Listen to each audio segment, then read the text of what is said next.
What if the very foundations of a great civilization were born in blood? Beneath the shadows of a moonlit sky, two infants lay abandoned, cradled by the whispers of fate and the growls of hungry wolves. The Tiber River, glistening with secrets, swirled around them, cradling their destiny in its depths. A tale of glory and horror was about to ignite, yet the echoes of their cries had barely begun to ripple across the quiet banks.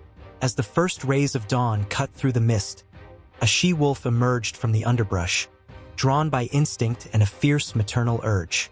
Her heart pounded, mirroring the throbbing uncertainty of history itself. What could have led to this moment of divine intervention? The twins, Romulus and Remus, were destined for greatness. But at what cost? With a single bite, she would seal their fates, intertwining love and violence into the very fabric of future Rome. In the distance, the distant roar of men echoed. A tribe, perhaps, unaware of the power that lay waiting in the wild. Would they embrace the twins, or would they sense the threat lurking in their veins? The very essence of survival coursed through each heartbeat, a reminder that greatness is often forged in chaos. The air crackled with an electric tension as the sun rose higher, illuminating the rugged landscape of the Palatine Hill, a silent witness to the tempest about to unfold. The fate of these two brothers would not be merely a story of survival but a saga of betrayal and ambition. Brothers by blood, rivals by destiny, the stage was set for a clash of titans. As they grew, the bond that once fueled their spirits would twist into a rivalry hotter than the flames of 1,000 forges. Would they unify their people or drive the dagger of conflict deep into the heart of their nascent city? The answer hung like a blade over the cradle of Rome. Beneath the surface of this seemingly tranquil world lay a simmering cauldron of ambition, jealousy, and prophecy. Ancient forces stirred, and the gods themselves watched with bated breath. Was it fate or folly that dictated their path? With each passing moment, the stakes grew higher. The whispers of the past echoed through the mountains, telling of a bloodline destined to carve out a monument to power and pride. Yet, this monument would rise atop a graveyard of dreams. As twilight descended, a storm brewed on the horizon. The winds howled, carrying with them the promise of change. A prophecy long foretold began to unfurl.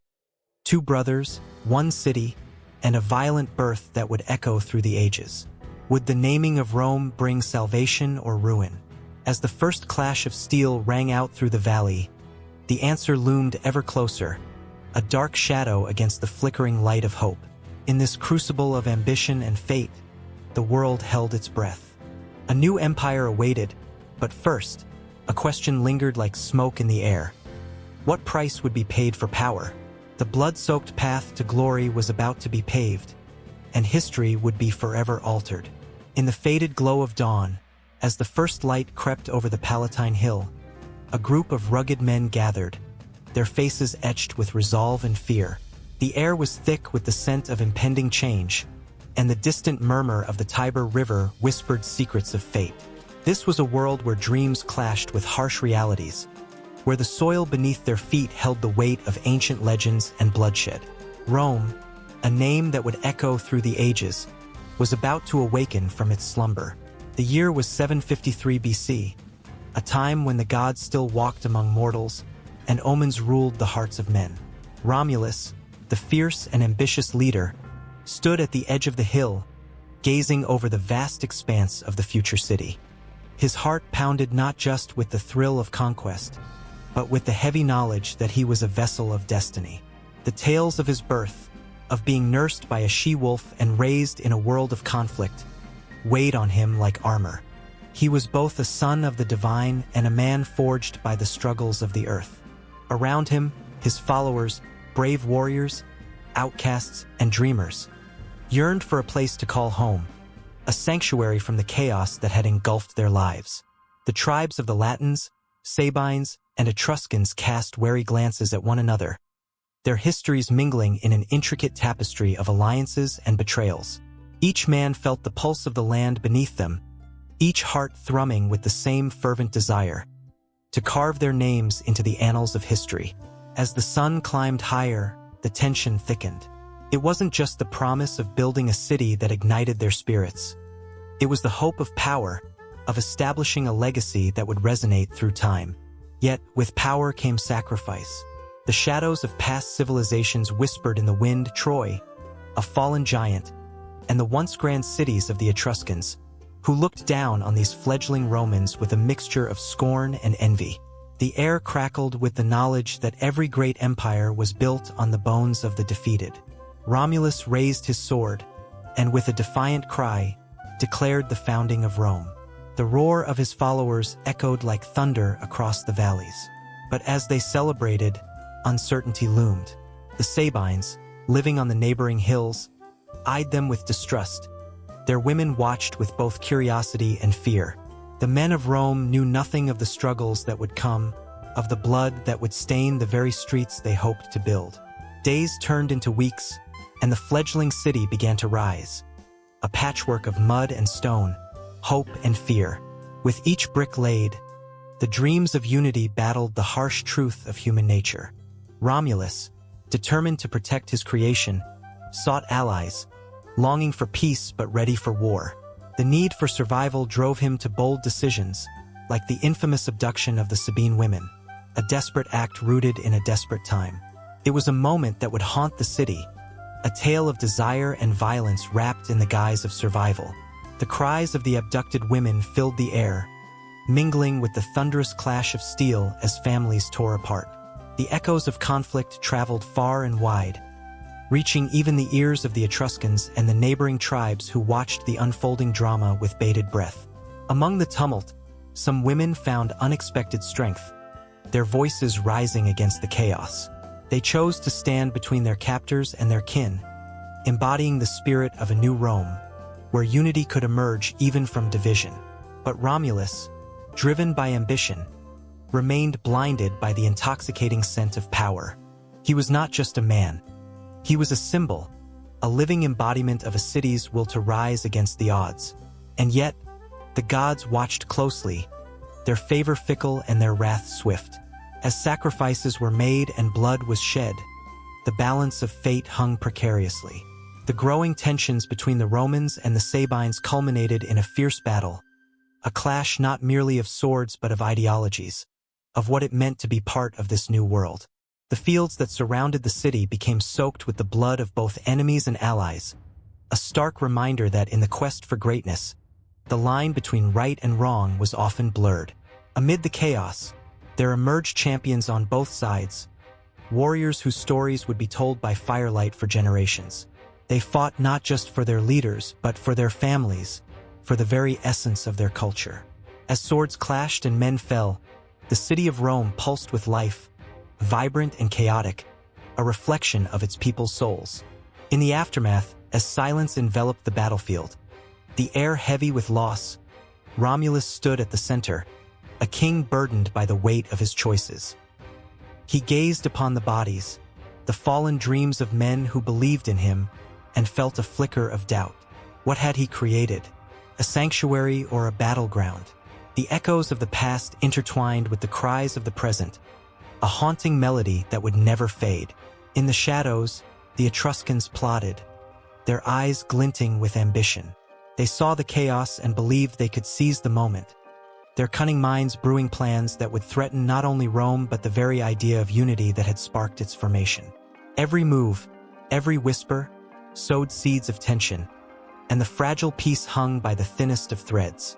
As the sun dipped below the horizon, painting the sky in hues of crimson and gold, Romulus stood on the walls of his city, reflecting on the path that lay ahead. The heart of Rome beat strong, but in the distance, the storm clouds gathered, an omen of the trials yet to come. The city was alive, a tapestry woven from the threads of ambition, love, betrayal, and sacrifice. And in that moment, beneath the weight of 1,000 dreams, the future loomed bright yet uncertain, a promise of glory, but also of despair. The winds of fortune shifted, and the fate of Rome was far from sealed. As whispers of war grew louder and alliances shifted like sand, the tapestry of history awaited its next thread, ready to unravel the saga of a city destined for greatness. In the depths of night, shadows danced on the walls, and the heartbeat of a nation pulsed, echoing the hopes and fears of those who dared to dream of a new dawn. The sun dipped low on the horizon, casting a golden hue over the ancient ruins where time seemed to stand still, and stories waited to be unearthed. In the echo of whispers carried on the wind, the myths of long-forgotten civilizations beckoned. Legends were born from the raw edges of human experience, stitched together with threads of love, loss, triumph, and tragedy. Here, in the shadows of colossal stone monuments, the nascent dreams of humanity came alive, illuminating hearts and minds with their radiant glow. In Sumer, the cradle of civilization, the story of Gilgamesh unfurled like a tapestry woven with vibrant threads of heroism and mortality. Gilgamesh, a king of unmatched strength, stood tall among men. Yet, beneath that glorious exterior lay a restless soul haunted by the specter of death. His friendship with Enkidu, a wild man forged from the earth, sparked a journey that transcended the mundane. They battled ferocious beasts and defied the gods, but it was the death of his beloved companion that shattered the illusion of invincibility. Pain clawed at Gilgamesh's heart, driving him to seek the secret of eternal life. The pursuit led him to Utnapishtim, the immortal man who had survived a great flood, echoing the stories of humanity's struggle against the unforgiving tides of fate. With each step, Gilgamesh's journey transformed him, revealing that true immortality lies not in the avoidance of death, but in the legacy of love and friendship that endures through the ages. Meanwhile, in the sprawling sands of Egypt, the myth of Osiris danced vividly among the flickering flames of the afterlife. This was a tale steeped in betrayal and resurrection, where Osiris, the beloved king, fell victim to the treachery of his brother Set. The very earth trembled as Set's dark betrayal plunged Osiris into an eternal slumber. Yet, it was the unwavering devotion of Isis, Osiris's wife, that breathed life back into the fallen king. Her relentless search, filled with anguish and determination, underscored the power of love to conquer even the most sinister of fates. The moment when Osiris rose again was not merely an act of resurrection. It was a promise of hope that extended beyond the grave. In every tomb, in every prayer, the ancient Egyptians sought to emulate that cycle of death and rebirth, believing that life continued in the afterlife, forever intertwined with the eternal. Across the seas, in the lush valleys of India, the epic of the Mahabharata unfolded, a tapestry of morality stitched with the fraying threads of human conflict. It was a saga of two families, the Pandavas and the Kauravas, locked in a struggle that mirrored the eternal battle between good and evil. As the Kurukshetra war raged, heroes and villains emerged, each with their stories of valor and betrayal. Arjuna's moment of doubt on the battlefield, where he hesitated to fight against his own kin, resonated deeply with the struggles of the human spirit. His conversation with Krishna, who served as both charioteer and divine guide, unveiled profound truths about duty, righteousness, and the complexities of life. It was in that dialogue that countless souls found solace, for the call to action, even amidst despair, echoed through generations, urging them to rise above their fears and embrace their destinies. Further west, in the realm of the Greeks, the pantheon of gods reigned supreme, their tales a reflection of humanity's greatest desires and darkest fears. The myth of Prometheus, who stole fire from the heavens to give to mankind, ignited a passion for knowledge and progress, but also a warning of the consequences of hubris. Bound to a rocky crag, Prometheus endured eternal torment as vultures feasted on his liver, a grim reminder that great gifts often come with great sacrifices. Yet, even as suffering wrapped around him like a shroud, the flame of human curiosity flickered undaunted, inspiring countless generations to push against the boundaries of the known, to reach for the stars and beyond. In the rugged landscapes of the Norse world, the tale of Ragnarok loomed ominously, a cataclysmic event that foretold the end of gods and humanity alike. The imagery of frost giants and fire-breathing serpents painted a vivid picture of chaos and destruction. Yet it was not merely a tale of doom. It was a promise of renewal. With the fall of the old world, a new one would rise, birthed from the ashes of the past. This cyclical understanding of life and death struck a chord within the hearts of those who faced their own struggles, reminding them that within every ending lies the seed of a new beginning, a chance to rebuild amidst the ruins. These foundational myths, rich with human emotion and experience, formed the very bedrock of ancient civilizations. They were more than stories. They were the lifeblood of cultures, connecting generations through shared values, fears, and hopes.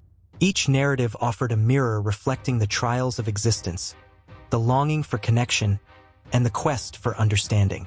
As the echoes of these myths reverberated through time, they shaped the identities of people, guiding them through the labyrinth of life and beyond. Underneath the stars, as the moon cast its silvery glow upon ancient stones, the stories of Gilgamesh, Osiris, Arjuna, Prometheus, and the gods of Asgard lingered in the air, weaving a spell that bound humanity together across centuries and continents. These myths were whispers of the past, resonating through the hearts of all who dared to dream of something greater. And as they unfurled in the night, they prepared the stage for the next chapter of human experience, a testament to the enduring power of storytelling that would continue to shape lives, even in the face of the unknown. The cycle of myths and legends was far from over. It was just beginning to rise once more, ready to ignite the flames of imagination and passion in the hearts of those who would come after. In the dim glow of the moonlight, a soft rustling echoed through the underbrush, a haunting whisper of fate waiting to unfold. There it lay, the cradle of destiny, a simple basket, woven with care, gently bobbing on the surface of the Tiber River. This was no ordinary night. It held the breath of countless ages, the unspooling threads of a tale that would ripple through time. The story of Romulus and Remus. Long before the city of Rome stood proud on its 7 hills, 2 brothers were destined for greatness. Their story began not in the warmth of a home, but in the cold grip of betrayal. Their mother, Rhea Silvia, a Vestal virgin, had been forced into a life of celibacy by her own uncle, King Amulius. Yet fate is a clever weaver. Rhea Silvia caught the eye of Mars, the god of war, who swept her off her feet in the shadows of twilight. When the sun rose, it revealed the world to be forever changed. She bore twins, 2 boys, who were destined to stir the very foundations of the earth. But King Amulius, a tyrant fixed on maintaining his power, feared the boys would grow into men and dethrone him. The cruel winds of his wrath blew harshly that day, sending Rhea Silvia into a spiral of despair. The brothers, innocent and unaware of the storm brewing within their lineage, were cast adrift like autumn leaves in the wind, floating towards an uncertain fate. The river cradled their basket as if the very gods themselves had taken pity on the children. As the basket drifted, the moon seemed to watch with a knowing gaze, illuminating the path that lay ahead. The brothers floated into the embrace of the lush Palatine Hill, where the wild creatures of the forest roamed. Their cries filled the night with an eerie symphony, a blend of sorrow and hope. And there, in the undergrowth, the sound of something moving sent a shiver down the spine of the earth. A she-wolf, her coat as dark as the night itself, emerged from the shadows, drawn by the cries of the helpless infants. With a nurturing instinct that seemed like magic, she approached the basket. Her heart, wild yet tender, recognized the purity of the boys. The wolf, fierce yet maternal, took them under her care. She licked their tiny faces clean, forging an unbreakable bond between beast and child. In that sacred moment, the fate of Rome was sealed. The brothers were not merely abandoned infants.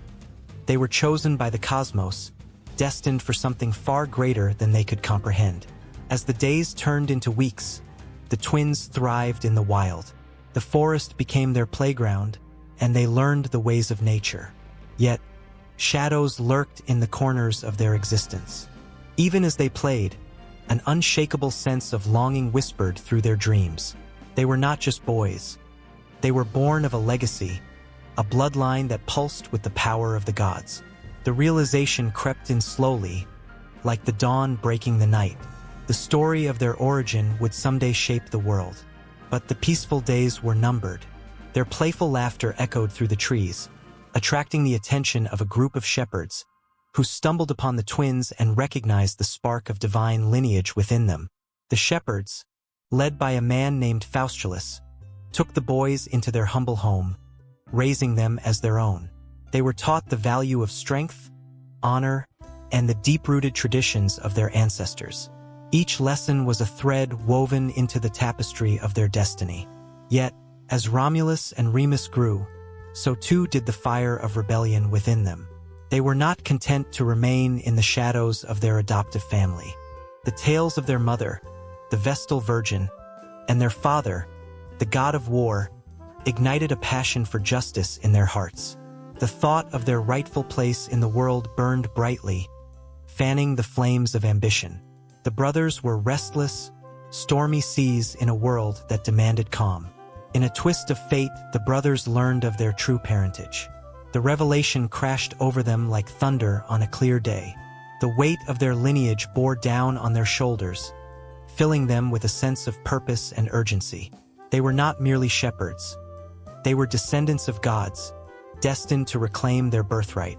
The very essence of the city of Rome awaited their hands, and the brothers could feel its pulse in their veins. With the fire of vengeance burning brightly in their chests, they set out to confront their uncle Amulius. They would not remain in obscurity. They would rise as avengers, as warriors destined to carve their names into the annals of history. The path before them was fraught with danger, but the bond between them was unbreakable. Together, they would face whatever awaited them with courage and tenacity. As the brothers approached the city of Alba Longa, the air crackled with tension. Each step echoed a promise of retribution, of justice long overdue. They could almost hear the rustle of history, the whispers of their ancestors urging them forward. Their hearts raced, and the world around them faded into a blur, consumed by anticipation. With every heartbeat, they were not just two boys anymore. They were the force of destiny, ready to reclaim their birthright. But in those moments of anticipation, the darkness lingered. The shadows of uncertainty danced at the edges of their courage. Would they succeed? Would they find the strength to face the man who had cast them aside? The very thought sent ripples through their souls, igniting a complex tapestry of emotions. Fear mingled with hope, despair with determination, creating a chaotic symphony in their hearts. As they crossed the threshold into their uncle's realm, the brothers felt the weight of history upon them. Every step felt heavy with the echoes of their past, the cries of the she-wolf, the nurturing hands of the shepherds, and the call of the gods. The air was thick with tension, and the future hung precariously in the balance, waiting for their moment to erupt.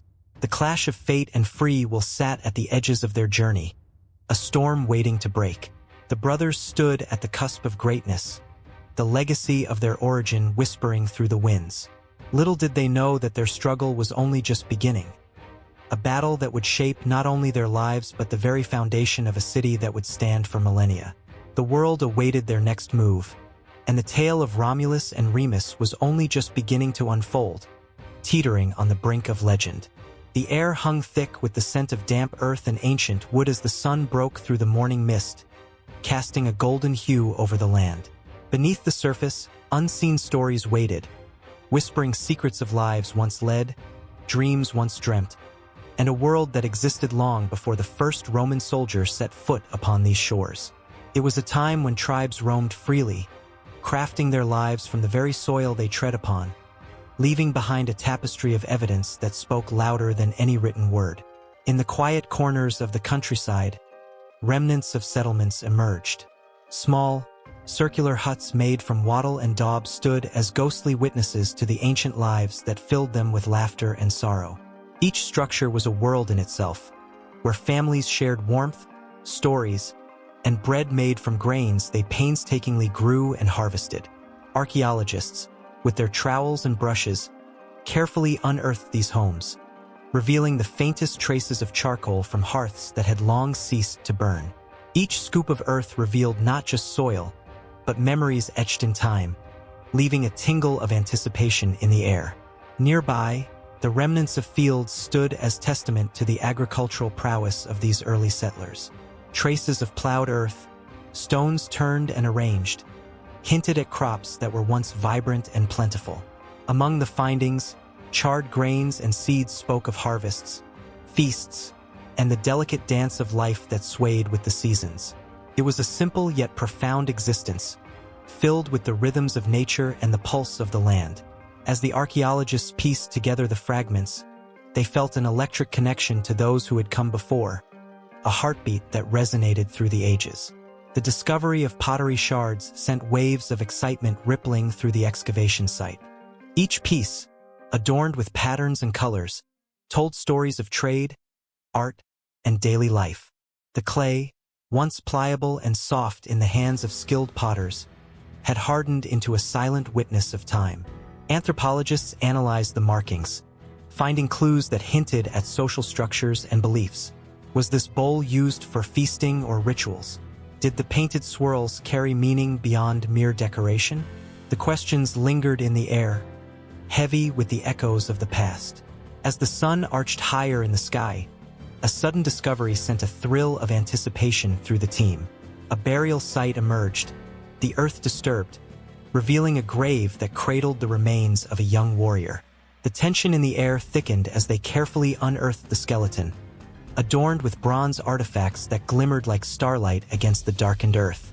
The symbols etched into the metal spoke of a life lived boldly, of battles fought, victories won, and a legacy that would fade into memory.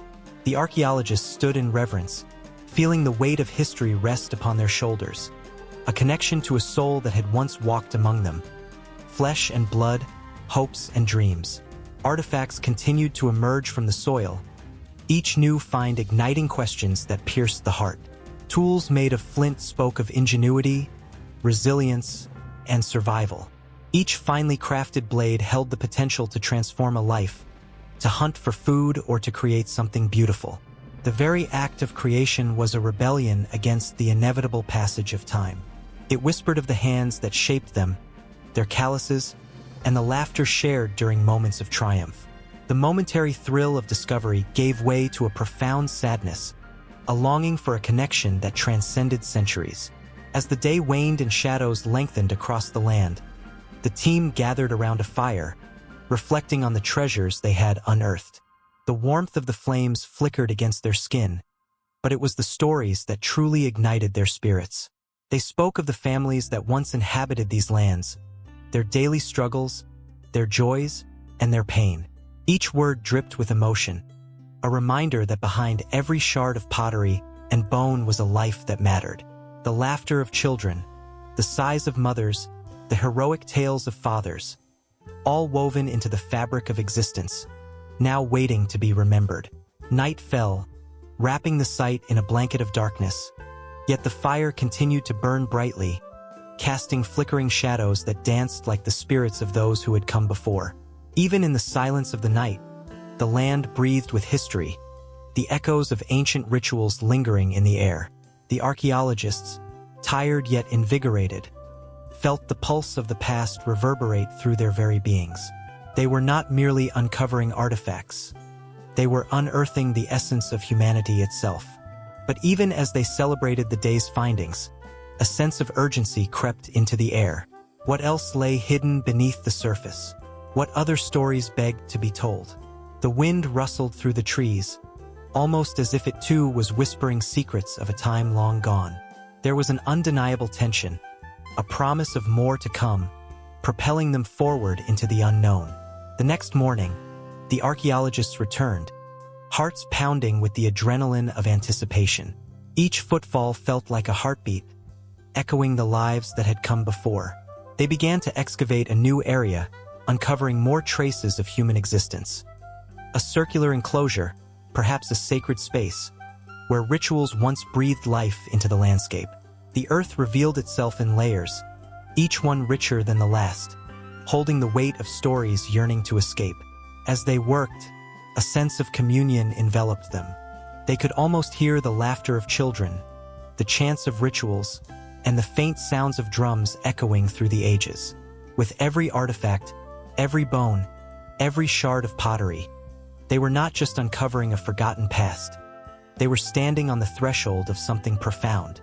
The weight of history danced through their fingers, igniting a fire in their souls, compelling them to keep digging, to keep seeking, to keep uncovering the tapestry of existence that had beautifully, tragically woven itself into the earth. The Tiber River slithered through the heart of ancient Rome, a shimmering serpent winding its way through the power and passion of a city that carved its name into history. Underneath its surface, the waters whispered tales of gods, heroes, and the very foundation of a civilization built on dreams and ferocity. As the sun dipped low, casting a warm golden hue over the riverbanks, it seemed almost alive, a silent witness to the tumultuous stories of those who dared to shape their destinies. In the beginning, the Tiber was more than just a river. It was a living entity, revered and feared, believed to be a conduit between the mortal realm and the divine. As the story goes, the river was born from the tears of the goddess Tiberina, who wept for the loss of her beloved. It was said that she poured her grief into the earth, giving life to the river that would cradle the future of Rome. The soothing sounds of flowing water echoed through the valley, a reminder of both love and loss, a testament to the bittersweet nature of existence. The Romans often envisioned the Tiber as an immortal figure, a guardian of their city, flowing steadily as the years turned. Countless myths surrounded its banks, each one illuminating the river's significance in their lives. During festivals, the people would gather along its shores, their voices rising in joyous harmony, honoring the river that cradled their dreams. Offerings were cast into the water, flowers, coins, trinkets, each item a prayer sent forth, seeking favor from the gods. The river accepted these gifts, its waters shimmering with the hope and aspirations of its people. One story that stood out among the rest told of Romulus and Remus, the legendary twins destined to become the founders of Rome. Abandoned as infants, they were set adrift on the Tiber, the very river that would become the lifeblood of their future. As they floated helplessly, the river cradled them, guiding them toward destiny. It was a gentle embrace, a promise of protection that echoed through the ages. The Tiber delivered them safely to the riverbank, where the she-wolf found them and nursed them back to life, an act of divine intervention that would change the course of history. The river was not merely a backdrop to these events, but a participant in the drama of life itself. Its currents reflected the tumult of the city, the rise and fall of empires, the clash of swords, and the whispers of love lost and found. It bore witness to the ambitions of men and the tears of women, each drop of water swelling with the stories of their lives. On stormy nights, as thunder rumbled and lightning crackled in the sky, the Tiber's waters surged, rising dangerously close to the banks. It was as if the river was alive with emotion, mirroring the chaos of human existence. Many saw it as a warning from the gods, a sign that order must be restored. As the seasons changed, so did the river's temperament. In spring, it danced joyfully, overflowing with rainwater and melting snow. The people would celebrate with feasts, reveling in abundance. But summer would come, and with it, the river would calm, its surface reflecting the azure sky, embodying a tranquil spirit. Autumn painted the landscape in hues of gold and crimson, a time of reflection, and the Tiber transformed into a mirror of melancholy, inviting the Romans to ponder their past and the paths they had chosen. Winter, however, brought a different story. The Tiber would often freeze, its icy surface a stark reminder of nature's power. The people would gather to witness the spectacle, their breaths visible in the cold air, eyes wide with awe. Legends spoke of how the gods tested their devotion, requiring resilience and strength in the face of hardship. The river, now a frozen expanse, challenged them to remember their roots, their struggles, and to find warmth in the bonds they shared. Tales of the river's role in battle also lingered in the air, steeped in a tension that even the bravest warriors could feel. As armies clashed on the banks, the Tiber flowed with the blood of heroes and the cries of the fallen. It became a symbol of sacrifice, a reminder that the quest for power was often drenched in sorrow. The waters bore witness to the bravery of those who fought for their homeland, their spirits carried downstream, joining the eternal current of life and death. As dusk descended, the river glowed softly under the light of 1,000 stars, a celestial tapestry mirrored in its depths. The people of Rome would gather to share stories of old, recounting the legends of the Tiber with reverence and awe. They spoke of its divine origins, the gods who walked its banks, and the promises etched into the hearts of those who believed. Each tale was a thread woven into the fabric of their identity, binding them to the river and to one another. In this sacred space where history and myth intertwined, the Tiber River stood tall, a silent guardian of dreams and destinies yet to unfold. Every wave, every ripple, whispered of the life force flowing through the city, a reminder that their stories were not just their own but belonged to something greater. The pulse of the Tiber quickened with anticipation, hinting at more tales to come of love, adventure, and the unbreakable ties that bound the people of Rome to their cherished river. The currents beckoned, flowing endlessly into the night, promising that the saga of the Tiber and of Rome would continue to unfold, its depths waiting to reveal more of the magic and mystery that shaped their world. Under the pale glow of a crescent moon, shadows danced on the ancient stones of Rome, whispering tales of grandeur and ferocity. The air thick with anticipation, a heartbeat echoed through time, the pulse of a city born from a legend steeped in blood and survival. At the center of this legendary tale stood a fierce she-wolf, the embodiment of nurturing strength and primal ferocity, fiercely cradling her twins within the warmth of her body. Romulus and Remus, the founders of Rome, lay beneath her watchful eyes, a promise of glory cradled in the embrace of nature's wildest creature. With her ebony fur glistening under the moonlight, the she-wolf was not merely a guardian. She was a symbol of Rome's very essence, a fierce protector and an unforgiving force of nature. The citizens of Rome revered her, woven into the fabric of their identity, a reminder of their fierce beginnings. Myths are often born in despair and rise through joy, and the she-wolf stood as a testament to the blood-soaked ground where destiny began to unfold. As the sun rose over the 7 hills, the image of the she-wolf became etched into the hearts of the people, a fierce reminder of their origins. The statue of the she-wolf, adorned with the twins, became an emblem of unity and survival. It wasn't just a sculpture. It was a narrative, a tale told through generations, where the bond between the she-wolf and her young mirrored the indomitable spirit of Rome itself. The citizens felt a surge of pride as they recounted the story, their voices rising in unison, a hymn of resilience echoing through the ages. Every corner of the city bore her imprint, on coins, in temples, and murals that decorated grand structures. As the winds whispered through the forum, the she-wolf's spirit breathed life into the very stones. Children played beneath her watchful gaze, their laughter ringing like chimes, and the elders spoke of her with a reverence that sent shivers down the spine. Each tale told was a thread woven into the tapestry of Roman culture, wrapping the people in a shared legacy of strength and survival. But the she-wolf was not merely a mythical figure. She was a source of inspiration for the brave souls who dared to face the trials of life.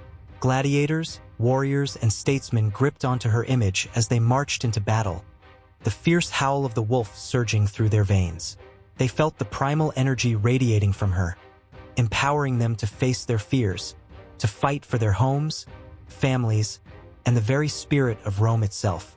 As the blood of fallen heroes soaked the ground, the she-wolf spirit stood vigilant, a guardian of their sacrifices, urging them on with an unwavering roar of defiance.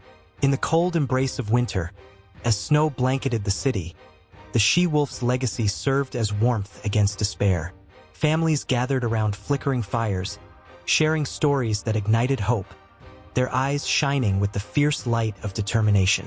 The she-wolf became a maternal figure, not just to Romulus and Remus, but to every Roman who sought strength in the face of adversity. Her image was woven into the very fabric of their festivals, their rituals, moments where the line between history and mythology blurred, binding them together in celebration of their shared roots. In the heart of Rome, where every stone echoed with the footsteps of history, the she-wolf became a beacon of resilience. Her story was carved into the minds and spirits of the people, a reminder that from chaos came order, from struggle arose strength. She beckoned them to remember their origins, the struggle that birthed a civilization. In every heart that beat for Rome, There was a whisper of the she-wolf, a promise of survival wrapped in the ferocity of nature's embrace. As the years turned into centuries, the essence of the she-wolf transformed, yet her significance never waned. Roman legends evolved, but at their core, the she-wolf remained a symbol of courage and maternal strength, a bridge between the past and the aspirations of the future. The legends morphed, but the heartbeat of Rome echoed her spirit, an unwavering pulse that resonated with the hopes and dreams of its people. In the marketplace, amidst the chatter of merchants and the laughter of children, the symbol of the she-wolf united them all, a shared identity born from the struggles and triumphs of their ancestors. On the eve of important battles, warriors would gather to pay homage to her, their spirits intertwined with her fierce legacy. "Fight with the wolf within you," they would chant, their voices rising like the tide, igniting flames of valor that could not be extinguished. The she-wolf was not just a creature of legend. She was the embodiment of passion, a call to arms, a reminder that greatness often rises from the shadows of despair. As the people laid claim to their destiny, the she-wolf's presence lingered, a constant reminder that every heart, every warrior, held the fire of her spirit. Under the cloak of night, with the moon illuminating their path, the legends wove through Rome like a river, carrying with them the tales of the she-wolf's undying legacy. From grand festivals filled with jubilant cheer to quiet nights spent under her watchful gaze, the spirit of the she-wolf pulsed through the veins of the city, unyielding and fierce. In the silence of twilight, when the city lay hushed under a blanket of stars, her spirit stood sentinel, waiting for the stories to unfold, the battles to be fought, and the hearts to be ignited. The she-wolf was Rome, and Rome was the she-wolf, bound together by the very fabric of existence. A story that would never end, only transform, forever echoing through the ages. And as the dawn approached, the anticipation hung thick in the air, promising that the saga of the she-wolf would rise anew, embracing the future while honoring the past. A cycle of life, death, and the eternal spirit of what it means to belong. The night was thick with tension, the air crackling with an electric energy as the storm rolled in off the sea. In the distance, a lone figure clung to the battered ship, his weary form silhouetted against the lightning. Aeneas, the hero of 1,000 tales, had faced the wrath of gods and the cruelty of fate, but here he was, on the cusp of an unwritten destiny that would shape nations. With every wave crashing against the hull, he could hear the whispers of his past, the burning ruins of Troy, the loved ones lost, and the relentless pursuit of a promised land. Aeneas had not been born with a silver spoon in his mouth. He was a Trojan prince, the son of Anchises and Venus, the goddess of love. His lineage spoke of greatness, but it also bore the weight of expectations. When Troy fell, flames licking at the heels of his people, Aeneas stood firm. He gathered what remained of his family and friends, a motley crew of survivors filled with sorrow and hope. They fled the ashes of their homeland, their hearts heavy but resolute. As the ship creaked and groaned, memories flooded back, his father's wise words echoing in his mind, urging him to pursue destiny and honor above all else. The ghosts of fallen comrades haunted him, their faces fading like mist in the cold night air. Aeneas felt the weight of their sacrifice. He could not let their dreams die with them. They had entrusted him with a mission, to find a new land, a place where the legacy of Troy could be reborn. With the storm raging around him, a fierce determination ignited in Aeneas. He gazed toward the horizon, where dark clouds loomed like the fateful trials that awaited him. The winds howled, and the waves surged, as if nature itself conspired to thwart his quest.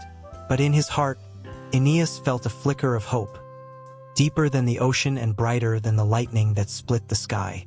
It was the promise of a future where the blood of Troy could flow anew, where a great city could rise from the ashes. The ship lurched violently as a monstrous wave crashed over the deck, sweeping his companions to the ground in panic. Aeneas fought against the tumult, his heart racing. For a moment, he felt the weight of despair pulling him under, but just then, a glimmer of light pierced through the darkness. It was a vision, a dream sent by the gods, of a new home, where men would fight for honor, and women would sing songs of glory. This vision was all he needed to steel his resolve. With a commanding shout, Aeneas rallied his companions, shouting over the roar of the storm. "Hold fast! We fight for our destinies! We fight for the future!" His voice cut through the chaos, a beacon in the tempest. They looked up, eyes wide with fear, but also with a flicker of hope. Together, they were more than a band of refugees. They were the seeds of a new beginning. As dawn broke, painting the sky in hues of orange and pink, the storm finally relented. The waters calmed, and in their stillness lay the promise of new opportunities. Aeneas steered the ship towards a distant land, unaware that fate had woven a complex tapestry that would eventually lead him to the heart of Italy.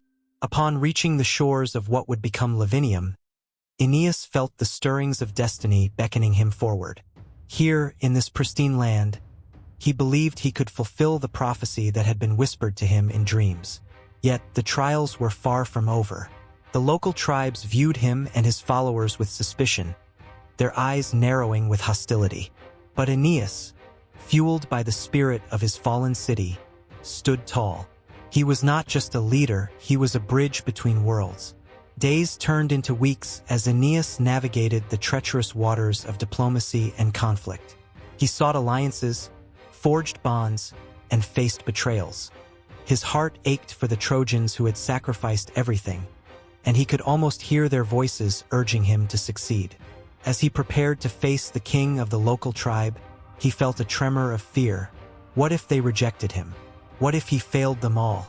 But Aeneas knew that great leaders were forged in the fires of adversity. With every step towards the throne, he recalled the faces of his comrades, the faces that had fought and fallen. He stood before King Latinus, their eyes locking in a moment that felt suspended in time. The tension in the air was palpable. It was as if the gods themselves held their breath. "Great king," Aeneas began, his voice steady despite the storm raging within him. "I come not as a conqueror, but as a seeker of peace. I bring with me the hopes of my people, the ashes of Troy upon my heart. Let us unite, for together we can build a future where our legacies intertwine." Latin's gaze was piercing, and Aeneas could see the flicker of doubt in his eyes. Would the king listen? Would he see the potential for greatness in their union?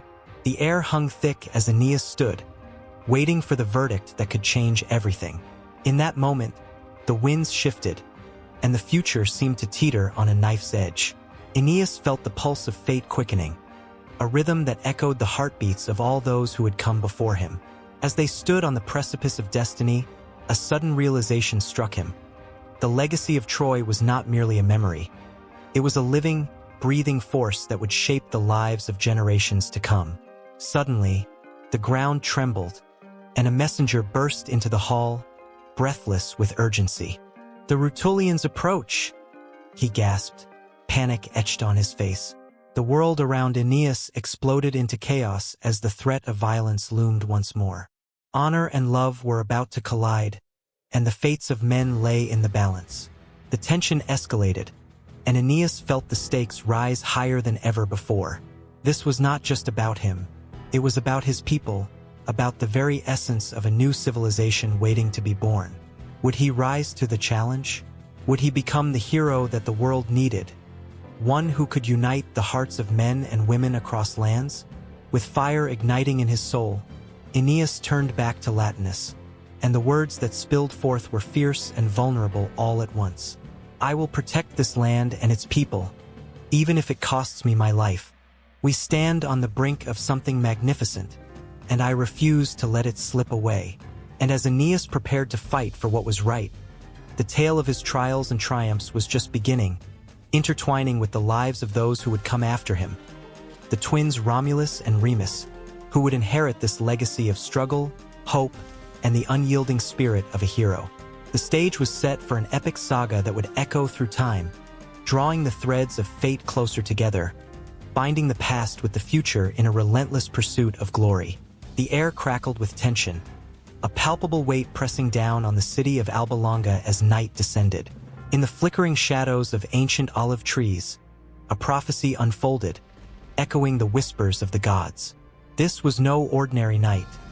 It was the night that would shape the destiny of Rome itself. In the flickering light of a torch, a priestess stood, her voice quivering with both fear and fervor, as she recited the words that would alter the fate of nations. "Two sons born of a sacred line," she chanted, her words a haunting melody that danced in the stillness. "One will rise to build a kingdom, while the other will meet his doom." The crowd, hushed and wide-eyed, felt goosebumps ripple down their spines. It was the kind of moment that made the heart race, a moment pregnant with the promise of greatness and the threat of tragedy. Romulus and Remus, twins destined to become legends, were born under this heavy shroud of prophecy. Their mother, Rhea Silvia, a Vestal virgin, had been visited by the god Mars, a divine intervention that left her both blessed and cursed. As the villagers whispered of the miracle, they also trembled at the thought of wrath from the ruling King Numitor, who would see the birth of these boys as a threat to his throne. The air thickened with fear. Destiny had drawn its sword.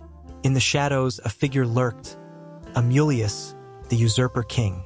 Consumed by jealousy, he had banished Numitor and sought to eliminate any threat to his power.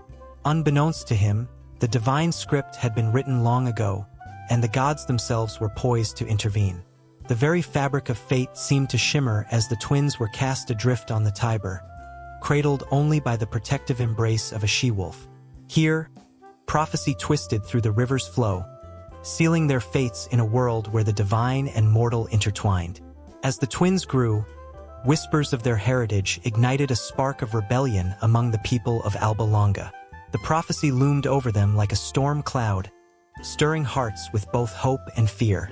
Those who believed in the sacred words saw in Romulus and Remus the promise of a new dawn, while others feared the retribution of the gods if they dared to defy the royal lineage.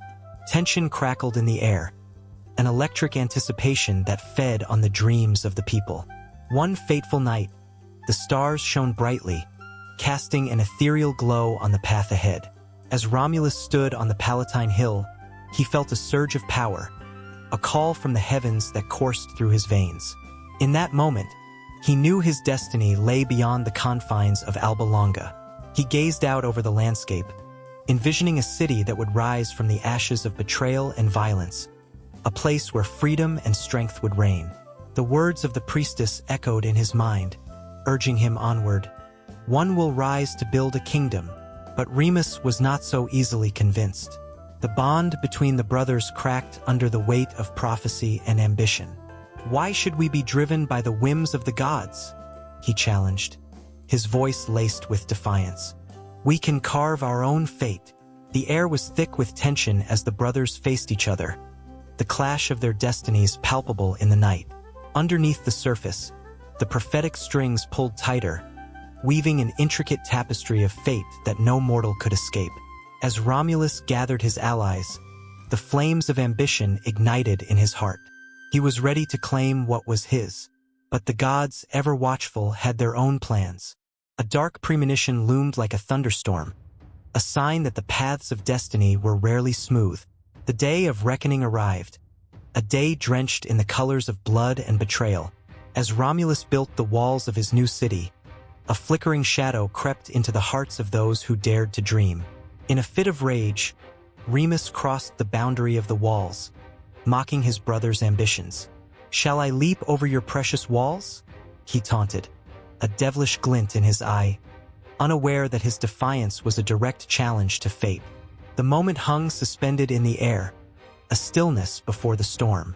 The gods watched closely as Romulus, fueled by anger and the weight of prophecy, unleashed his fury. The clang of steel rang out, and the brothers found themselves on opposing sides of a deep chasm, one driven by ambition, the other by freedom. In a heart-wrenching instant, the prophecy came crashing down, shaking the very foundations of their world. Remus fell to the ground, and with him, the innocence of their bond shattered, echoing the tragic theme of divine intervention that had shaped their lives. The walls of Rome rose higher, shadowing the sacrifice made in their name. The prophecy was fulfilled, but not without pain and loss. Romulus stood alone, a king forged in the fires of destiny, yet haunted by the ghost of his brother. The city that bore his name would rise glorious, but its foundation was stained with the blood of betrayal. And as the sun set over the horizon, casting long shadows across the 7 hills, the air thrummed with the knowledge that the divine had played its hand, and the story was far from over. In the whispers of the night, as the stars twinkled overhead, the echoes of prophecy would continue to linger, weaving through the annals of history. The gods had set the stage, and the people of Rome would find themselves forever entwined in the legacy of divine foresight. The path ahead was fraught with uncertainty, yet it shimmered with the promise of greatness, drawing them ever closer to their destiny. The tale of the brothers, of ambition and betrayal, was merely the beginning of a saga that would resonate through the ages. The battlefield was alive with the clash of metal and the cries of warriors. Smoke curled into the air, thick and suffocating, as the sun hung low, casting an orange hue over the land. Among the chaos stood Mars, the god of war, his armor gleaming, a figure both powerful and awe-inspiring. He was not merely a deity. He was the embodiment of strength and ferocity, a sentinel of fate, and in his shadow loomed the legend of Romulus, the first king of Rome. Mars was not just a warrior. He was a father, a protector of legacy, and in his heart burned a fierce pride for his son, Romulus. The very soil of Rome was soaked with the blood of countless battles, each drop a testament to the divine power that had shaped the city's destiny. The people revered him, not just for his martial prowess but also for the hope he represented. A hope that in strife greatness could emerge. In the dim light of twilight, tensions simmered as an air of prophecy hung heavy around Mars. Whispers of destiny twisted through the air like the wind through the grass. He had come down to the mortal realm, not only to inspire fear in his enemies but also to carve out a future for his son. Romulus would rise as the founder of a mighty city, a beacon of civilization amidst the chaos of the ancient world. Yet the path to glory was fraught with peril. Mars's heart beat fiercely, resonating with the weight of expectations, both divine and earthly. As tales of Romulus started to spread, Mars's pride was intertwined with trepidation. Would his son possess the valor and wisdom required to lead a nation? The fate of Rome rested on the shoulders of this young man. Each swing of a sword, each rallying cry, echoed with the unshakable bond between father and son. Yet, in this bond lay a tension, a fear that the blood of a god coursing through Romulus's veins would not be enough to withstand the trials ahead. One fateful night, as Mars stood under the vast blanket of stars, the universe seemed to hold its breath. The air crackled with energy, the kind that foretold monumental change. He could see Romulus in his mind's eye, a young man ready to step into the annals of history. But darkness lurked in the corners of destiny. A rival would emerge. Remus, his own brother, whose fate would intertwine with that of Romulus in a way that would send shockwaves through the ages. The night was still, but Mars felt the tension in the air. It was the quiet before the storm. He knew that soon choices would be made, choices that could either forge a great empire or shatter it in an instant. The prophecies were clear, only one could rule, and that knowledge weighed heavily on the heart of a father. Would the bond of brotherhood endure, or would blood, the most sacred of ties, be spilled on the very soil that they were destined to protect? In the days that followed, the tension grew palpable. Mars watched as Romulus trained fiercely, his every movement a dance of determination and spirit. Each thrust of his sword carried the dreams of a people. Each battle cry was a plea for glory. But there was always a shadow, a presence that lingered just behind him. Remus, with his own ambitions, his own aspirations. Their destinies were forever entwined, and Mars understood better than most the chilling reality of divine will. Then came the fateful day. The sun rose over the horizon, casting a golden glow over the sacred hill where the brothers stood, the future of Rome hanging in the balance. Mars felt the pull of destiny like a tightening noose around his heart. He had to intervene. He had to guide them. But could he? Was it his place to alter fate? Or was he merely a spectator in this grand play of life? The brothers faced each other, tension crackling like lightning in the air. Words were exchanged harsh, biting, filled with the weight of their shared history. Mars watched from above, a guardian torn between his fierce love for Romulus and the raw, painful truth of existence. The fight that ensued was not only for power but also for the very soul of their legacy. Each clash of steel echoed like thunder, reverberating through the mountains and valleys, a warning to all that the gods were watching. In that moment, Mars's heart raced, torn between pride and a dawning horror. The conflict escalated, each brother's ambition clashing violently against the other's sense of duty. The ground beneath their feet trembled as the gods themselves looked on. Would it truly take the blood of one to secure the future of the other? How could he stand idly by as they fought, both unaware of the deeper implications of their struggle? With every passing second, the tension mounted, the stakes grew higher. The world seemed to hold its breath, waiting for the outcome that would shape history forever. Would Romulus emerge victorious, a king destined to build an empire, or would Remus's ambition snuff out the light of the future? The air was thick with emotion, and Mars felt it in his bones. The exhilarating rush of war, the profound sadness of loss, the agony of choice. In the final moments of their clash, as swords were raised and destinies hung in the air, Mars felt his divine essence pulsing through him, an urge to intervene enveloping his very being. But would that truly be the answer? Or would it merely rob the brothers of their agency, their humanity? The scene before him unfolded with a tragic beauty, the culmination of all he had worked for, all he had feared. The cries of warriors echoed in the background, but in this moment, all sound faded, leaving only the heartbeat of a father watching his sons grapple not just for power, but for the very essence of their souls. The outcome was not just a question of who would reign. It was a question of what it meant to truly be human, to love, to fight, and ultimately to sacrifice. As the dust began to settle, the future of Rome was etched in the air, a tapestry waiting to be woven with the threads of victory and loss. And Mars, god of war, stood at the precipice, the weight of eternity pressing down upon him, knowing that the choices made would forever echo through time. With the fate of his sons hanging in the balance, he braced himself for what lay ahead, his heart racing as the story of Rome began to unfold. A story of glory, of brotherhood, and of an empire born from the fires of conflict. The flickering flames cast dancing shadows on the ancient stone walls of the Temple of Vesta, where Rhea Silvia knelt, her heart pounding like a war drum in her chest.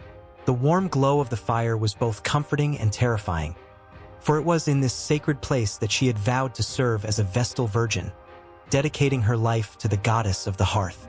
The air was thick with the scent of burning oils and the whispers of unseen spirits, echoing the weight of her commitment. But even amidst the holy aura, a storm brewed within her, a tempest of forbidden love and impending motherhood. Rhea's hands trembled slightly as she clutched the hem of her white robe. She had taken the sacred oath, a promise to remain pure for 30 years, but buried beneath her vows was a secret that threatened to unravel her world. The memory of Romulus, the man who had captured her heart with mere glances and shared laughter, lingered like the sweet notes of a forgotten melody. She recalled the way his dark eyes sparkled with mischief, how his laughter rang like bells, and how, in stolen moments beneath the moonlight, he had awakened a fire in her soul that she thought was forever extinguished. But as winter turned to spring, the weight of her secret grew heavier. Rhea felt the stirrings of life within her, a flicker of hope and terror that both thrilled and horrified her. She was with child, yet bound by a vow that demanded her purity. The very thought of her growing belly made her heart race with the enormity of it all. Would the flames of the hearth still welcome her? Would she be cast out, forever shunned, an outcast in the very temple she had vowed to protect? The whispers of fellow Vestals pressed against her ears, their knowing glances sending shivers down her spine. Rhea could feel their judgment, their eyes piercing through the facade she clung to. Each day was a delicate dance between faith and fear, and the weight of her secret threatened to suffocate her spirit. Could she bear the burden of her sin? Or would she be forever known as the Vestal Virgin who fell from grace? As the moon waxed and waned, she found herself drawn to the riverbank under the starlit sky, where the world felt wide and wild. There, she could breathe free from the confines of the temple, if only for a moment. The cool breeze swept through her hair, caressing her cheeks, reminding her of what it meant to be alive. Each ripple of water mirrored the turmoil in her heart. Could she truly give up everything she had known for a love that was both beautiful and dangerous? One night, as the river glimmered like liquid silver, she heard a rustle behind her. Romulus stepped from the shadows, his presence igniting the air around her. The world around them faded, and for a heartbeat, time stood still. They exchanged glances that spoke volumes, confessions of love, of longing, and of the impossible choice that loomed over them. Rhea felt the pull of destiny. Their fates were intertwined, and the weight of that connection pressed heavily on her. "Rhea, I can't live without you," Romulus whispered, anguish etched in his voice. "We were meant to be together." She felt the tears welling in her eyes as she shook her head, a silent scream of disbelief. "I am bound by an oath, Romulus, a sacred promise." The words felt like chains, heavy and unyielding. But the truth was that her heart was already lost. As if sensing her internal struggle, Romulus stepped closer, his hands brushing against her growing belly, a tender gesture that sent a jolt of electricity through her. "You aren't alone. We can face this together." His promise hung in the air, sweet yet bitter, as Rhea felt the weight of their shared fate. Would she abandon her vows for a love that could bring both joy and ruin? The choice loomed over them like a storm cloud, dark and foreboding. As days turned into weeks, the fire in Rhea's heart flickered with uncertainty. Each passing moment in the temple felt like an eternity, the walls closing in on her. Father Mars and the goddess Vesta had their eyes everywhere. She could sense the omnipresent scrutiny of the priestesses, ever watchful, ever waiting for a sign of disobedience. The sacred flame that flickered in the temple threatened to become her prison. Yet, the pull of motherhood called to her, stronger than any vow. She could feel the life inside her, a tiny heartbeat, a promise of hope and legacy. In her mind, she envisioned a world where her child could thrive, free from the chains that bound her. Would her child carry the weight of her choices? Or would they rise above it, carrying the torch of a new destiny? Then came the night when the winds howled like a pack of restless wolves, drenching the earth with rain. Rhea found herself in the temple once more, the sacred flames flickering wildly as if sensing her turmoil. The shadows danced around her, and in that moment, she made her choice. No longer would she allow fear to dictate her life. No longer would she drown in the weight of her vows. The fire crackled ominously, urging her to make a decision. She felt the warmth of the flames beckoning to her, just as Romulus's presence had. With each step, she forged a path toward the embrace of love and motherhood, abandoning the notion of sacrifice. The whispers of the other Vestals faded into the background, replaced by the thundering pulse of her heart and the relentless call of the child she carried. Rhea knew she would have to face the consequences of her choice. The temple, the sacred duties, the life she had once revered, all would become shadows of her past. Yet, in the depths of her soul, she felt a fire burning brighter than the flames of Vesta, igniting her spirit with fierce determination. And as she stepped away from the sacred altar, she felt the wind shift, swirling around her like a cloak of destiny. For in that moment, Rhea Silvia was no longer just a Vestal virgin. She was a mother, embracing the unknown, ready to face whatever storm lay ahead. The shadows whispered, cautioning her of the challenges to come, but she moved forward, her heart pounding with the rhythm of hope and defiance. The night was alive with possibilities, and with every step, she felt the promise of tomorrow beckoning her onward, into the arms of love and the fierce embrace of motherhood, where her true journey had only just begun. The moon hung low in the sky, casting a ghostly silver light over the wild terrain where the Tiber River flowed. Its murmur echoed like whispers in the dark, telling tales of life and death, hope and despair.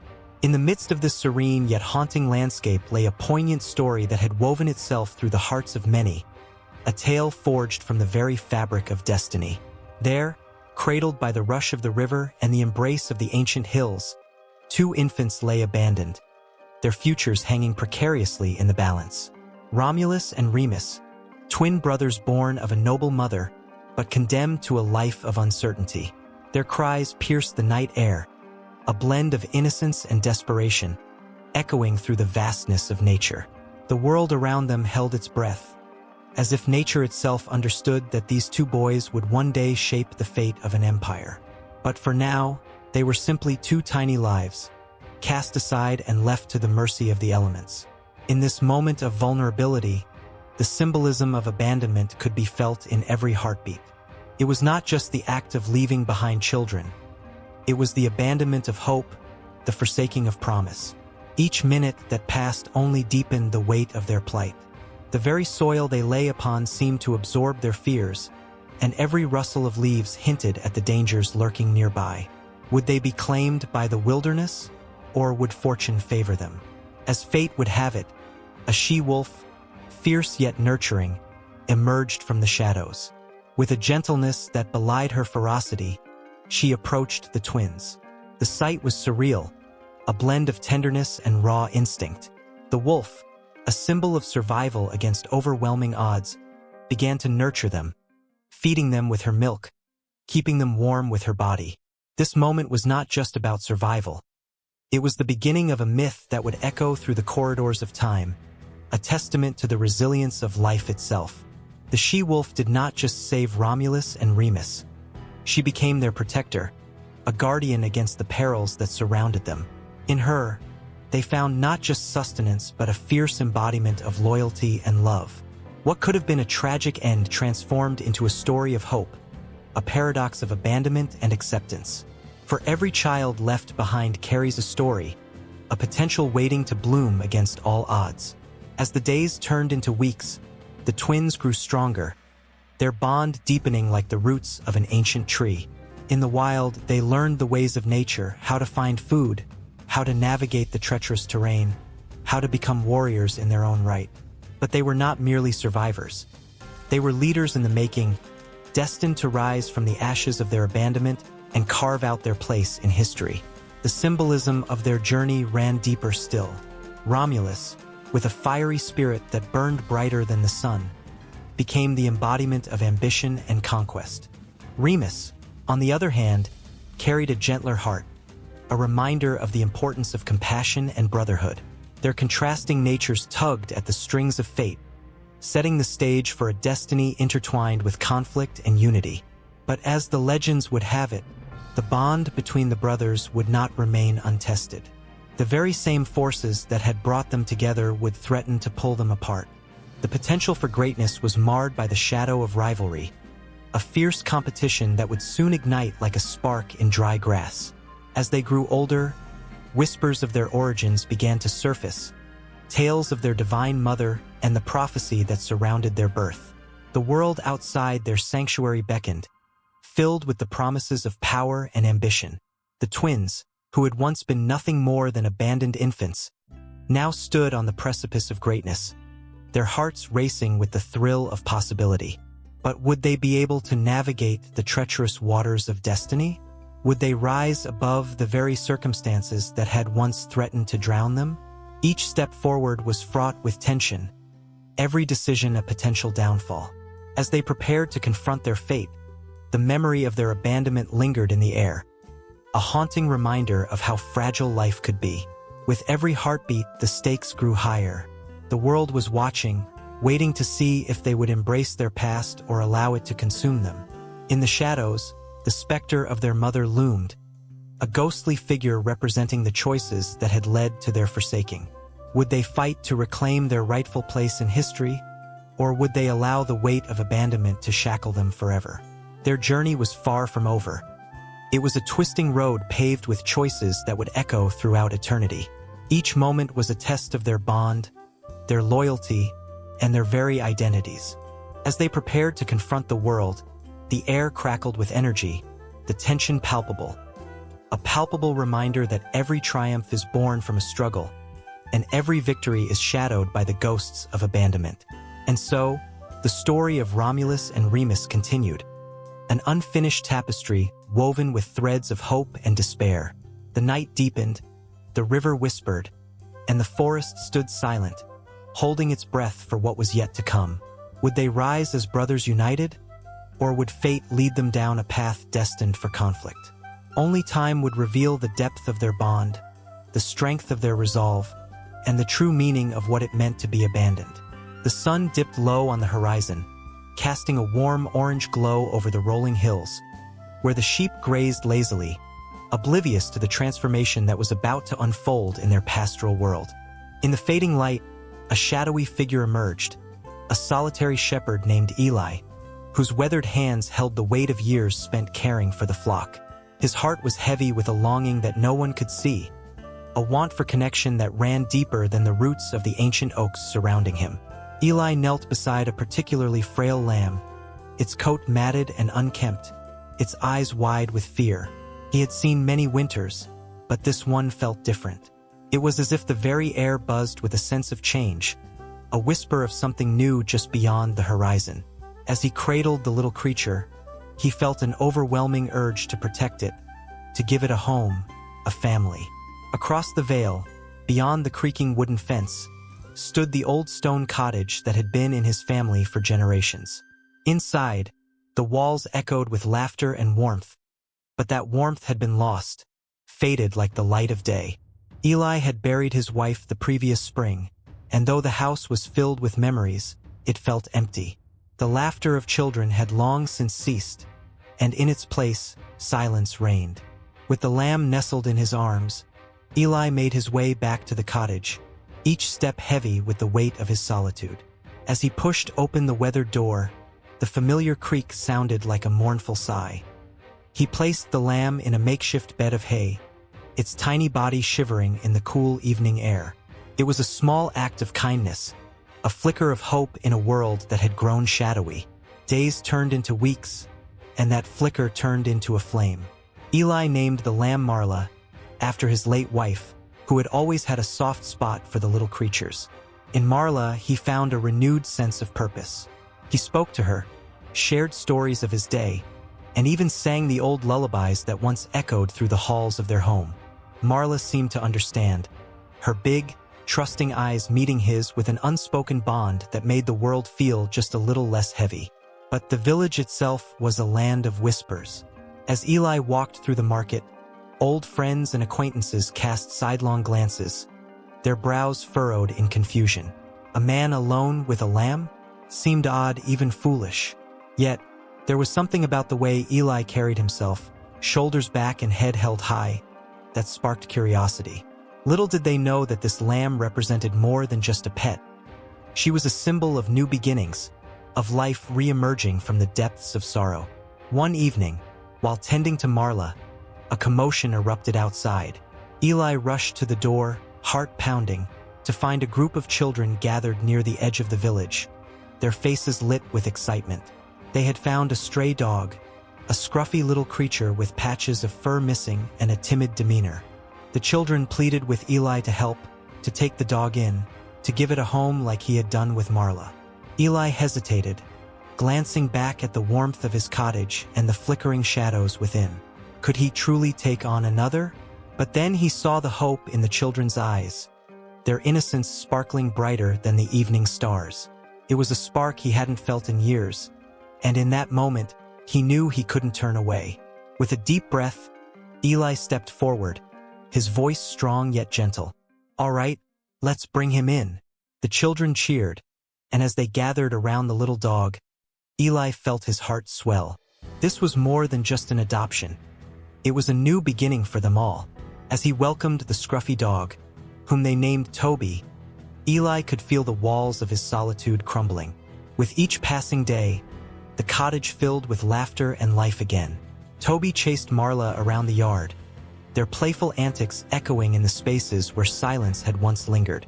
Eli laughed for the first time in what felt like an eternity, the sound ringing out like a bell, pure and unrestrained. But as the seasons changed, so did the winds of fortune. News spread through the village about the peculiar shepherd who had taken in not one but two neglected creatures. Some admired his kindness, while others whispered judgments, their words like daggers aimed at his heart. How could he care for animals when he lost his wife? They murmured. Yet, Eli remained steadfast, his focus on the joy that pulsed within his home. One chilly autumn night, as leaves danced outside in the glow of the harvest moon, Eli gazed at the flickering fire, warmth wrapping around him like an embrace. Marla lay curled at his feet, and Toby rested his head on Eli's lap. In that moment, he felt a sense of belonging he thought he had lost forever. But beneath the tranquility, a storm was brewing, a reckoning that would shake the very foundation of his newfound happiness. The next morning, a knock at the door shattered the peace. Standing there was a tall figure cloaked in shadows, a stranger with piercing eyes that seemed to see through to Eli's soul. "I hear you have taken in some lost souls," the stranger said, a hint of a smile flickering on his lips. Eli felt a chill run down his spine, sensing the weight of the man's words. "Who are you?" Eli asked, his voice steady but laced with curiosity. "I'm a seeker of stories, a collector of lives," the stranger replied. "And sometimes, the lost find their way back home in the most unexpected of ways." A shiver danced through the air as Eli stood at the threshold, the warmth of his cottage fading behind him. This was no ordinary encounter. It was a fork in the road, a choice that would lead him to places he never imagined. The air crackled with the promise of change, and Eli felt the pull of destiny tugging at his heart. As the sun dipped behind the hills, casting long shadows on the ground, Eli took a step forward into the unknown, leaving behind the comfort of what had been for the uncertainty of what could be. The river flowed endlessly, its surface shimmering like 1,000 diamonds under the midday sun. It whispered secrets in a language only the wise could understand, the murmur of its currents holding tales of ancient times. As the villagers gathered by its banks, they felt a pulse, a heartbeat that connected them to the earth and sky, to stories long forgotten. Today, however, felt different. There was a weight in the air, a tension that clung to the skin like summer sweat. Among them was an old woman, her silver hair catching the light, each strand telling the tale of years spent listening to the river's song. Her gnarled hands, worn from toil, clutched a tattered book of myths, its pages fragile and yellowed. The children danced around her, their laughter ringing out like chimes. Yet there was a shadow behind their smiles, a deep-rooted fear that had woven itself into their hearts.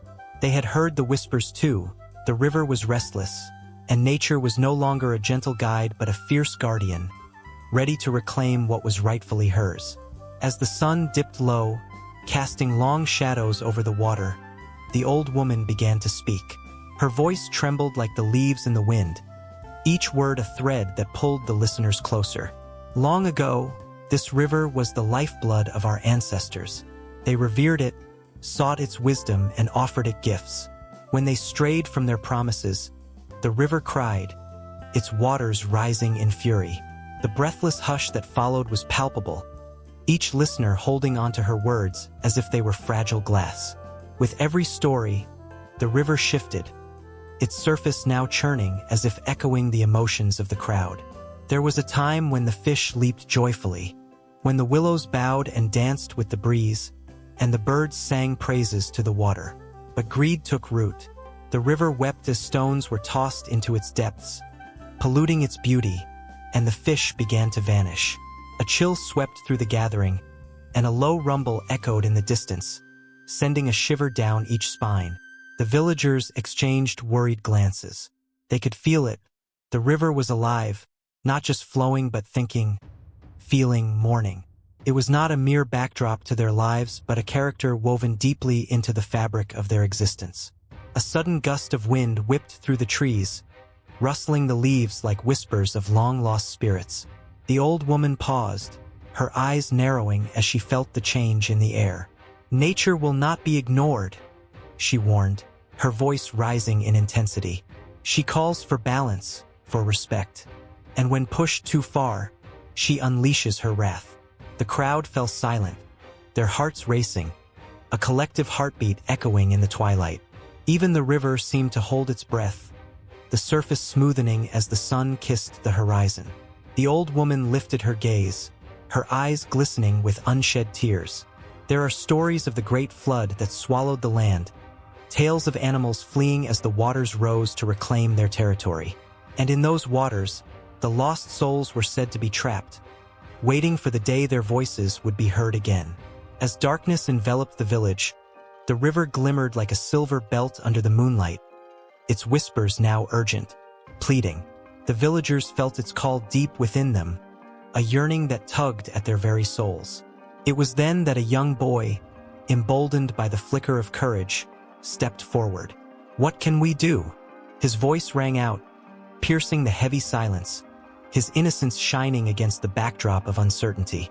The old woman turned to him, hope igniting in her heart. "We must listen. We must give back what we have taken. The river will guide us if we choose to honor it." The villagers nodded, a wave of determination washing over them. They began to gather stones, shovels, and baskets, preparing to cleanse the river of its burdens. In that moment, they were not just a group of individuals, but a community united by a common purpose, each heartbeat resonating with the rhythm of the water. As they worked, the river began to sing again, a sweet melody that filled the night air. The stars twinkled above, twirling in a cosmic dance, watching over the villagers as they toiled under the watchful gaze of the moon. With every stone they removed, the water sparkled brighter, and the whispers grew softer, more inviting. Yet, even amid their labor, a foreboding presence loomed, lurking just beyond the banks. Nature had a way of testing one's resolve, and as the villagers sang their songs of gratitude, a rumble echoed from the depths, a reminder that their actions alone might not be enough to appease the spirits that guarded the river. Suddenly, the waters swelled, rising higher than anyone had seen in decades. Gasps broke the night's tranquility as the villagers staggered back. The river, now a torrent, was no longer a friend but a force of nature demanding attention. The old woman felt the tremors beneath her feet, her heart racing as she faced the water. "This is the moment. We must not falter," she cried out, rallying the villagers to stand strong. They formed a line, hands joined, standing resolute against the rising tide, their unity becoming their strength. The river, sensing their determination, roared in return, its voice a cacophony of fury and fear. In the throes of this tempest, nature was not simply a backdrop. It was a character, a living entity with emotions swirling like the currents. There, amid the fury, the villagers found their purpose, not only to restore the river but to understand that it was a part of them, as primal as the blood that coursed through their veins. The confrontation reached a fever pitch, each wave crashing with the weight of forgotten promises, the essence of nature demanding respect and balance. And just as hope seemed lost, a sliver of light pierced the darkness, illuminating the river's depths. From the shadows emerged a solitary fish, shimmering like a beacon of hope, as if to remind them of the beauty they were fighting for. The villagers stood in awe, hearts pounding in unison, realizing that the river was not a foe but a reflection of their own actions. As they steadied themselves, the waters began to calm, the fierce current transforming into a gentle sway. But the night was far from over, for nature's story was still being written, and the river had only begun to share its truths.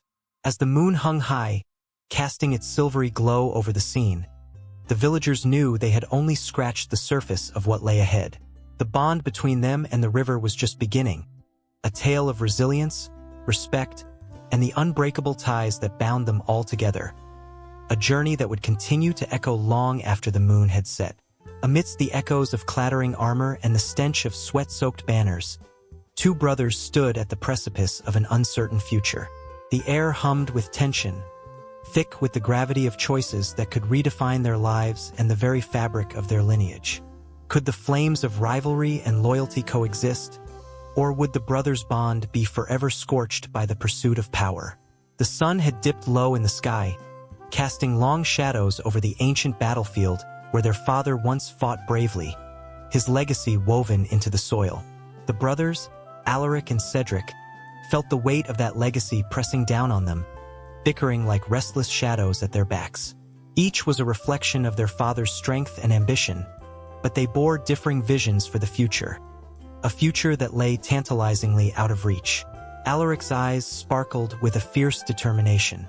He envisioned a kingdom united under his rule, a realm where the streets would echo with the laughter of children, and the crops would flourish in the sunlit fields. But his dream was not without its darkness. He felt the tantalizing pull of absolute power, a siren's call that threatened to drown out the voices of those he loved. He could almost hear the whispers of the crowd, chanting his name, their hopes resting on his shoulders. Yet deep inside, Alaric wrestled with doubt. Was he the hero they sought, or merely a tyrant in the making? Cedric, on the other hand, was a brooding figure, his heart heavy with the burden of expectation. He preferred the quiet solace of the woods, the rustling leaves offering comfort that the clamor of the court could not. In his mind, a different vision danced, one of wisdom and diplomacy rather than conquest. He craved to lead not through the sword but through unity, where differences faded away and strength lay in collective spirit. But with his brother's dreams colliding against his, Cedric felt the sting of inadequacy. Could he rise as a leader when the world demanded strength above all? A familiar ache clawed at his heart, a desperate need for acceptance, not as a second choice but as the rightful heir to their father's legacy. Days turned into weeks as the brothers found themselves encased in a web of political intrigue, allies and enemies blurring together like colors on a painter's palette. Each encounter with their peers was a dance, a dangerous ballet of smiles and hidden daggers. The tension crackled like a summer storm, each brother maneuvering carefully, knowing that one misstep could change everything. A pivotal moment approached, the day of the Grand Assembly, a summit meant to decide the future of their kingdom. The brothers would stand before nobles eager for blood, their eyes glinting with ambition like wolves awaiting a feast. As the day drew near, the uncertainty gnawed at them, a relentless horror that clawed at their minds in the dead of night. Alaric, fueled by an intoxicating mix of confidence and fear, prepared his speech, the words flowing like molten gold. "We are the harbingers of a new age," he would declare, and the crowd would roar, their voices merging into a singular shout of approval. Yet, in the depths of that ambition lurked a warning, a chilling reminder that ambition could easily turn into greed. Would his desire for glory sacrifice the very people he wished to protect? Cedric, sitting in shadowy corners of the castle, was no less restless. He penned his own words, quieter but heavy with meaning. A leader must listen, must bear the burdens of the people who cry in the night. Yet, each stroke of the quill felt like an echo of futility. Would the assembly truly hear him, or would they drown him out with the roar of Alaric's dreams? As the assembly dawned, the brothers faced a hall filled with eager eyes. Every noble and commoner alike awaited the unfolding spectacle, their fates entwined with the decisions about to be made. Alaric stepped forward first, a lion prepared to roar, his voice filled with the fervor of 1,000 battles. "My brothers and sisters, we stand on the brink of history."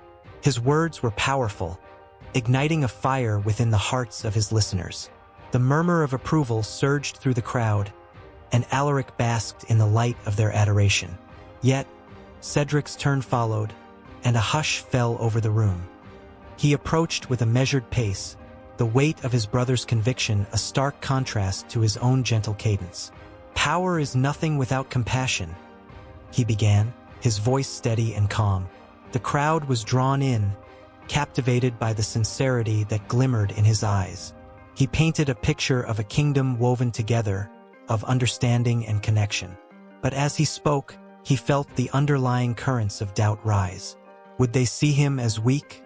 The brothers spoke passionately, one after the other, their voices a symphony of conflict and kinship. As the assembly reached its crescendo, the atmosphere exploded into chaos. Nobles shouted, each faction vying for dominance, their ambitions colliding like ships in a storm. The brothers, once united in their blood, now stood on opposing shores, the chasm between them widening with each heated word. And in that moment, with tensions palpable and emotions raw, something snapped. The brothers' eyes met, a flash of understanding igniting between them. They were not just fighting for their visions. They were fighting for each other, for their bloodline, for the legacy they were destined to inherit. But the question loomed larger than life. Could they bridge the divide? Or would the quest for identity and leadership tear them apart forever? As the assembly descended into chaos, Alaric and Cedric faced more than just their audience. They faced their own fears, their dreams, and the haunting specter of what it meant to be brothers. Time swirled around them, the echoes of their father's legacy whispering through the tumult, urging them to find their true calling amidst the storm. The battlefield was not just outside among their peers. It was within their hearts, a silent war of loyalty and ambition waiting to be resolved. In the shadows of night, when the world lay shrouded in mystery, two twin boys, Romulus and Remus, were abandoned on the banks of the Tiber River. Their cries pierced the stillness, echoing through the dense underbrush, a haunting melody of fate and fortune. As the moon cast its silvery glow upon the water, the fate of a great city hung in the balance, its very essence woven into the fabric of these boys' lives. The story of their birth was as dramatic and powerful as the destiny that awaited them. Born to the Vestal Virgin Rhea Silvia and the god of war, Mars, their lineage was steeped in legend and strife. An ancient prophecy foretold that the boys would bring about the end of the reign of their great-uncle, King Amulius, a ruthless ruler who had seized the throne from their grandfather. As the twins grew, the whispers of this prophecy followed them, like a shadow at their heels.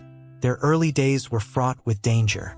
Left to perish in a basket among the reeds, they were miraculously saved by a she-wolf, whose maternal instincts drove her to nurture the helpless infants. Milk from her teats fed them, and her warmth enveloped them in a protective cocoon of safety. The beast was a fierce guardian, and as the boys thrived under her care, the world began to recognize the extraordinary birthright they carried with them. The Tiber River, a silent witness to the unfolding drama, swelled with the knowledge of the future it would cradle. The boys grew strong, nurtured not only by the she-wolf but also by a humble shepherd named Faustulus, who discovered them. In his home, they learned the ways of men, imbibing the values of bravery, strength, and loyalty, qualities that would soon become their legacy. As the twins reached adulthood, the seeds of ambition began to sprout within their hearts. The day came when they learned of their past, the truth of their lineage and the treacherous actions of King Amulius. Fueled by anger and the desire for justice, they rallied their friends, a band of loyal companions, and set out to reclaim their rightful place. The air crackled with tension, and the once quiet boyhood days were now overshadowed by visions of revenge and glory. In a fierce confrontation, Romulus and Remus faced King Amulius. The battle was brutal, and the cries of men echoed across the hills. In the chaos, blood was spilled, and destiny was forged. It was Romulus who struck the final blow, silencing the tyrant forever. The brothers stood victorious, but the taste of triumph was bittersweet. They had reclaimed their birthright, but the path ahead was uncertain.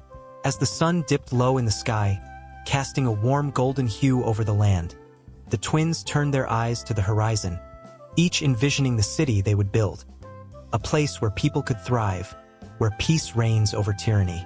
But the bond that had once united them began to fray. In the heat of ambition, they disagreed on where to establish this new home. Romulus favored the Palatine Hill, while Remus leaned toward the Aventine Hill. Tension crackled between them, love tinged with rivalry. On a fateful day, Romulus marked the boundaries of his chosen site, drawing a sacred furrow with a plow. It was an act of divine significance, a promise to the gods that this land would be his. But Remus, ever the provocateur, leaped over the boundary line, mocking his brother's efforts. In that moment, a dark shadow fell over their bond. Anger surged within Romulus, and in a flash, he struck down Remus, the weight of his grief crashing over him like a tidal wave. The death of Remus echoed through the valley, a tragic culmination of ambition and brotherhood gone awry. As Romulus stood among the mourners, the city he envisioned began to take shape, a city that would bear his name, Rome. Yet the joy of creation was forever marred by the loss of his brother. Each brick laid, each wall erected, felt like a weight pressing down upon his heart. In the years that followed, Rome blossomed, growing into a magnificent city of temples, markets, and grand forums. Yet, in the quiet moments, Romulus would often gaze toward the Aventine Hill, haunted by the ghost of his twin. The whispers of the past lingered in the air, reminding him that greatness often comes at a steep price. As Rome expanded, it became a melting pot of cultures and peoples, each bringing their own tales and traditions. The city became rich with history, each corner steeped in the echoes of ancient myths and legends. Festivals filled the streets with laughter, but lurking beneath the surface was the pain of the founding, a reminder that even in the light of glory, shadows remained. War, love, betrayal, and triumph became the threads woven into the tapestry of Rome's rise. The sacred fire of Vesta burned brightly in the heart of the city, symbolizing the eternal flame of hope and the promise of protection. As the years passed, the legend of Romulus and Remus transformed into a story told around flickering fires, a narrative that resonated with the dreams and fears of generations. And thus, the stage was set. Rome was no longer just a city. It was a living entity, filled with aspirations and ambitions, teetering on the edge of destiny. The story of its founding, rich with the weight of emotion and history, was only the beginning. As the sun rose over the great city, the future awaited, fraught with promise and peril, ready to write the next chapter in the saga of humanity's greatest empire. The air was thick with the scent of sweat, blood, and ambition as the clash of steel rang out across the rugged hills of ancient Latium. The ground quaked beneath the weight of armored men, their shields nearly buckling under the pressure of 1,000 fierce wills. This was a place where dreams were forged with fire and ambition, where the aspirations of a people would be burned into the very soil of a nation that was yet to be born. The cries of warriors echoed as they fought not just for territory, but for the soul of a city that would grow into the heart of an empire. In this unforgiving landscape, conflict reigned supreme. The Latin tribes were locked in a bitter struggle, their rivalries festering like open wounds. Each tribe sought power, honor, and a name that would be remembered through the ages. Among them, a young man named Romulus stood tall, his eyes gleaming with the flickering flames of destiny. He had witnessed the horrors of war, yet within him burned a fierce determination to rise above the chaos and carve a new path for his people. The battles were often brutal, with the ground stained by the blood of fallen comrades and enemies alike. But with each clash, alliances were forged and broken, and in those moments of conflict, a new identity emerged. The wars among the tribes were not merely about survival. They were a crucible that shaped the very essence of what would become Rome. Each conflict offered lessons in unity and division, in strength and vulnerability. The bitterness and bloodshed ignited a collective spirit that began to weave the very fabric of a nascent society. Romulus, the son of a Vestal virgin and a god, was not just a warrior. He was a visionary. He understood that strife could be a catalyst for greatness. With the ashes of war clinging to his cloak, he gathered the remnants of the fallen tribes. Whispers of a new city began to circulate, a sanctuary for those who sought refuge from the devastation. It was in this moment of turmoil that the powerful idea of Rome was born, not just from the blood of enemies, but from the yearning of a people for belonging and purpose. The struggle for survival brought out both the best and worst in humanity. For every act of valor, there was an act of betrayal. For every brotherhood formed in the heat of battle, there was a severance that left hearts broken. As Romulus walked among his people, he felt the weight of their hopes and fears pressing down like the iron helmets they wore. He saw the courage it took to stand in the face of overwhelming odds, the way they fought not just for land, but for a shared vision of a glorious future. Then came the fateful night when the Sabines, their neighbors to the north, challenged the growing influence of Romulus and his men. The tension crackled in the air as both sides prepared for an inevitable confrontation. The Sabines were fierce warriors, proud of their heritage, unwilling to bend the knee to anyone. But Romulus was undeterred. He rallied his troops, speaking of glory, of honor, and the promise of a new city that would shine brighter than any star in the night sky. When the battle finally erupted, it was chaos incarnate. Men clashed with primal ferocity, screaming out battle cries that echoed through the hills. There was a raw energy in the air as courage and despair mingled on the blood-soaked ground. In the midst of the fury, Romulus fought with the ferocity of a lion, charging toward the heart of the enemy. He could feel the pulse of history in his veins, every thrust of his sword a testament to the dream he hoped to create. But even as he fought, the realization hit him like a thunderbolt. Conflict was not just a means to an end. It was a force that shaped the very identity of his people. In taking what they wanted through violence, they were also forging a bond that would unite them in ways that peace never could. The emotional scars of conflict would be woven into the fabric of their society, a reminder of the sacrifices made and the battles fought. Tensions reached a peak when the Sabine women, captured during the chaos, began to cry out for their fathers, brothers, and lovers. Their voices transcended the battlefield, weaving a sorrowful melody that echoed in the hearts of both Romans and Sabines. Romulus watched, struck by a piercing realization. In conflict, they had forgotten that they were not just conquerors and conquered. They were all human beings, tied together by the same threads of love, loss, and longing. In that moment, he made a decision that would alter the course of history. Instead of continuing the bloodshed, he called for peace, urging both sides to come together, to recognize their shared humanity. The battlefield, once a site of violence, turned into a stage for reconciliation. Men who had been enemies just moments ago now stood side by side, united by something far more powerful than ambition: compassion. The echoes of the past reverberated through the hills as the first citizens of Rome began to emerge from the ruins of conflict.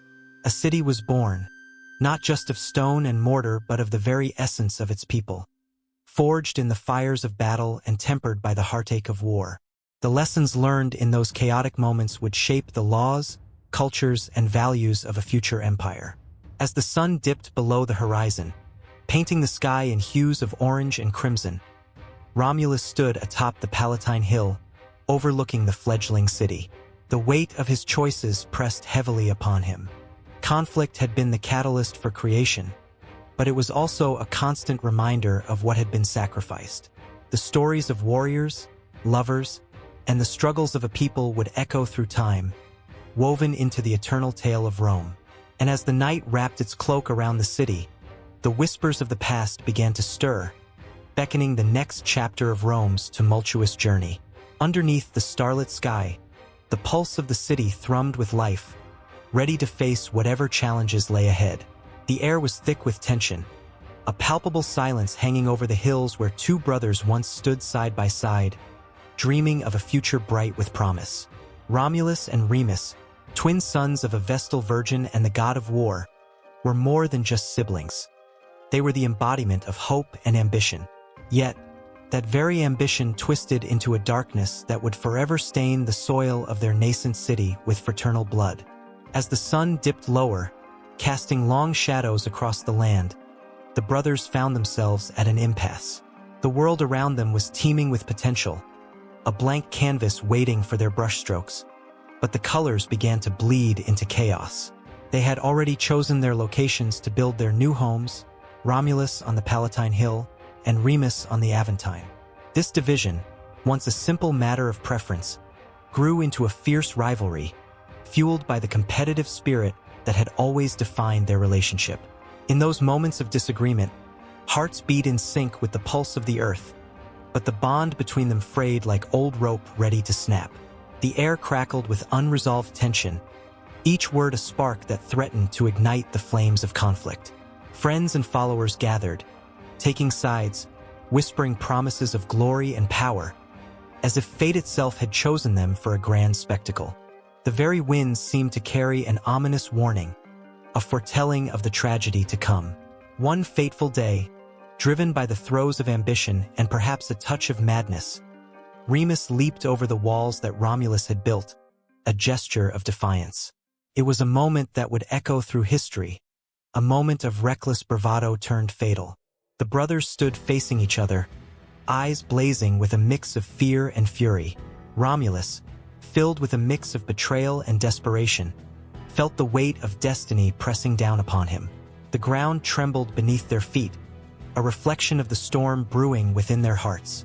"Why do you mock me, brother?" Romulus shouted, his voice trembling with anger. "I built this for us, for our future. You have no right to insult it." Remus, ever the provocateur, smirked. "Your walls are nothing but a cage. I will not be trapped by your foolish dreams." In that instant, a choice was made, a choice that would shatter more than just their bond. Romulus, pushed to the brink, raised his hand, and in a moment of unrestrained emotion, he struck. The world went silent as if time itself had paused to witness the irrevocable act. The blade found its mark, piercing through flesh and bone, silencing Remus forever. The scream of betrayal hung in the air, a haunting wail that echoed through the hills. Romulus fell to his knees, the weight of his actions crashing down like a tidal wave. The realization that he had killed his own brother seeped into his soul, an indelible stain that would never wash away. Remus lay on the ground, eyes wide open, staring into the void. A mirror of the dreams they had shared now turned to dust. The world around him faded, and in that moment, Romulus was left alone. Alone with his victory, which felt more like a curse than a blessing. As the sun finally set, painting the sky in hues of red and orange, the blood of a brother soaked into the earth. The city they had envisioned now bore the weight of a terrible legacy, one born not from unity, but from the shattering of familial bonds. Romulus rose, his heart heavy, a king crowned by the blood of his kin. Yet, the crown felt more like a noose, tightening with each heartbeat. The aftermath of that fateful day rippled through the hearts of the people gathered, who had come to witness the founding of a great city but instead became witnesses to the birth of a tragedy. The cheers turned to murmurs of disbelief, eyes darting from brother to brother, as if trying to comprehend how ambition could twist love into hatred. The vision of a united future dissolved, replaced by a chasm that would forever separate the followers of Romulus and the memory of Remus. Romulus stood amidst the ruins of their shared dreams, the reality of his newfound kingdom sinking in. He would build, he would rule, but at what cost? Each stone he laid felt like a weight upon his conscience, a reminder of the price paid in blood. The walls rose higher, a fortress against the world. Yet within those walls, a solitary figure haunted by guilt lingered. The ghosts of their laughter, their dreams, now replaced by the echoes of a fratricidal conflict. The city of Rome would rise, a testament to ambition, courage, and perhaps madness. Yet, the laughter of brothers would never again fill the air, replaced instead by the whispers of fate. The people would speak of Romulus, the founder who had slain his own blood, recounting the tale over and over until it became woven into the very fabric of their culture. Yet, the heart of the story was one of loss, a reminder that even the strongest bonds can fray, and the most ambitious visions can lead to despair. As Romulus looked upon the walls, a shiver ran down his spine. He could almost feel Remus's presence, the brother who had once stood beside him, now forever a part of the legend whispered in dark corners. Would the city they built be a monument to glory or a tomb for the love that was lost? The question lingered like a shadow, haunting him as he took the first steps into a future that felt both bright and suffocating. The stage was set for a city that would shape the world, but at its heart lay a wound that would never heal. The fratricidal conflict had marked the beginning of an era, one where ambition clashed with love and brotherhood was sacrificed at the altar of power. And as Romulus laid the first stone of his empire, he understood that the echoes of that day would never fade. They would be carved into the very essence of Rome, a reminder that ambition could build empires, but it could also destroy the very foundations upon which they stood. The sun hung low over the hills of ancient Rome, casting long shadows that danced on the cobblestones. A distant ruckus broke the tranquil evening, laughter mingling with shouts in a marketplace bustling with life. Yet, hidden beneath this lively facade lay a current of unease, as the stakes of power began to shift in a way that only a few could foresee.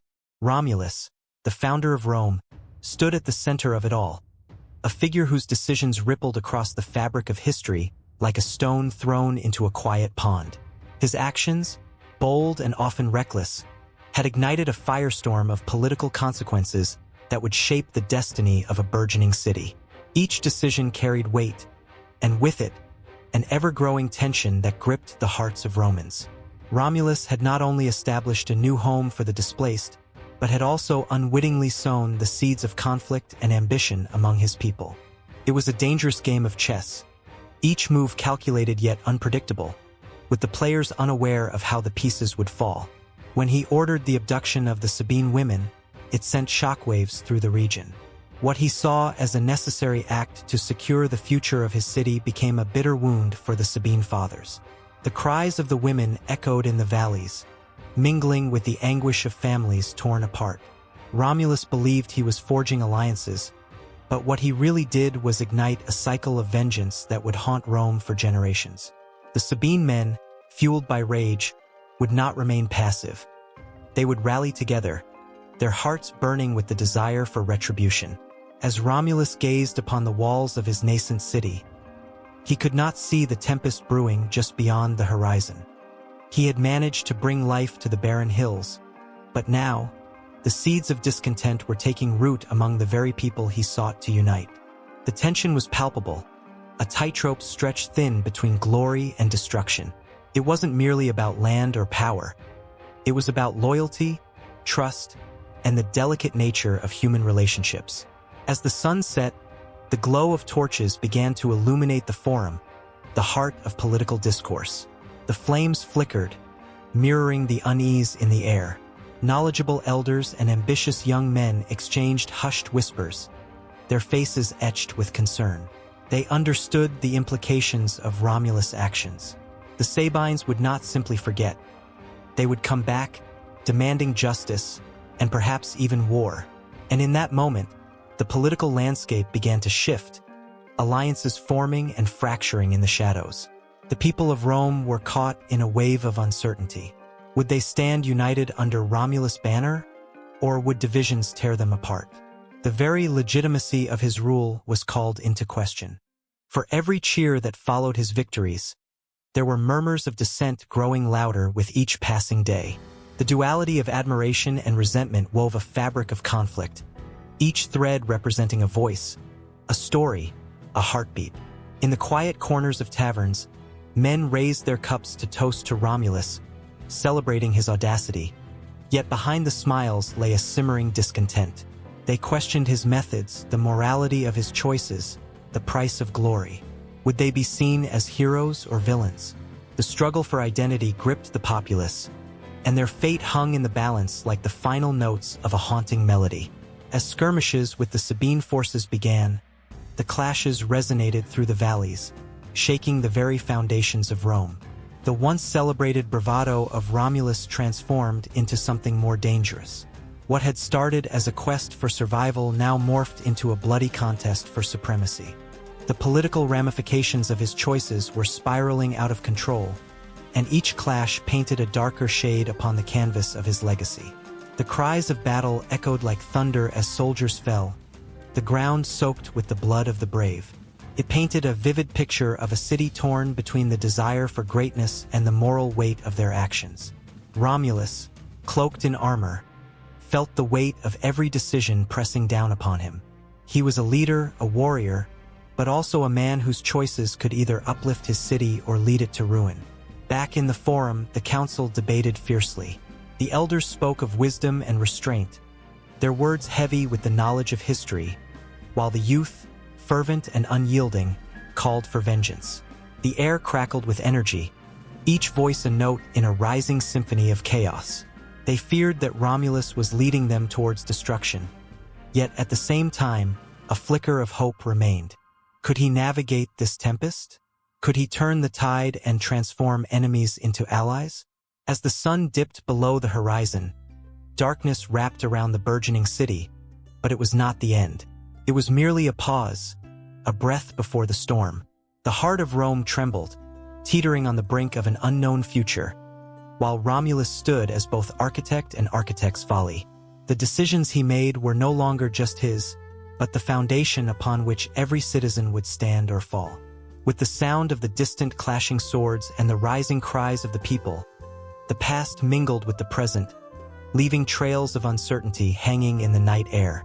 The political landscape had become a battlefield, not just of soldiers but of ideologies, loyalties, and the very spirit of what it meant to be Roman. The ripples of Romulus' actions would spread far and wide, intertwining lives and fates, as the city breathed, pulsated, and prepared for the inevitable collision of dreams and reality.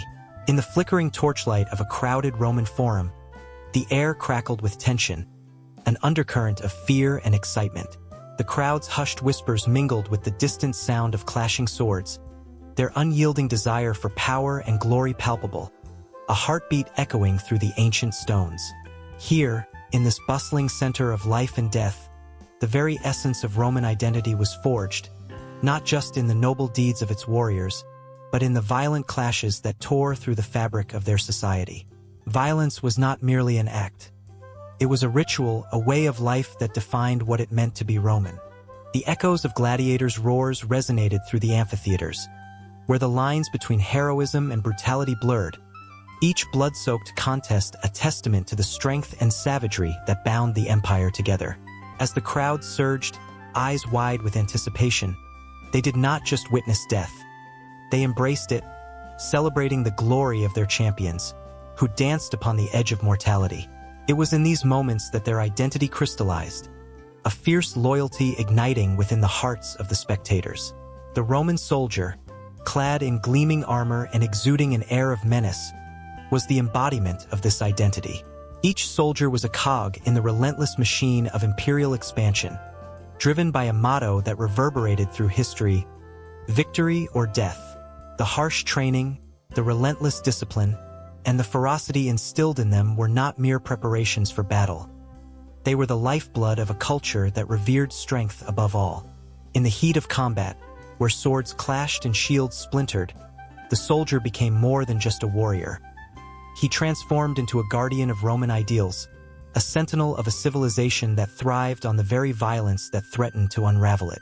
As the sun dipped below the horizon, casting long shadows across the cobblestone streets, the stories of conquest and defeat echoed in the minds of the people. The bloody tales of the Punic Wars, where Carthaginians and Romans clashed like titans, were recounted with fervor. Each battle was a stage where valor was tested and legends were born. The memory of Scipio Africanus, whose strategic brilliance turned the tide at Zama, was immortalized in the minds of citizens who yearned for a hero to embody their aspirations. Yet, as glorious as these tales were, they were rooted in violence, in the relentless pursuit of power that left scars on both the conquerors and the conquered.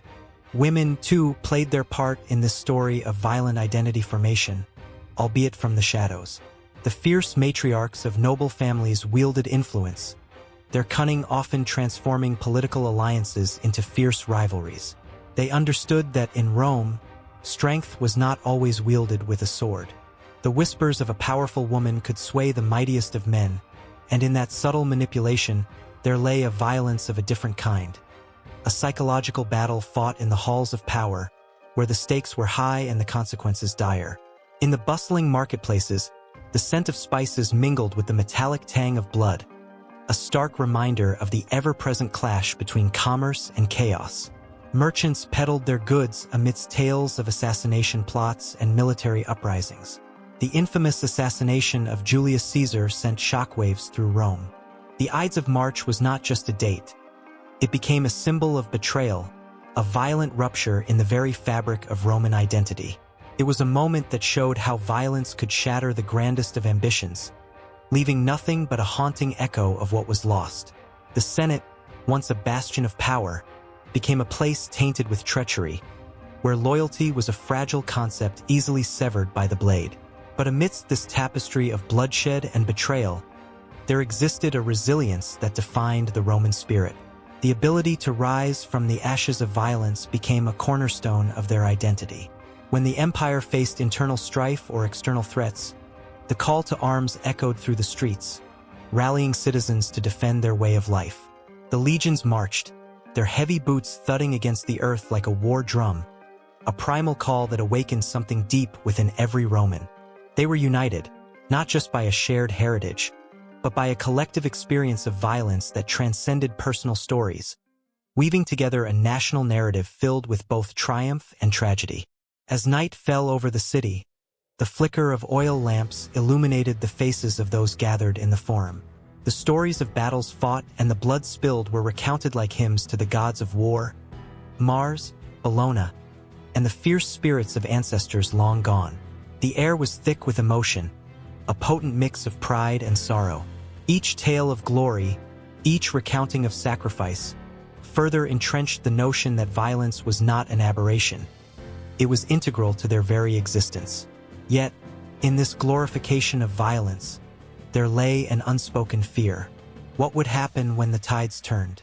Could the empire, built upon a foundation of blood and conquest, sustain itself, or would it crumble under the weight of its own violent legacy? The questions lingered, heavy and oppressive, like the growing shadows that enveloped the city as dawn approached. The citizens, caught in the web of their own history, understood that their identity was forged in the crucible of violence, yet they longed for a future where strength did not demand bloodshed.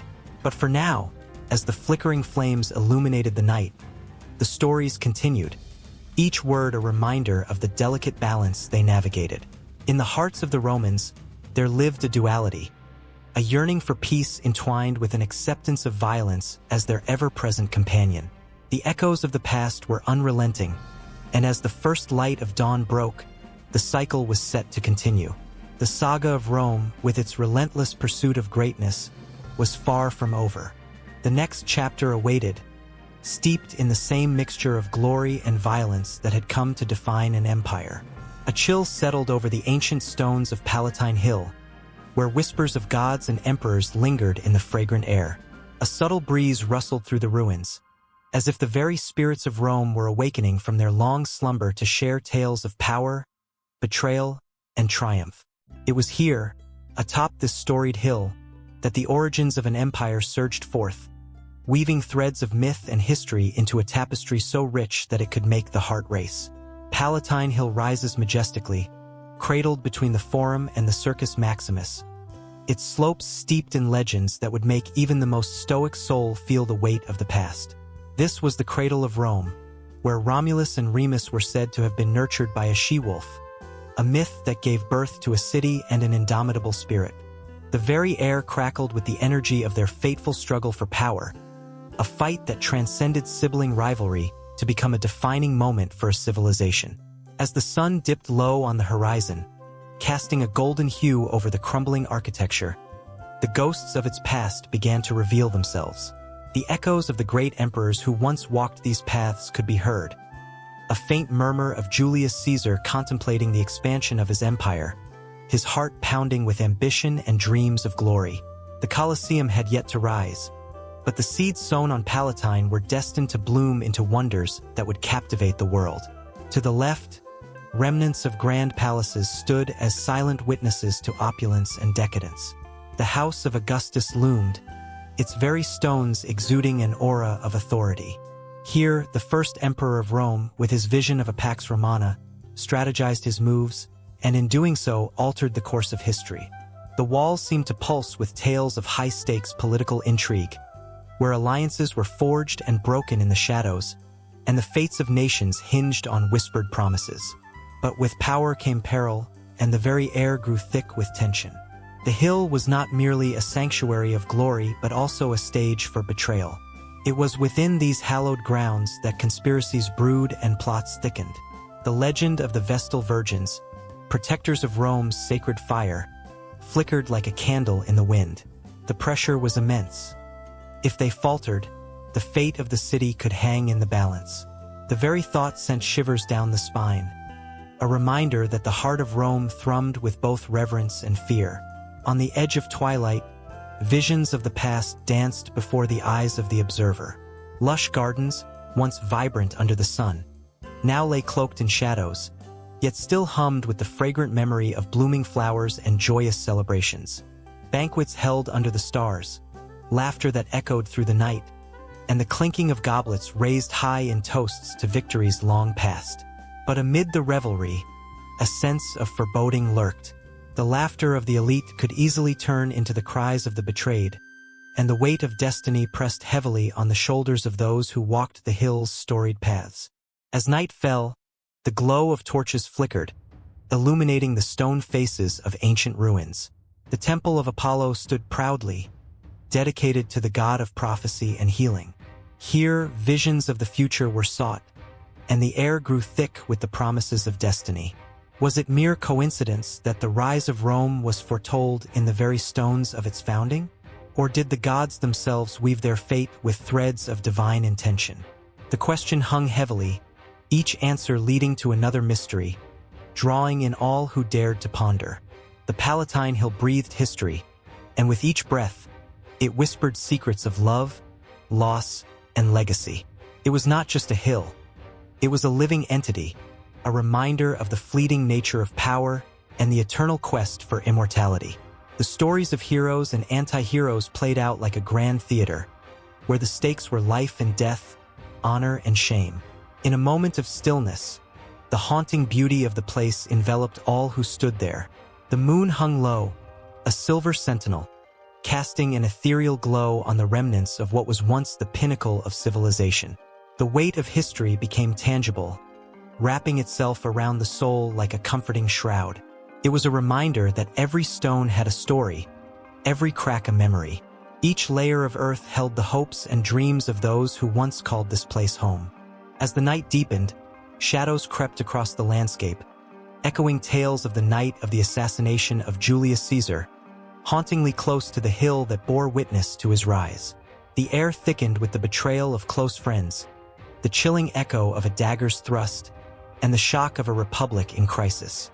The energy of that fateful day rippled through time, forever etched into the fabric of history, and the heart of the hill pulsed in rhythm with the turmoil of a people. The stories were endless, a river of time flowing ceaselessly through the valley of Rome's legacy.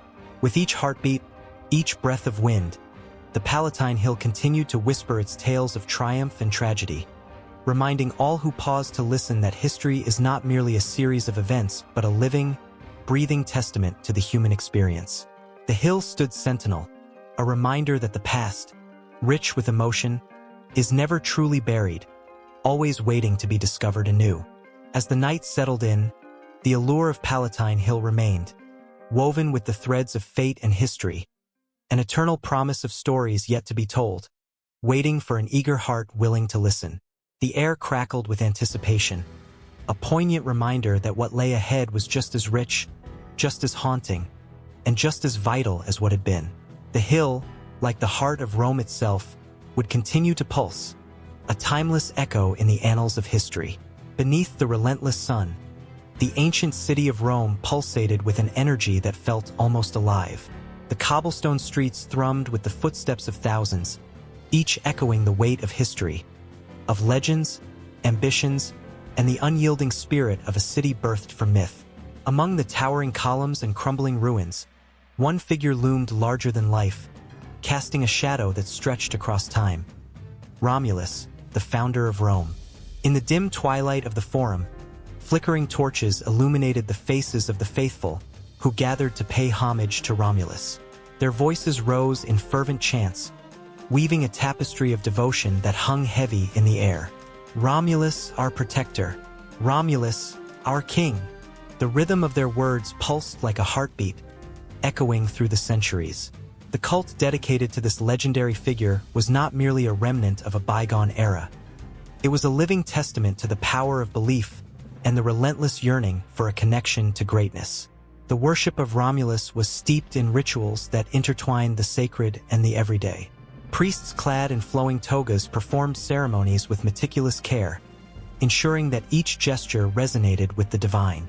At the heart of their worship lay the Lupercalia, a festival that celebrated fertility, purification, and the founding of Rome itself. As young men ran through the streets, playfully striking passersby with strips of goat hide, the air crackled with exhilaration and anticipation. To be touched by a Lupercus was said to bless a person with fertility and good fortune.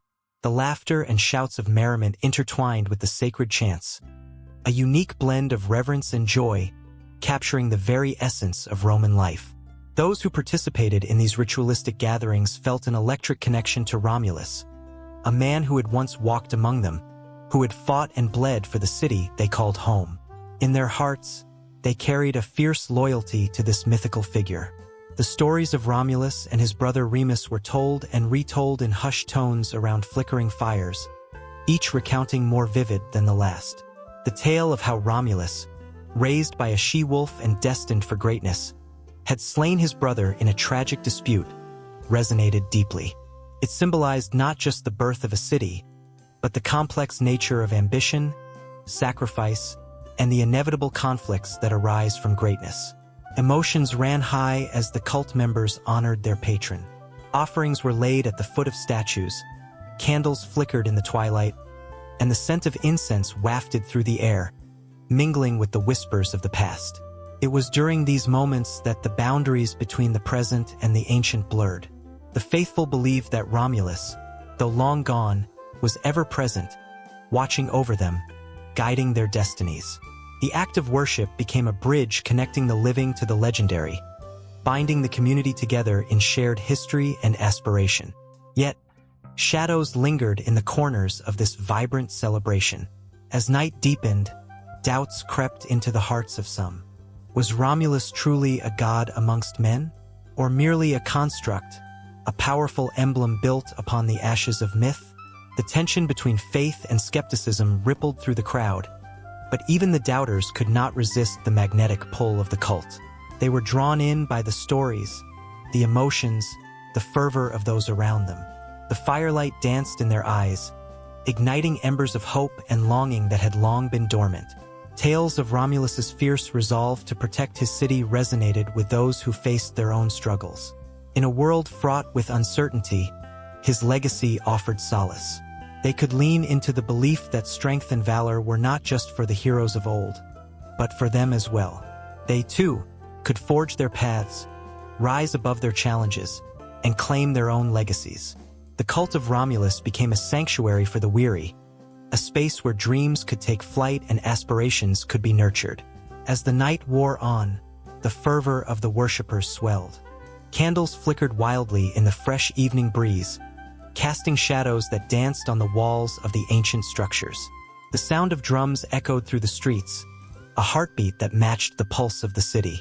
With every beat, the faithful raised their voices higher, merging their hopes and dreams into a collective roar. "Romulus, grant us your strength," they cried, their voices swelling like the tide, rising with the promise of a new dawn. In the midst of this fervent celebration, a figure stood apart, observing the fervor with a mix of admiration and uncertainty. A young woman, her brow furrowed as she contemplated her place in this tapestry. She had grown up hearing tales of Romulus, but as she witnessed the raw power of belief in action, she felt a stirring deep within her. Was she destined to be a part of this legacy? Could she, too, rise to greatness in a world that often felt too vast, too unforgiving? Moments passed, heavy with anticipation, as she wrestled with her thoughts. It was here, amid the echoes of ancient chants and the crackle of torches, that she began to understand the true essence of the cult of Romulus. It was more than just a reverence for a long-lost king. It was a celebration of hope, a testament to the human spirit's resilience in the face of adversity. And though she had her doubts, she could not deny the warmth that spread through her chest. A flicker of faith ignited by the stories that had shaped her world. The gathering swelled, each person feeding off the energy of the others, creating a surge that transcended individual doubts. Together, they wove a collective identity, a fabric stitched from the threads of their shared worship and devotion.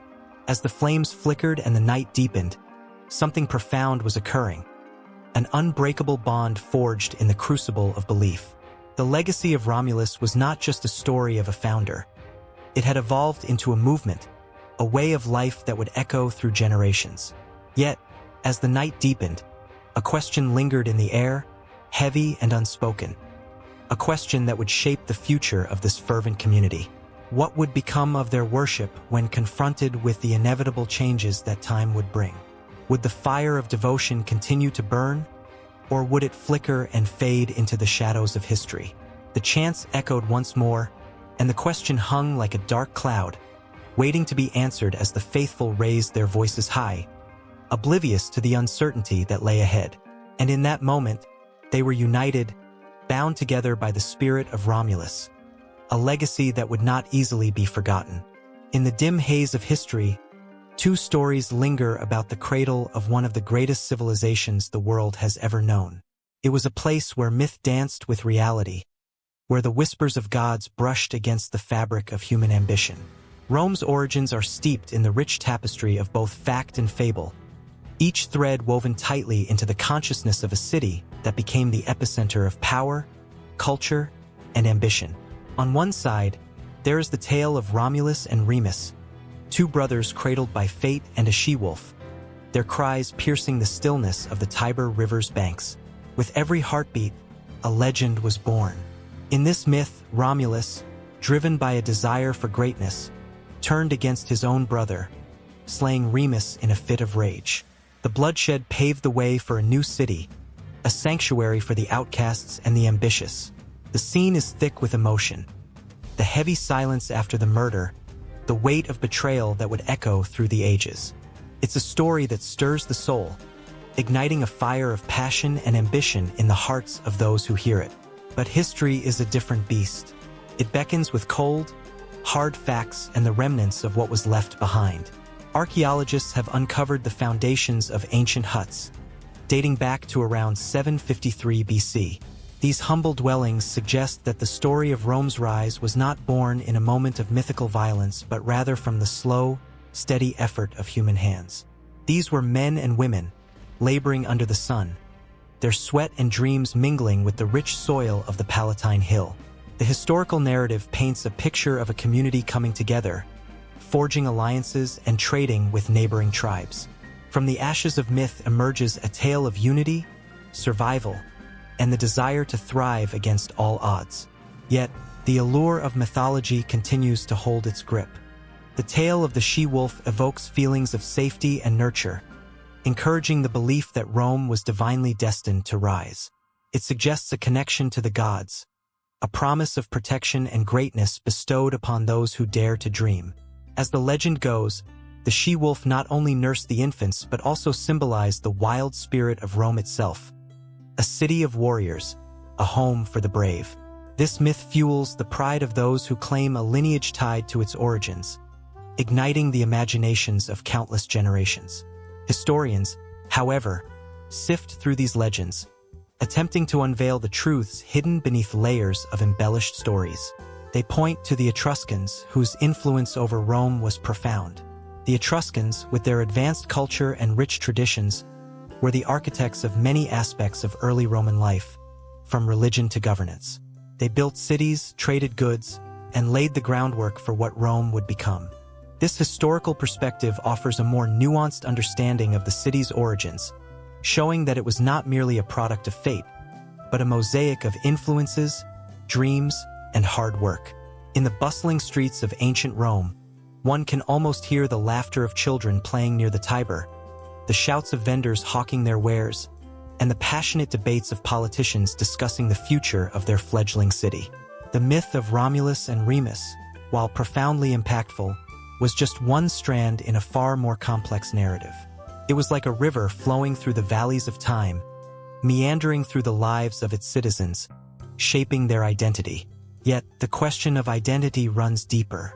Did the Romans see themselves as descendants of gods, or were they simply proud citizens of a growing city? The myths inspired the Romans to view their city as destined for greatness, but the reality of their existence was often filled with struggles. The history books tell of wars, betrayals, and alliances, all the elements of a gripping drama.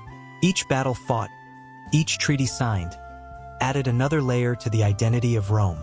In the shadows of the Forum, orators spoke with fiery passion, infusing the air with dreams of glory. The myth of divine ancestry gave them strength, but the reality was that every inch of land claimed came from blood, sweat, and tears. The historical narrative reveals a transition, a move from mythic beginnings to a pragmatic, often harsh reality. It embodies the tension between what was imagined and what was lived, a relentless push and pull that defined the essence of Rome. As night fell, The flickering torches cast shadows on the walls of early Roman structures, flickers of light illuminating the faces of the past. The stories of heroes and gods were shared around fires, but so too were the tales of struggle and perseverance. The mythology provided comfort, a sense of belonging, while the historical narrative grounded them in the truth of their existence. It is in this space between truth and fantasy that the heart of Rome beats strongest.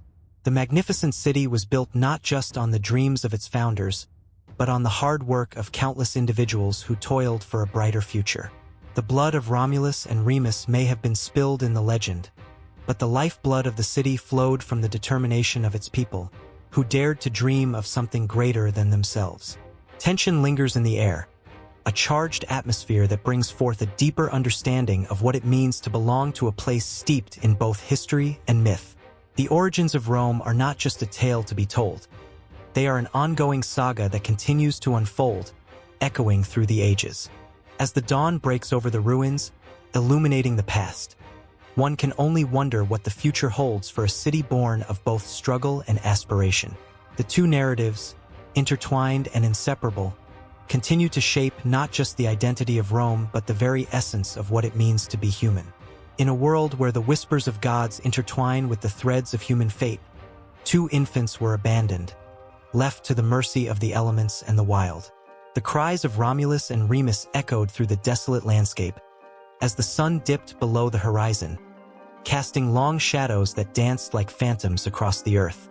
Born of a vestige of divine lineage, these twins carried the weight of prophecy upon their small shoulders, their destinies intertwined with the very foundation of a mighty empire yet to rise. The tale of Romulus and Remus is steeped in tragedy and triumph, and its roots sink deep into the fertile soil of Greek mythology, where gods and mortals played out their grand dramas. Here, amidst tales of heroic quests and tragic flaws, the essence of fate and ambition comes to life. The Greeks had mastered the art of storytelling, weaving moral lessons and reflections on human nature into their myths. And in those tales, the seeds of the Roman narrative began to take shape. Consider the story of the great hero Perseus, who, like Romulus, was born of a divine union. Both figures faced enormous challenges from the very start. Perseus conquered the monstrous Medusa and brought glory to his name, while Romulus and Remus fought against their own fate, their very existence a testament to the struggle against adversity. The parallels are haunting. Both heroes were born into a world that sought to silence them, yet destiny had other plans. The influence of these Greek myths loomed large, casting a shadow over the infancy of Rome. In the shadows of ancient mountains, where the whispers of gods linger, the idea of fate became a guiding principle. The Greeks believed that the threads of life were woven by the fates, three powerful sisters who determined the destinies of gods and mortals alike. Romulus and Remus, with their tragic beginnings, seemed to embody this very struggle against the inevitable. They were not merely children. They were symbols of hope, of rebellion, and of the fierce will to carve a path through the wilderness of existence. As the twins were discovered by a she-wolf, nurturing them with her milk, the imagery resonated with the myths of Artemis, the goddess of the hunt and protector of the wild. The ancient Greeks revered animals as sacred, and the she-wolf became a powerful symbol of survival and maternal strength. This bond between the fierce beast and the vulnerable infants mirrored the connections found in other myths, where divine beings often took on the guise of animals to protect the innocent. Each suckle was a reminder that in the world of gods and men, strength often arises from the most unexpected places. With every heartbeat, the twins grew, each moment a cacophony of laughter and the promise of what was to come. The tension in their story escalated, echoing the tales of Achilles and his wrath, a reminder that great power often comes with great conflict. Romulus and Remus, destined to be more than mere orphans, were on the brink of an epic confrontation that would determine their fates and the fate of an entire civilization. The gods watched with bated breath, their influences lacing through the air like an electric charge, each heartbeat a reminder of the impending clash. In their youth, the twins encountered their first trials, much like the heroes of Greek lore who faced down their own adversities. These encounters sparked the flames of rivalry and ambition, akin to the legendary clashes of Hercules, who, in his quest for redemption, faced insurmountable odds. The tension in the air crackled, each argument an act of defiance between the brothers, a reflection of the timeless struggle for power, an age-old dance between kinship and rivalry. The myth of Romulus and Remus also speaks of the violent birth of a city, a theme familiar in the tales of Thebes and Athens, both cities marked by the blood of family and the sacrifices made in the name of ambition. The dreams of glory hung thick in the air, and the promise of a new Rome beckoned like a siren's call. Yet, as with all great stories, the path was fraught with peril. The influence of fate loomed large, a constant reminder that ambition, while noble, can lead to tragic ends. As they grew into young men, the flames of destiny burned brighter. The brothers faced a choice that would forever alter their lives. The city of Rome awaited, its foundation ready to be laid upon bloodshed and dreams.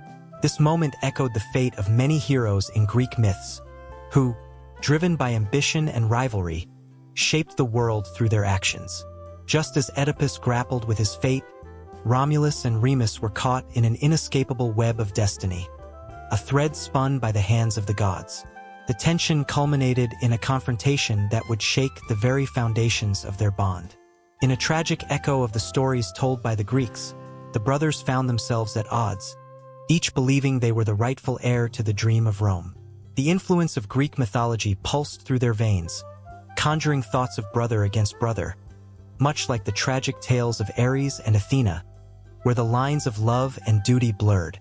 The stakes were higher than ever, and the winds of fate howled around them as they prepared to carve their names into the annals of history.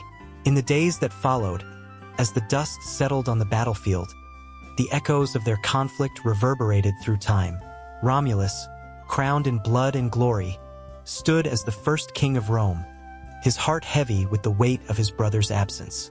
The pain of betrayal lingered in the air, a bitter reminder that ambition often comes at a cost. A theme that resonates throughout Greek myths, where the gods themselves are not immune to the tragic flaws that lead to their downfalls.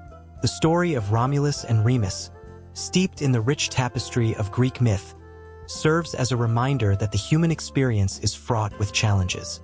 Each cry of the abandoned twins, each fierce roar of the she-wolf, and each clash of steel between brothers paints a vivid picture of the struggles that define existence. Their legacy became etched in time, a powerful testament to the influence of the myths that shaped their tale, casting a long shadow over the future of Rome and beyond. And as the sun set on the horizon, bathing the ruins of what would become a great empire in golden light, the whispers of ancient gods lingered in the air, entwining with the dreams and destinies of those who dared to follow in the footsteps of giants. The story, like the river that flows eternally, continued onward, each chapter a heartbeat a promise of what was yet to come. Under the weight of a starlit sky, where myth meets reality in an eternal dance, the tale of Romulus and Remus begins to unfold. A river glimmers in the moonlight, its waters whispering secrets of the past. Here, at the banks of the Tiber, two infants, mere specks of life cradled in a basket, float toward destiny. This is no ordinary tale of survival. It is the lifeblood of a nation, intertwined with the very foundation of Rome itself. The ancient world, filled with marble and bronze, spoke of these twins in a language that transcended words. Artists, captivated by their story, etched scenes of their lives onto canvas and stone, each stroke pulsating with emotion and history. The iconic image of the she-wolf, fierce and nurturing, stands as a symbol of maternal devotion, her fierce gaze reflecting the struggles and triumphs of the brothers. When one gazes upon this fierce creature, a wave of warmth washes over them, a poignant reminder of love born from adversity. In the vast expanse of Roman art, the image of Romulus and Remus transforms throughout the ages. Initially, their portrayal is raw and rugged, capturing their wild origins. As they grow, the city of Rome blossoms around them, and the art begins to flourish. Statues emerge, casting long shadows, evoking the spirit of the boys who would become founders of a great empire. Each piece, crafted with painstaking detail, exudes a sense of purpose. The tension between innocence and ambition simmers just beneath the surface, drawing the observer in, urging them to confront the duality of the human experience, the desire for power intertwined with the unbreakable bonds of blood. Artisans captured the moment of the twins at the breast of the she-wolf, a scene that stirs a wellspring of emotions. The wolf, fierce and protective, embodies both the threat of the wild and the warmth of maternal love. It is a reminder that even in the most chaotic circumstances, tenderness can exist. Each curve of the wolf's body, each line of the twins' faces, breathes life into the narrative. One can almost hear the rustle of leaves and feel the cool breeze of the evening as the twins suckle, unaware of the monumental future that awaits them. As Rome grew, so did the iconography surrounding the twins. Artists began to depict them not just as helpless infants but as young men, fierce and determined. The moment when Romulus, resolute and powerful, stands atop the Palatine Hill, an image that became iconic in its own right, is charged with energy. The very air seems thick with tension as he gazes over the land that will bear his name. It's a moment suspended in time, filled with ambition, the promise of glory, and the hint of conflict. Not far from these powerful depictions, the story continues to evolve. Vases, mosaics, and frescoes tell tales of their trials and triumphs. One can imagine the colors bursting forth, each hue representing the heartbeat of a civilization. The dynamic poses of the twins demonstrate their spirit, their relentless pursuit of destiny. These images are not just decoration. They are a visual narrative of aspiration and struggle, echoing the hopes of the Romans who looked upon them. In the bustling forums and grand temples of Rome, the story of Romulus and Remus found its way into the fabric of daily life. The imagery became a part of collective memory, and as people engaged with it, they felt the weight of history pressing against their hearts. They saw themselves in the twins, their dreams reflected in the fierce determination of Romulus, their fears mirrored in the abandonment Remus faced. This connection deepened with every iteration of their story, each artistic representation igniting a spark of pride and identity. The twins' imagery also bore witness to the darker shades of their narrative. In the story of their rivalry, where ambition led to betrayal, one could sense the tragedy unfolding. Artists captured the moment of conflict, the brothers locked in a fierce struggle, each representing the duality of nature, creation and destruction. As viewers, they felt the bitter pang of loss, the realization that greatness often comes at a price. Every stroke of the brush conveys this emotional turmoil, wrapping the audience in a web of passion, conflict, and the soaring aspirations of a people. Reliefs carved into grand monuments showcased the pivotal moments of their saga. The moment of Remus's death, a turning point drenched in betrayal, resonated deeply within the Roman psyche. Each figure in these artworks told a story, an echo of shared history that transcended generations. The pain of loss, the fire of ambition, and the hope for a better future entwined in every depiction, creating a tapestry of emotions that left viewers breathless. As the centuries progressed, the story of Romulus and Remus evolved alongside the art that celebrated them. With each new interpretation, artists infused their own context, concerns, and aspirations into the imagery, ensuring that the twins remained relevant. They spoke not only to the glory of Rome but also to the universal themes of brotherhood, loyalty, and the cost of ambition. The layers of meaning continued to grow, inviting viewers to reflect on their own lives and the choices they faced. In the hands of artists through the ages, the symbol of Romulus and Remus transcended the realm of myth. They became a mirror reflecting society's ideals, struggles, and dreams. As viewers stood before statues and paintings, they were transported to a time when the world was raw and ripe with possibility.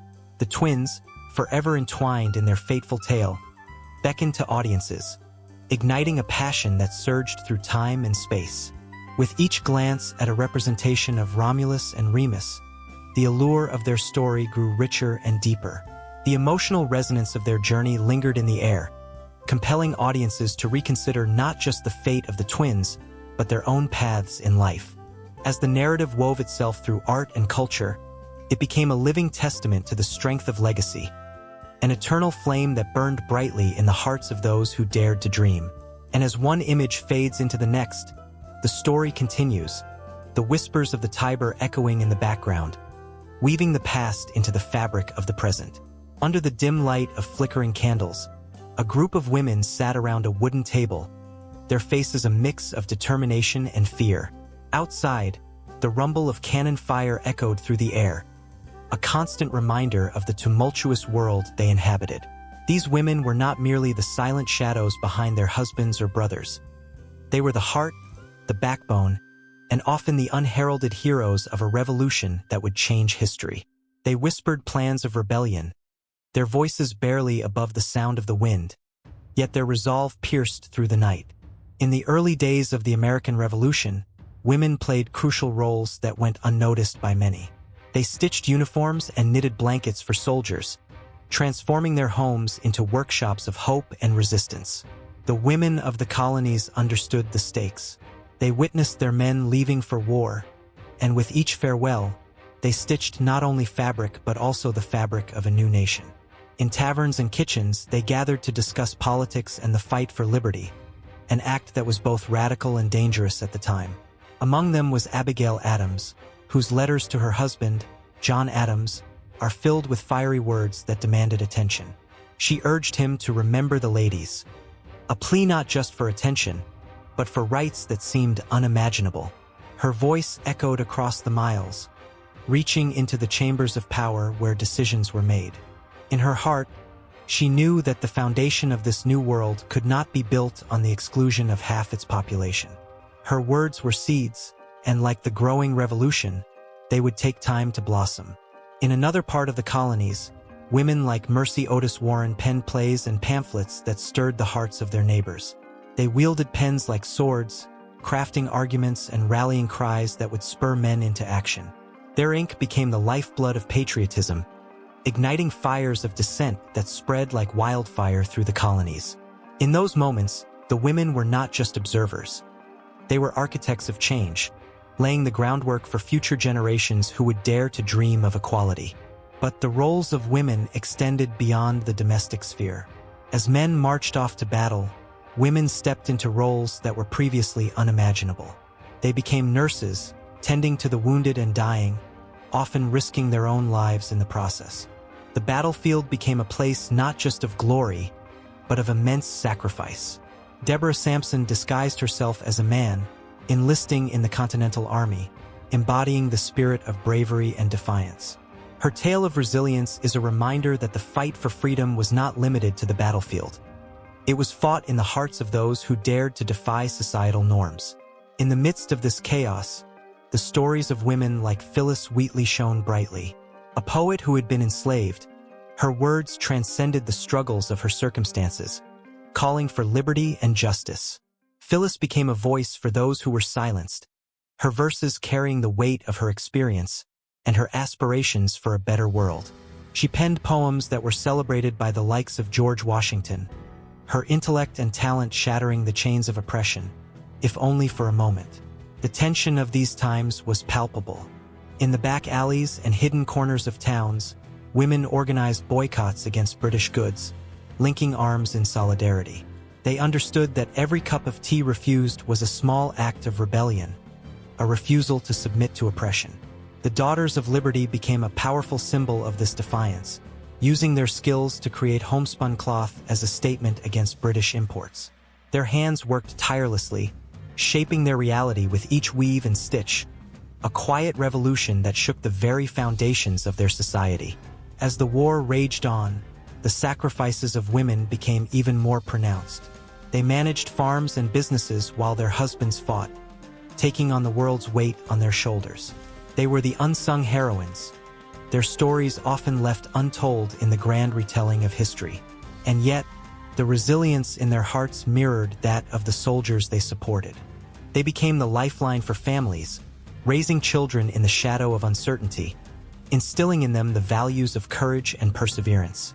In the aftermath of the war, as the smoke began to clear, the question remained, what would the new nation look like? Women gathered once more, their voices rising in a chorus that demanded recognition. The birth of a nation had brought with it the promise of freedom, yet they were still bound by chains of expectation and tradition.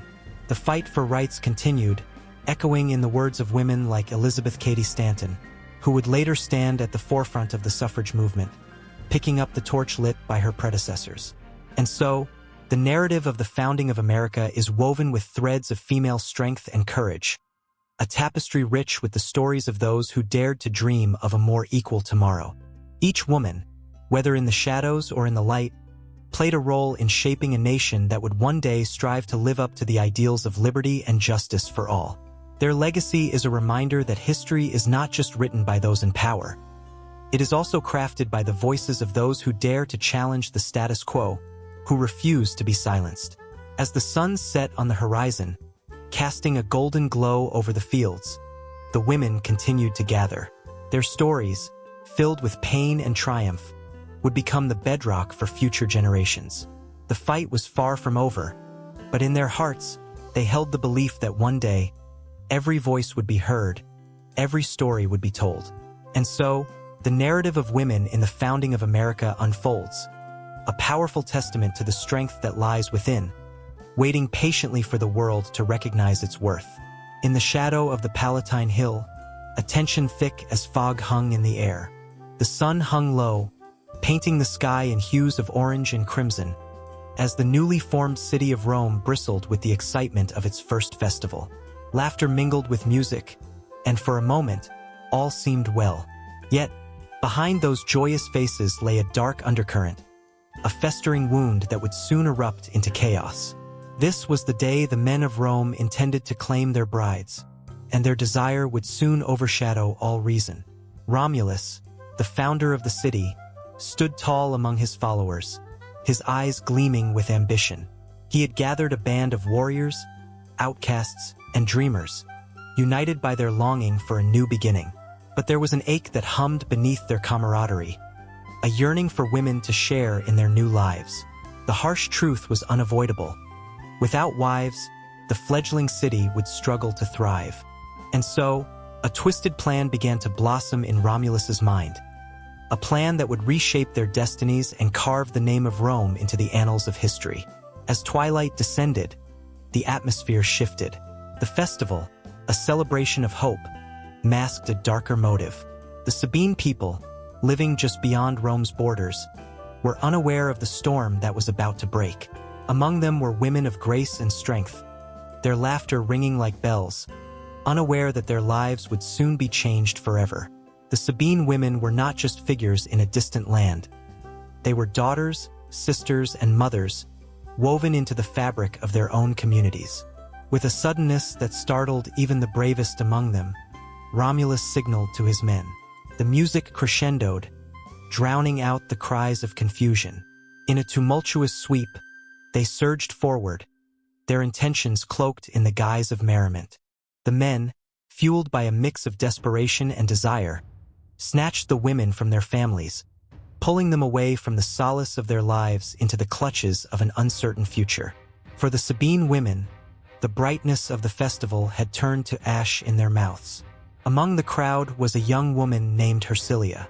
Her chestnut hair flowed like silk down her back, and her spirit shone brightly even amidst the confusion. She had come to celebrate, to dance, and to laugh with her friends. But now, her heart raced with fear as she was swept away from everything she knew. The faces of her loved ones, etched in her memory, faded into the distance. She felt the grip of a Roman soldier around her wrist, a contrast to the softness of her previous life. Panic clawed at her throat, but beneath it all, a flicker of defiance ignited within her. The chaos spread like wildfire. The sounds of laughter twisted into cries of despair. Fathers and brothers surged forward, trying to reclaim their stolen daughters and sisters. The festival, meant to celebrate new beginnings, devolved into a battlefield. The men of Rome, emboldened by their numbers, faced off against the Sabine warriors, their swords glinting dangerously under the waning sunlight. Caught in the turmoil, Hercilia found herself trapped between two worlds. The fierce loyalty to her family warred with a burgeoning sense of identity. She was a Sabine woman, but she was also a human being thrust into an unimaginable situation. As her heart pounded, She saw the faces around her, some terrified, some defiant. She could not afford to be just a victim. She had to be a voice.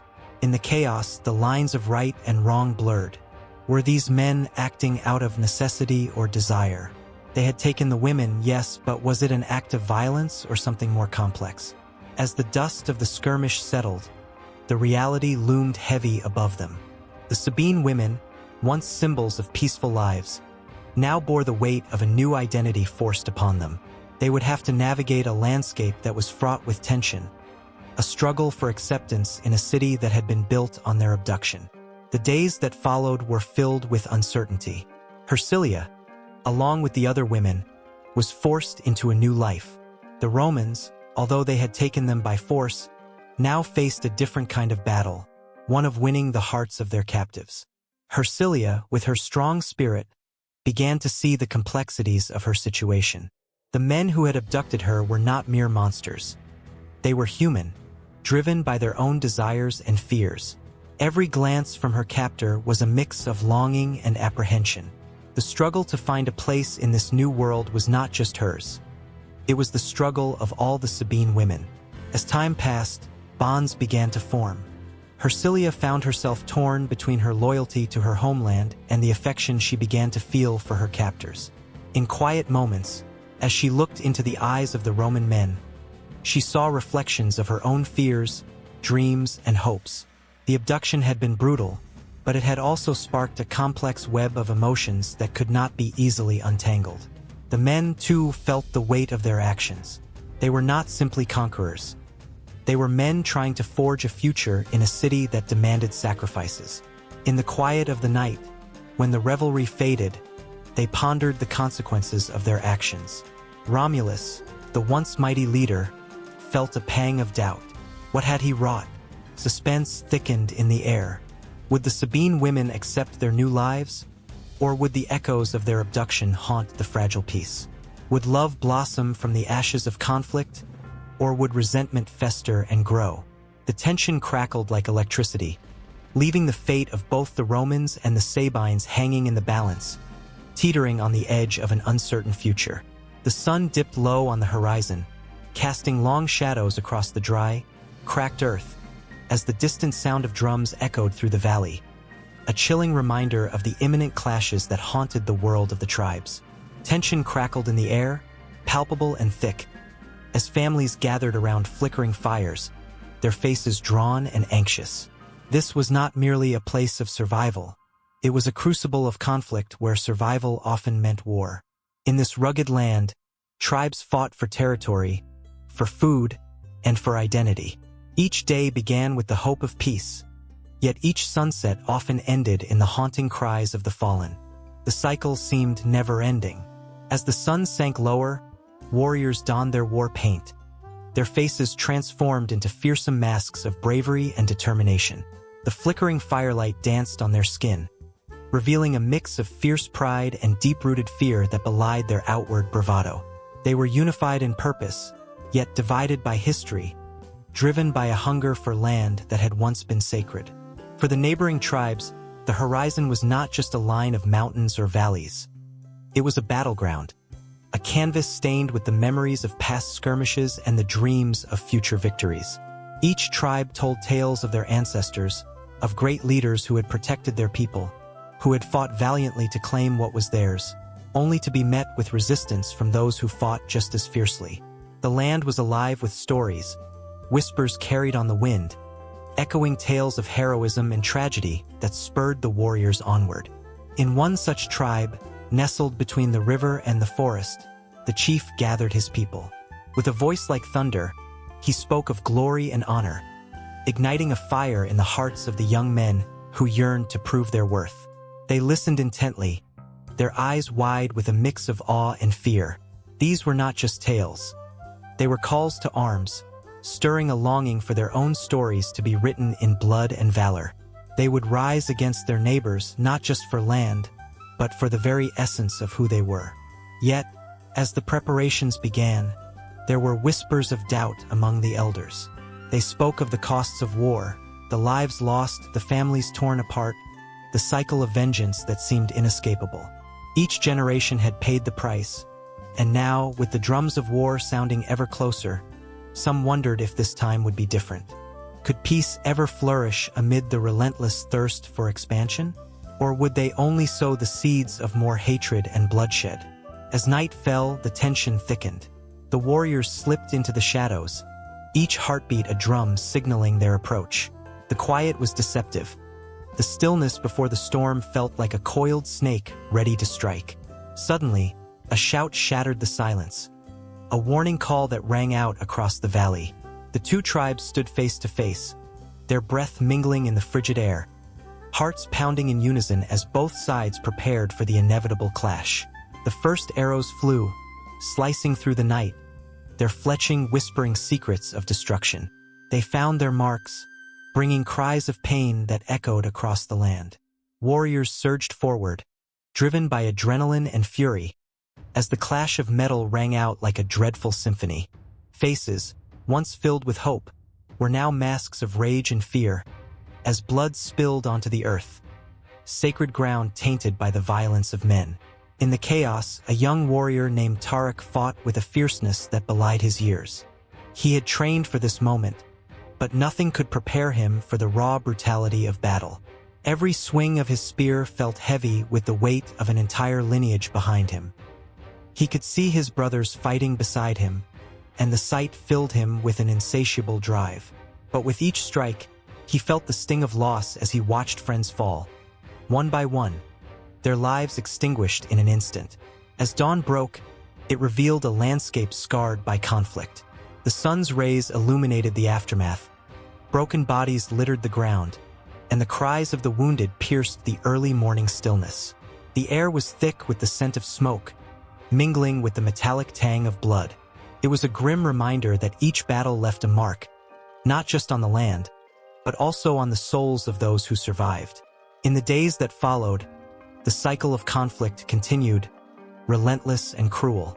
Skirmishes erupted like wildfires, consuming everything in their path. Ambushes became common, and every tribe learned to live with one eye open, always looking over their shoulder for the next threat. The land, once a source of life and nourishment, turned into a desolate landscape where fear ruled and trust was a distant memory. Yet, amid the destruction, seeds of camaraderie began to sprout in unexpected places. Tarek, now a battle-hardened warrior, found himself facing a rival one fateful day. In that instant, between the clash of swords and the shouts of their companions, Tarek saw a reflection of himself in his opponent's eyes. Fear, determination, and a longing for peace flickered there, and for a moment, the chaos around them faded. They were both fighters, both human, both caught in a cycle they did not choose. And just as quickly as that moment of understanding sparked, it was swallowed by the violence that surrounded them. The shout of a commander pierced the air, pulling Tarek back into the fray.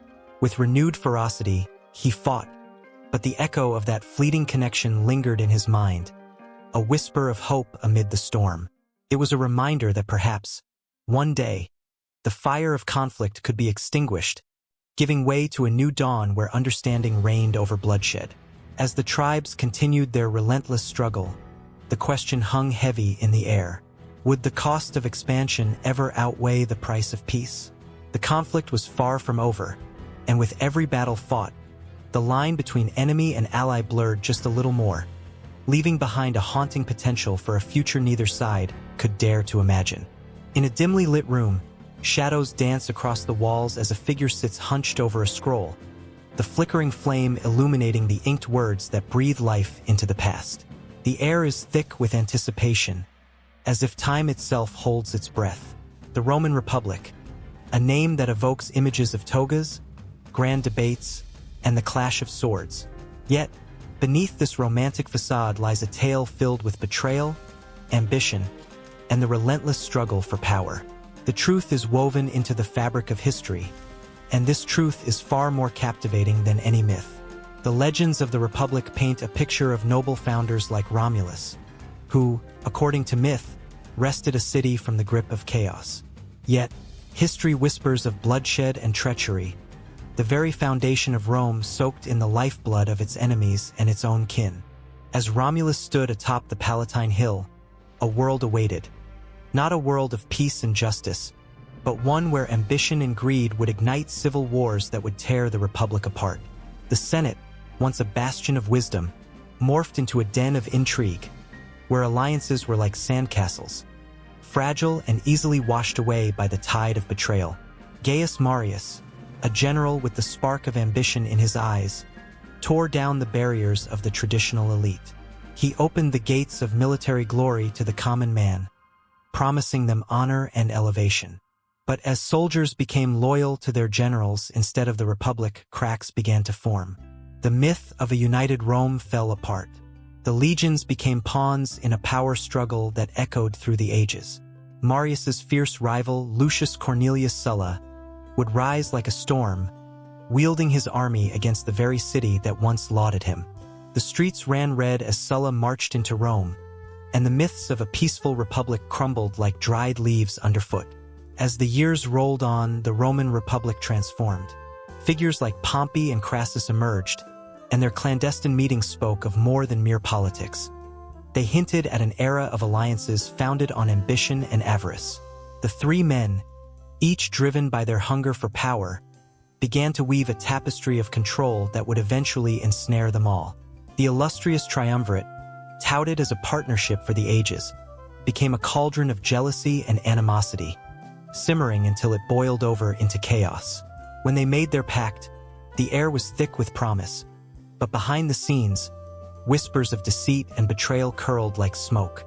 Julius Caesar entered the stage, a man whose very name would resonate through time. His rise was meteoric, his ambition blinding. The myths surrounding him painted him as a hero, a man of the people. But beneath the gleaming surface lay a ruthless strategist, willing to cross any boundary to obtain his desire. He crossed the Rubicon, that fateful river, igniting a civil war that would engulf the Republic in flames. The Senate quaked with fear, for they knew the power of the man they had once celebrated. The idea of liberty crumbled as Caesar amassed power, declaring himself dictator for life, a title that choked the very essence of the Republic. Yet even in his ascent, he was but a puppet dancing on strings woven by fate and fortune. The day of his assassination dawned with an eerie calm, as senators who once called him friend now conspired against him. The Ides of March unfolded like a tragic play, each stab of the knife a punctuation mark in the story of betrayal. It was a moment that resonated through the ages, echoing the truth of the Republic's fragility.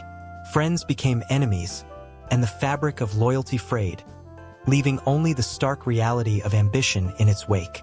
The aftermath of Caesar's death was a scene straight from the depths of a tragedy, where the ghosts of the fallen lingered in the shadows.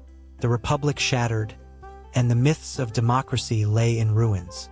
The power vacuum birthed Octavian, who would rise as Augustus, the first emperor of Rome. The Senate, once a formidable body, became a mere echo of its former strength, a relic of a past that could never return. The transition from republic to empire was not a mere change in title. It was the end of an era, a heartbreaking end to the ideals of governance by the people, for the people. In the wake of these events, the golden age of Rome began, but it was a gilded cage. The myths of glory became a facade, hiding the truth of oppression and control. New myths emerged, spinning tales of prosperity while the legions marched at the behest of emperors, their loyalty a currency traded for bread and circuses. The common folk, once the backbone of the Republic, found themselves drowning in a tide of imperial excess. Behind the facade of this new order, the common people felt the weight of their lost freedoms as they cheered for gladiators whose battles mimicked the very struggles of the Republic. The Colosseum roared, not with the spirit of a united Rome, but with the cries of a populace eager for distraction from the chains that bound them. Stories of heroes and villains became entwined with the myth of the Republic, a bittersweet reminder of the dreams that had once inspired millions. As the years pressed on, the contrast between myth and reality became sharper, echoing through the marble halls of power. The grandeur of Roman architecture stood as a testament to a republic that was, even as whispers of dissent grew louder. The past and present collided, leaving the ghosts of ambition to haunt the halls of power, reminding all that the line between myth and reality had forever blurred. The Republic's ideals flickered like a candle in the wind, fighting to stay alight against the storm of change. With each turn of the page, tension hung in the air, a reminder that every ambition has its cost, and the price of power is often paid in blood. The story did not end with the death of Julius Caesar or the rise of Augustus. It spiraled onward, evolving into a narrative that would span centuries, binding the fates of those who dared to dream, and those who dared to betray those dreams. And in the shadows, the truth awaited its moment, ready to leap forth and shatter the myths that had long since become a part of the very identity of Rome itself. In the flickering light of a torch, the shadows danced on the ancient walls of a grand hall in Rome. A statue of a man stood proudly at the center, arms outstretched as if reaching for the heavens. This was Romulus, the founder of the city, a figure wrapped in both reverence and myth. His legacy was not merely etched in stone. It pulsed through the veins of the city like the lifeblood of its people. Gazing at his image, one could almost hear the whispers of history and feel the weight of his influence pressing down on the hearts of those who came after him. Romulus was more than a name. He embodied the very essence of what it meant to be Roman. The tales told of him were woven into the fabric of society, inspiring both awe and ambition. When children played in the streets, they dreamed not only of glory but of the fierce bravery that Romulus had shown as he defended his fledgling city against invaders. Every time a Roman soldier marched into battle, they carried with them the spirit of Romulus, a fierce protector whose will seemed unbreakable. This was a culture that thrived on the heroic, and Romulus was the ultimate hero, his legend growing with each passing generation. As centuries unfolded, Romulus transformed from a man into a symbol. Roman poets and playwrights took to their quills, composing works that celebrated his exploits. Virgil, with his verses, embedded Romulus into the national consciousness, linking him to the divine. He was no longer just a man. He became a demigod in the eyes of many. Young men trained their bodies to emulate the strength of Romulus, believing that to embody his spirit was to ensure personal glory and the protection of Rome itself. In every tavern and forum, stories of his cunning and valor were recounted, igniting imaginations and inflating ambitions. But there was a darker side to this legacy. The tales of Romulus were not devoid of bloodshed. He ruled with an iron fist, and his story was interwoven with violence and betrayal. The infamous abduction of the Sabine women, an act born of desperation and desire, cast a long shadow. As the city sought to grow, Romulus's ruthless decisions were masked by the glory of conquest. Romans struggled with this duality. How could their greatest hero also be the architect of such strife? Yet, these troubling tales only added layers to the legend. The contrast deepened the emotional connection to Romulus, turning him into a complex figure that mirrored the very soul of Rome. Through the ages, monuments rose in his honor, standing tall against the backdrop of time. The Temple of Mars, dedicated to the god of war, became a place of pilgrimage for those wishing to pay homage to Romulus and seek his favor. The rituals performed there were imbued with emotion, as offerings were made in the hope of winning the protection of the city's founder. Fires burned brightly as prayers echoed off the walls, each one a testament to the undying loyalty and respect for Romulus. The Romans understood that they were part of something larger, a continuum of history that began with this legendary figure. As centuries passed, the rise and fall of empires transformed Rome, but Romulus's memory remained. The emperors, hoping to forge their own identities, often sought to align themselves with him, claiming descent or favor. They understood the power of his legacy, using it to legitimize their rule and rally the people under a banner that bore his name. The Senate would invoke Romulus to inspire unity, stoking the fires of patriotism in the hearts of citizens. His story was reshaped, drama added to the narrative, but always, the essence remained, a relentless pursuit of greatness. In the public squares, orators recited the myths of Romulus, captivating audiences with tales of bravery, ambition, and the pursuit of glory.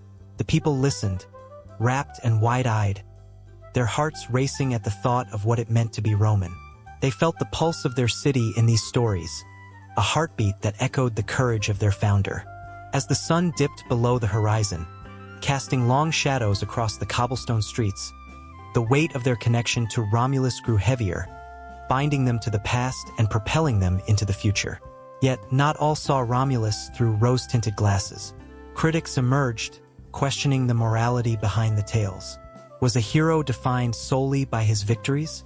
Was the cost of greatness worth the lives destroyed along the way? These voices, though sometimes drowned out by the cheers of admiration, seeped into the consciousness of the Roman elite. Philosophers and thinkers began to ponder the implications of a legacy built on such tumult. They wrestled with the paradox of a hero who was both revered and reviled, setting the stage for debates that would echo through the ages. As the empire expanded, so did the story of Romulus. His image traveled with legions, painted on banners and etched into coins, a reminder of the strength and unity that the founder represented. In distant lands, conquered peoples would hear his name whispered, a symbol of the power of Rome, for better or worse. Yet, with every conquest came the realization that legends like Romulus must be reinterpreted and reshaped, for they carry the weight of a civilization's soul, reflecting its triumphs and failures. And just as the sun rises and sets, so too did the narrative of Romulus evolve. From poetry to philosophy, from public speeches to private musings, his legacy threaded itself through the fabric of Roman life. It became a narrative that sparked fervor and contemplation, passion and doubt. Romulus was not merely a ghost of the past, but a living, breathing entity in the hearts of those who yearned for greatness. As the city thrummed with the energy of its citizens, the legacy of Romulus grew ever more complex, a tapestry woven with threads of glory and blood. It beckoned the curious, whispered to the ambitious, and haunted the reflective. And so, the story twisted and turned, leading the people of Rome back to the statue in the hall, forever watching, forever inspiring. A symbol of a legacy that would never truly fade. A chill swept through the streets of Rome, where shadows danced under flickering torches and whispers of ancient myths echoed through the cobblestone alleys.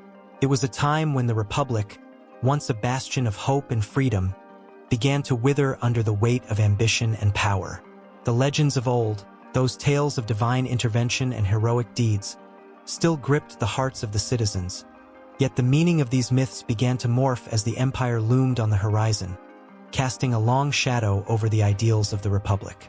In the days of the Republic, myths were a source of inspiration and moral guidance. They knit the fabric of society together, fostering a sense of unity among citizens. The stories of Romulus and Remus, of Aeneas escaping the ruins of Troy to found a new city, resonated with the people. They saw themselves in these tales, drawing courage and strength from them. It was as if the very gods had whispered into the ears of the leaders, urging them to uphold justice and virtue. But as the Republic began to crumble, a change swept over the narratives. The intoxicating allure of power twisted the interpretations of these myths. Julius Caesar, a man of towering ambition, heralded a new era that blurred the lines between myth and reality. The Senate, once a temple of democracy, became a stage for political theater where the ancient narratives were manipulated, reshaping how people viewed their leaders. Caesar, etched in marble, not just a man but a demigod in the eyes of the populace, became the embodiment of the shift. The myths that once celebrated shared values and civic duty now pivoted to glorify individual greatness. Citizens lined the streets, faces illuminated by the warm glow of torches, their eyes reflecting a mix of admiration and fear. They watched as Caesar, draped in a crimson toga, strode confidently through the throngs, his presence commanding attention. The air crackled with energy. People murmured tales of divine favor, believing that their leader was touched by the gods. Yet, beneath the surface of reverence, doubt brewed in the hearts of the thoughtful. Was this transformation a sign of strength or a dangerous descent into tyranny? As the empire rose, the myths morphed into something darker.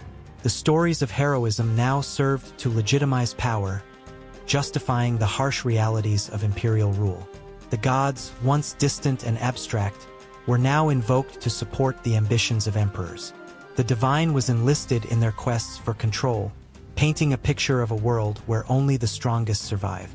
The grandeur of Augustus, who wrapped himself in the mantle of Aeneas, became a tool for propaganda. Under his reign, the legends of old were not merely retold. They were rewritten, molded to fit the narrative of a mighty empire. In the dim light of a tavern, a group of soldiers exchanged stories, their voices low and conspiratorial. They spoke of the recent conquests, their eyes alight with the thrill of battle, yet a flicker of unease lingered in the air. They reminisced about the glory days of the Republic, the camaraderie of the legions fighting for their homeland, not for the whims of a single ruler. The laughter faded as they pondered the price of loyalty, sacrificing their ideals for the sake of a ruler who wielded power like a sword, cutting through the fabric of their shared history. The tension in Rome crackled like a storm brewing on the horizon. The ideals of civic virtue, of sacrifice for the greater good, seemed to slip away like grains of sand through fingers. The myths that had once held the Republic together had become a double-edged sword, slicing through the very essence of what it meant to be Roman. The stories that inspired the citizens now served to placate them, a distraction from the encroaching shadows of tyranny. In the temples, priests intoned prayers to the gods, seeking favor for a nation teetering on the brink of chaos.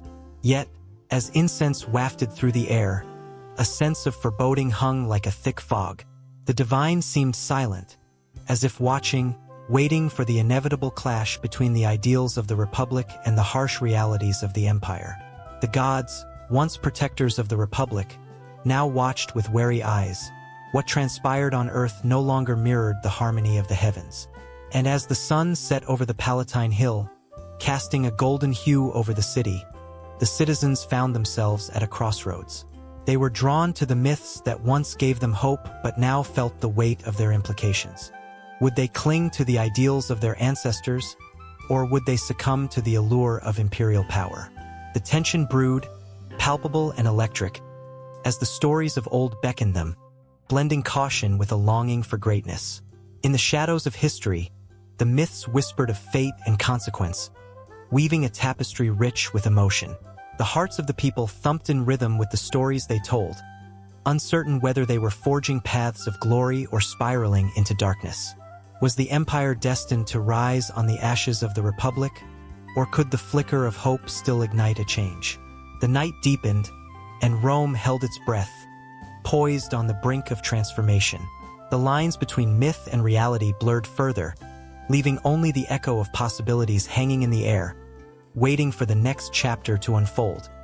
As the dawn of a new era approached, cloaked in uncertainty and desire, in the shadow of the great Palatine Hill, where the ancient stones whisper tales of glory and sacrifice, the story of Romulus and Remus takes on a life of its own. It was here, amid the ruins of a once thriving civilization, that the legendary twins became more than mere myth. They transformed into powerful symbols wielded by the hands of those hungry for power. Their tale, steeped in blood and ambition, captivated the hearts of the Roman people and echoed through the corridors of time. As twilight wrapped the city in its soft embrace, the flickering torches cast long shadows, hinting at the duality of the brothers' legacy. Romulus, the founder, stood for strength, authority, and the burgeoning empire, while Remus, tragically slain, became a poignant reminder of the cost of ambition. This stark contrast was not lost on the shrewd political players of the time. They understood that the story of Romulus and Remus could stir emotions, ignite passions, and rally the populace in ways that mere speeches and laws never could. Throughout the centuries, leaders from Julius Caesar to Augustus recognized the potent allure of the twins.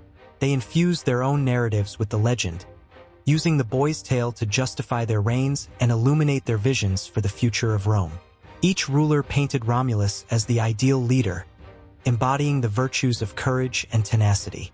Statues were erected, and coins were minted, each bearing the likeness of Romulus, a constant reminder of the great founder who had risen from humble beginnings. The air crackled with tension as ambitious generals and statesmen sought to align themselves with the twins' story.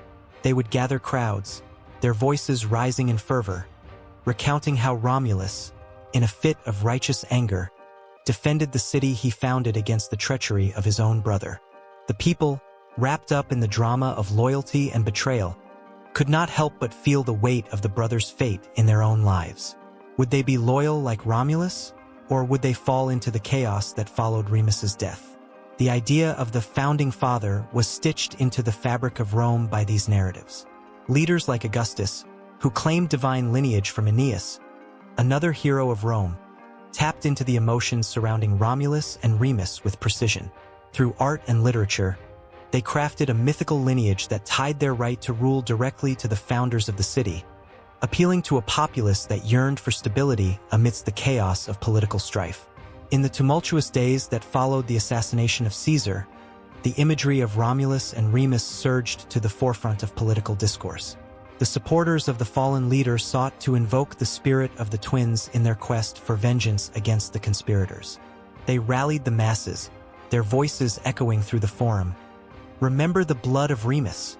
Will you allow the murderers to walk free?" The emotional charge was palpable, as citizens grappled with their loyalty to a fallen leader and the legacy of the city he had fought for. As power shifted and new leaders rose, the narrative morphed but remained unbroken. The rise of the emperors was often paralleled with the founding of the city itself. The story of Romulus was invoked during grand ceremonies, each ruler presenting themselves not only as a leader but as a continuation of that sacred line of founders. They adorned themselves with the symbols of the twins, wearing laurel wreaths that spoke of victory and divine favor. The citizens watched, entranced, believing fervently that their leaders were somehow touched by the gods, divinely ordained to guide them. Yet, with every rise, a fall lay in waiting. The tale of Remus served as a stark warning. Power held a dangerous edge, one that could slice through loyalty and brotherhood. The specter of betrayal haunted the corridors of power. When emperors fell from grace, the narrative swiftly shifted. Suddenly, they were likened to Remus, a tragic figure, a victim of their ambition, and the very qualities that had once drawn the people to them became the chains that bound them to their fates. The populace mourned not just for the fallen leader, but for the loss of what they believed Rome stood for: unity, strength, and the hope of a brighter future. The echoes of Romulus and Remus continued to ripple through the ages, their story morphing yet remaining eerily constant. The political landscape changed, emperors rose and fell, but the emotional resonance of the twins endured. As the Middle Ages crept upon the remnants of the Roman Empire, the tale was adopted by new rulers seeking to legitimize their claims. They wrapped themselves in the legacy of the twins, drawing from their strength, their sorrow, their triumphs. All across Europe, the story transformed but never faded, echoing in the hearts of those who sought power, inspiring them to craft their narratives based on the ancient legend. In the minds of men who wished to carve their names into the annals of history, the image of the twins was a guiding light.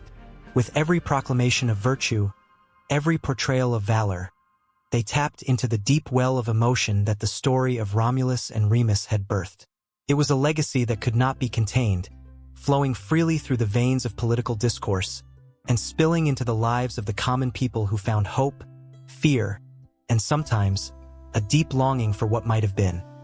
A different fate for the brothers, a choice not made.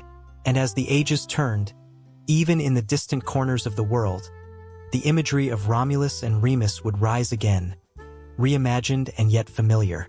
The power of this ancient narrative had woven itself into the very fabric of what it meant to lead, to inspire, and to be human in the face of ambition and betrayal. The story was alive, breathing, waiting to be told anew, as the world spun on, ever in need of heroes and the echoes of their triumphs and tragedies. In the flickering glow of a fire, a storyteller stands before an eager crowd, their faces illuminated by the dance of flames. The air crackles with anticipation, and the night is thick with whispers of ancient power. The storyteller's voice rises and falls, weaving tales of gods and mortals, of creation and destruction. As the words spill forth, they flow like a river through time, connecting hearts across ages, each listener hanging on to every syllable as if their very lives depend on it. Since the dawn of humanity, myths have shaped the very fabric of societies. They started as simple fables, told around campfires, where shadows of ancestors seemed to nod in agreement. These tales were more than just words. They were lifelines. They taught lessons of bravery and caution, of love and loss, binding communities together through shared beliefs. With every generation, these stories evolved, reflecting the shifting sands of culture, society, and belief. In ancient Mesopotamia, the Epic of Gilgamesh emerged, a tale of a king's quest for immortality. This story reverberated through time, influencing countless civilizations.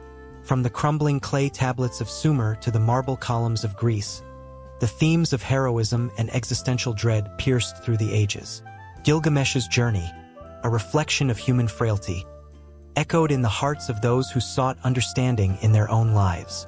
The struggle between man and the unknown became a universal thread, leading to the creation of countless myths that explored the same struggles in varying forms. Then came the Greeks, who adorned their myths with intricate characters and vivid landscapes. The celestial drama of Zeus, Hera, and the pantheon of gods painted the skies with their stories. The Greeks did not merely tell tales. They shaped their identity around these myths. Each story of betrayal or love became a mirror reflecting the human condition, the ambitions and flaws that every person could recognize within themselves. As the Roman Empire rose and fell, these stories morphed again, blended and infused with new elements. The Romans took Greek mythology and gave it a twist of their own, forging deities that spoke to their values and aspirations.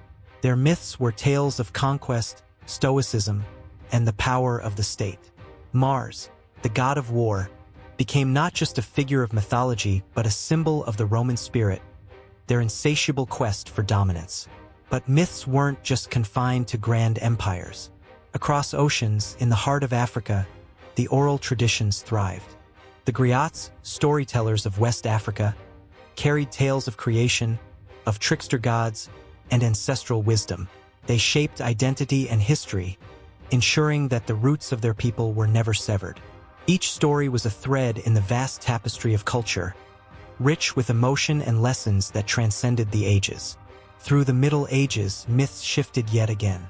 As Christianity spread across Europe, older pagan myths were often twisted, reshaped, and intertwined with the new faith. The tales of Arthur and his knights became a canvas for chivalry and virtue.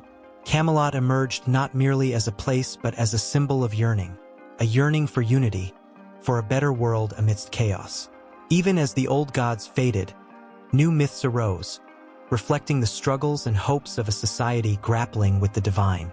The Renaissance ignited a spark, and suddenly, ancient myths found themselves revived, reimagined under the brilliance of humanism. Artists and writers began to breathe life into the old stories, depicting them with newfound admiration. Botticelli painted Venus rising from the sea, her form a celebration of beauty and love. Shakespeare spun webs of tragedy and comedy, drawing upon mythic elements to explore the depths of human emotion. The lines between myth and reality blurred, igniting imaginations and inspiring generations. As the Age of Enlightenment dawned, rationality began to overshadow the dreams of the past. Yet even in the cold light of reason, myths persisted, evolving into folk tales that reflected the hopes and fears of common people. The Brothers Grimm collected stories that danced between horror and wonder, each one a testament to the resilience of the human spirit. Little Red Riding Hood became a cautionary tale, a reflection of lost innocence and the lurking dangers of the world. With the onset of the Industrial Revolution, myths transformed yet again. The rise of technology and urbanization began to create a disconnect between man and nature. Yet, even as steam engines powered the world, people clung to stories that spoke of the earth and the ancestors. Nature spirits and folklore re-emerged, reminding a weary populace of the connections that sustained them. The myths were no longer just tales. They were catharsis and rebellion against the mechanical age. In the 20th century, myths morphed into the realm of pop culture, weaving themselves into films, novels, and comics. The superhero emerged as the modern myth, embodying the struggles of a society grappling with war, peace, and identity. Superman flew through the skies, a beacon of hope, while Spider-Man grappled with the burdens of responsibility. These new legends spoke to the heart of a generation, reflecting their fears and aspirations in a rapidly changing world. Yet even as technology soared, the ancient desire for connection persisted. Myths began to intertwine with the narratives of diverse cultures, as globalization bridged gaps that once seemed insurmountable. The stories of indigenous peoples, once whispered in the shadows, surged forth with renewed vigor, demanding respect and recognition. Every tale told was a reclaiming of space, a celebration of identity that resisted the erasure of history. As the world hurtled into the 21st century, myths took on new shapes in the digital age. With every click and scroll, stories echoed across the globe, shared and reshared, mutating in the process. Social media became a canvas for a new mythology, where heroes and villains emerged from the pixels. The tales told in tweets and posts resonated with immediacy, reflecting the pulse of humanity navigating an ever-changing landscape. Yet beneath it all, the core of myth remains unchanged. It is a dance of emotions, a reflection of humanity's deepest fears and hopes, a timeless thread that weaves through the fabric of existence. As the storyteller continues to weave their spell around the flickering fire, the crowd feels it, an unbroken bond across ages, a collective sigh of understanding that transcends words. The myths evolve, but the emotions they stir within the heart remain steadfast, eternal, waiting to be embraced once more as the night deepens and the fire burns bright. In the dim light of a candlelit studio, an artist stood before a blank canvas, his heart racing with a mix of fear and inspiration. The flickering flame cast dancing shadows across the walls, whispering tales of ancient legends long forgotten. Today, he would breathe life into the myth of Romulus and Remus. It was a story steeped in blood, ambition, and the fierce bond of brotherhood, a narrative so powerful that it could stir the very soul of Rome itself.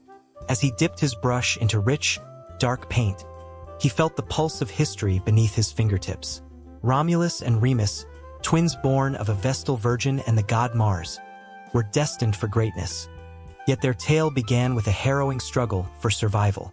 Abandoned on the banks of the Tiber, they were left to perish, but fate had other plans. A she-wolf, fierce and nurturing, found them and cradled them in her warm embrace. This primal scene of vulnerability and strength struck the artist like a jolt of electricity. He could see the twins' small forms nestled against the powerful body of the wolf, a symbol of both danger and protection. Every brushstroke was a heartbeat, capturing the essence of the moment. He imagined how their cries, once filled with fear, would evolve into triumphant roars as they grew into men. Their bond was unbreakable, forged in the fires of hardship and nurtured by the wild nature that surrounded them. This was not just the birth of two boys. It was the origin of a monumental city, a legacy that would echo through the ages. In the weeks that followed, the myth of Romulus and Remus surged through the streets of Renaissance Rome. Artists and writers alike were captivated by the twins' story. In frescoes, they depicted the moment of the she-wolf's embrace, her fierce gaze both protective and primal. Sculptors carved their likenesses into marble, immortalizing the moment they would rise to claim their destiny. Each piece of art told a story that resonated with the people, igniting a passion for their heritage. In a bustling Venetian workshop, another artist, Giovanni, was also drawn into the orbit of the twins. His hands itched to mold clay, to create a statue that would stand proudly in the center of the piazza. He envisioned Romulus, strong and determined, with the weight of the world on his shoulders. But beside him stood Remus, equally fierce, a reminder that the bond of brotherhood could be both a blessing and a curse. Their future was laden with tension, a rivalry that would lead to the very bloodshed that marked the founding of Rome. The air crackled with emotion as Giovanni worked tirelessly, each day pouring more of himself into his creation. He imagined the moment when the brothers' destinies collided, when Romulus, driven by ambition, would take the life of his twin in a fit of rage. The very thought sent shivers down his spine. It was a tragedy that echoed through time, a story of love and betrayal woven into the fabric of Rome itself. In the dim light of the workshop, whispers of the past mingled with the present. Giovanni felt the weight of history pressing down upon him, the ghosts of Romulus and Remus guiding his hands. Each chisel strike was a tribute to what they represented: the soaring ambition of a city, the darkness of fraternal conflict, and the bittersweet touch of fate. And as the statue took shape, it not only became a physical representation of the myth, but a living embodiment of the emotions that surged through the hearts of all who encountered it. Meanwhile, a playwright in Florence seized upon the myth for a new play. The stage would be set for a dramatic retelling of the brothers' tale, where every line would pulse with tension. He envisioned the powerful confrontation between Romulus and Remus, the weight of their shared past crashing into the brutal reality of their future. With each act, he sought to capture the essence of their conflict, to make the audience feel the betrayal in their bones. Would the spectators weep for the brothers torn apart by ambition, or would they cheer for the birth of a great city, knowing that greatness often comes at a terrible cost? As the playwright crafted his masterpiece, word spread through the streets, and the anticipation grew. People flocked to the theater, eager to witness the ferocity of the tale brought to life. The night of the premiere arrived, and the audience sat in rapt silence as the curtain raised. On stage, Romulus and Remus stood, two halves of a whole, embodying both unity and division. The tension crackled in the air, a palpable force that coursed through the crowd like an electric current. In the heat of the moment, the brothers faced each other, their voices rising in a passionate argument that echoed the struggles of every sibling, every rival who had ever walked the earth. As Romulus raised his hand, the audience held its breath. Would he strike down his brother? Would ambition consume them both? The playwright had woven a tapestry of fate so vivid that it felt as if the very walls of the theater were trembling with emotion. Outside, the moon hung low in the sky, a silent witness to the unfolding drama. The streets of Florence buzzed with excitement and fear, as whispers of the twins' fate seeped into every corner of the city. Every brushstroke, every chisel mark, every line of dialogue reflected a shared yearning for greatness, a desire to rise above the ordinary.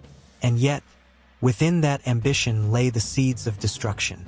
As the final act loomed, the stakes grew higher, leaving the audience on the edge of their seats, hearts racing, breath caught in their throats. The tale of Romulus and Remus had transcended the confines of history. It became a living, breathing entity in the hearts and minds of those who encountered it. The myth pulsed with life, a reminder of the power of storytelling, of the emotions that bind us all. And as the curtain fell that night, the audience erupted into applause, tears mingling with joy, for they had witnessed something truly profound. In the shadows of the theater, the artist, the sculptor, and the playwright felt their souls intertwined through the ages. These echoes of the past created a resonance that would not fade, a story that would continue to inspire, to horrify, and to ignite the flames of passion for centuries to come. The myth was not merely a tale of two brothers. It was a reflection of humanity itself, layered with complexity, raw emotions, and the relentless pursuit of greatness that could lead to both glory and ruin. The legacy of Romulus and Remus would endure, their story forever etched in the annals of art and literature, a timeless reminder of both the heights and depths to which the human spirit could soar. The sun hung low on the horizon, casting a golden glow over the sprawling fields of grass, where the whispers of history danced on the breeze. It was here, in the shadow of monumental dreams, that stories took root, stories that would twist and turn through the fabric of time, morphing into the very essence of a nation. The founding myths, those tales of courage, sacrifice, and unyielding hope, have taken on a life of their own in the modern world, breathing new energy into the legacy of the past. As the years rolled by, the vibrant colors of the original narratives began to fade, giving way to interpretations that both honored and challenged the hearts of the people. These myths, once etched in stone, now found themselves on the canvas of contemporary thought, reshaped by the touch of the collective consciousness. New eyes gazed upon these stories, each generation adding layers, nuances, and sometimes stark contradictions to the tales of their forebears. In the bustling streets of cities, in the quiet corners of classrooms, and around flickering campfires, the echoes of the founding myths reverberated, each retelling as fervent as the last. Young activists carrying placards emblazoned with the words of liberty and justice drew their strength from the heroes of yesteryears. Yet their narratives diverged from the original scripts. They stood on the shoulders of giants but sought to redefine what those giants meant for them. The powerful imagery of revolution and independence intertwined seamlessly with calls for equality and justice, giving birth to a new understanding of freedom that resonated with those who felt unheard. In the annals of history, George Washington's silhouette loomed large, a figure of immense significance who had once been the embodiment of the American spirit. Yet, as modern interpretations unfolded, questions arose. Who was he beyond the myths? What did his life signify for the diverse tapestry of the nation today? The man who had led armies and crossed rivers now stood at the crossroads of admiration and critique, his legacy examined under the unflinching light of contemporary values. The ideals he fought for, freedom and democracy, clashed with the realities of the time of oppression and inequality. This tension ignited debates that were both passionate and painful, revealing the complexities of a hero's journey. The very soil that once nurtured the seeds of revolution began to show cracks as new voices emerged, sharing perspectives that had long been silenced. Each retelling became a canvas where pain and pride intermingled, creating a rich tapestry of stories. The Native American experience, often shrouded by the triumphant narratives of settlers, pressed its way into the collective consciousness, demanding acknowledgement and respect. The story of America was no longer just about the founding fathers. It evolved to include the myriad of journeys that intertwined with theirs, each voice a vibrant thread woven into the fabric of history. In the heart of this evolution, the stories of women transformed the landscape of the founding myths. Figures like Abigail Adams, whose words urged her husband to remember the ladies, began to rise from the shadows, no longer just footnotes in history books. With every retelling, the narratives of women who fought for their rights, their families, and their nation found new life. The flames of revolution were not kindled solely by men. They flickered in the hearts of mothers, daughters, and sisters who dreamed of a brighter future. Amidst this resurgence of voices, the tension between what was and what could be simmered. The founding myths had once served as a unifying force, but now they stood as a battleground for ideologies. Each retelling, each reinterpretation, was a brushstroke on a canvas that demanded to be seen in a new light. The struggle for equality, justice, and recognition became the heartbeat of a modern movement that sought to redefine what it meant to be free. As the sun set, casting long shadows across the land, a palpable sense of urgency filled the air. In towns and cities, people gathered, young and old, sharing stories, igniting passions, and sparking discussions that echoed the fervor of their ancestors. The founding myths were no longer static. They danced with the rhythm of societal change, each word a step in a larger choreography of progress. People stood at the crossroads of history, grappling with the weight of the past and the promise of tomorrow. The emotional landscapes shifted as the foundations of the myths came under scrutiny. What began as tales of heroism turned into examinations of morality, challenging the very essence of what it meant to be a founding figure. The narrative twisted and turned, revealing the imperfections of those who had been idolized. It was a raw and honest reflection that made hearts ache and minds whirl. The stories of betrayal, sacrifice, love, and loss interwove in unexpected ways, creating a complex web of humanity that was both beautiful and heartbreaking. With the dawn of each new day, the interpretations blossomed. In classrooms, students dissected the stories of their past, finding connections to their own lives. The symbols that once stood firm began to sway under the weight of new understanding. Statues that had long inspired reverence faced calls for reevaluation, their plinths becoming stages for dialogue and debate. The modern interpretations of the founding myth were not merely discussions. They ignited movements, sparked change, and challenged the very foundation of beliefs held for generations. In this realm of emotional upheaval, the shadows of the past loomed alongside the bright lights of hope for the future. The narratives forged in the fires of revolution were now flame-kissed by the voices of the marginalized, the unheard, and the overlooked. As the battle for interpretation raged on, the sense of urgency grew. The past was not just a relic, but a living force that shaped the present. The stories carried the weight of dreams, ambitions, and the relentless pursuit of a better tomorrow. A tomorrow that beckoned with open arms, waiting to be written anew. The sun dipped below the horizon, leaving behind a tapestry of colors that mirrored the richness of the stories being spun. As darkness enveloped the land, it was clear that the mythic tales of the founders had transformed into something greater.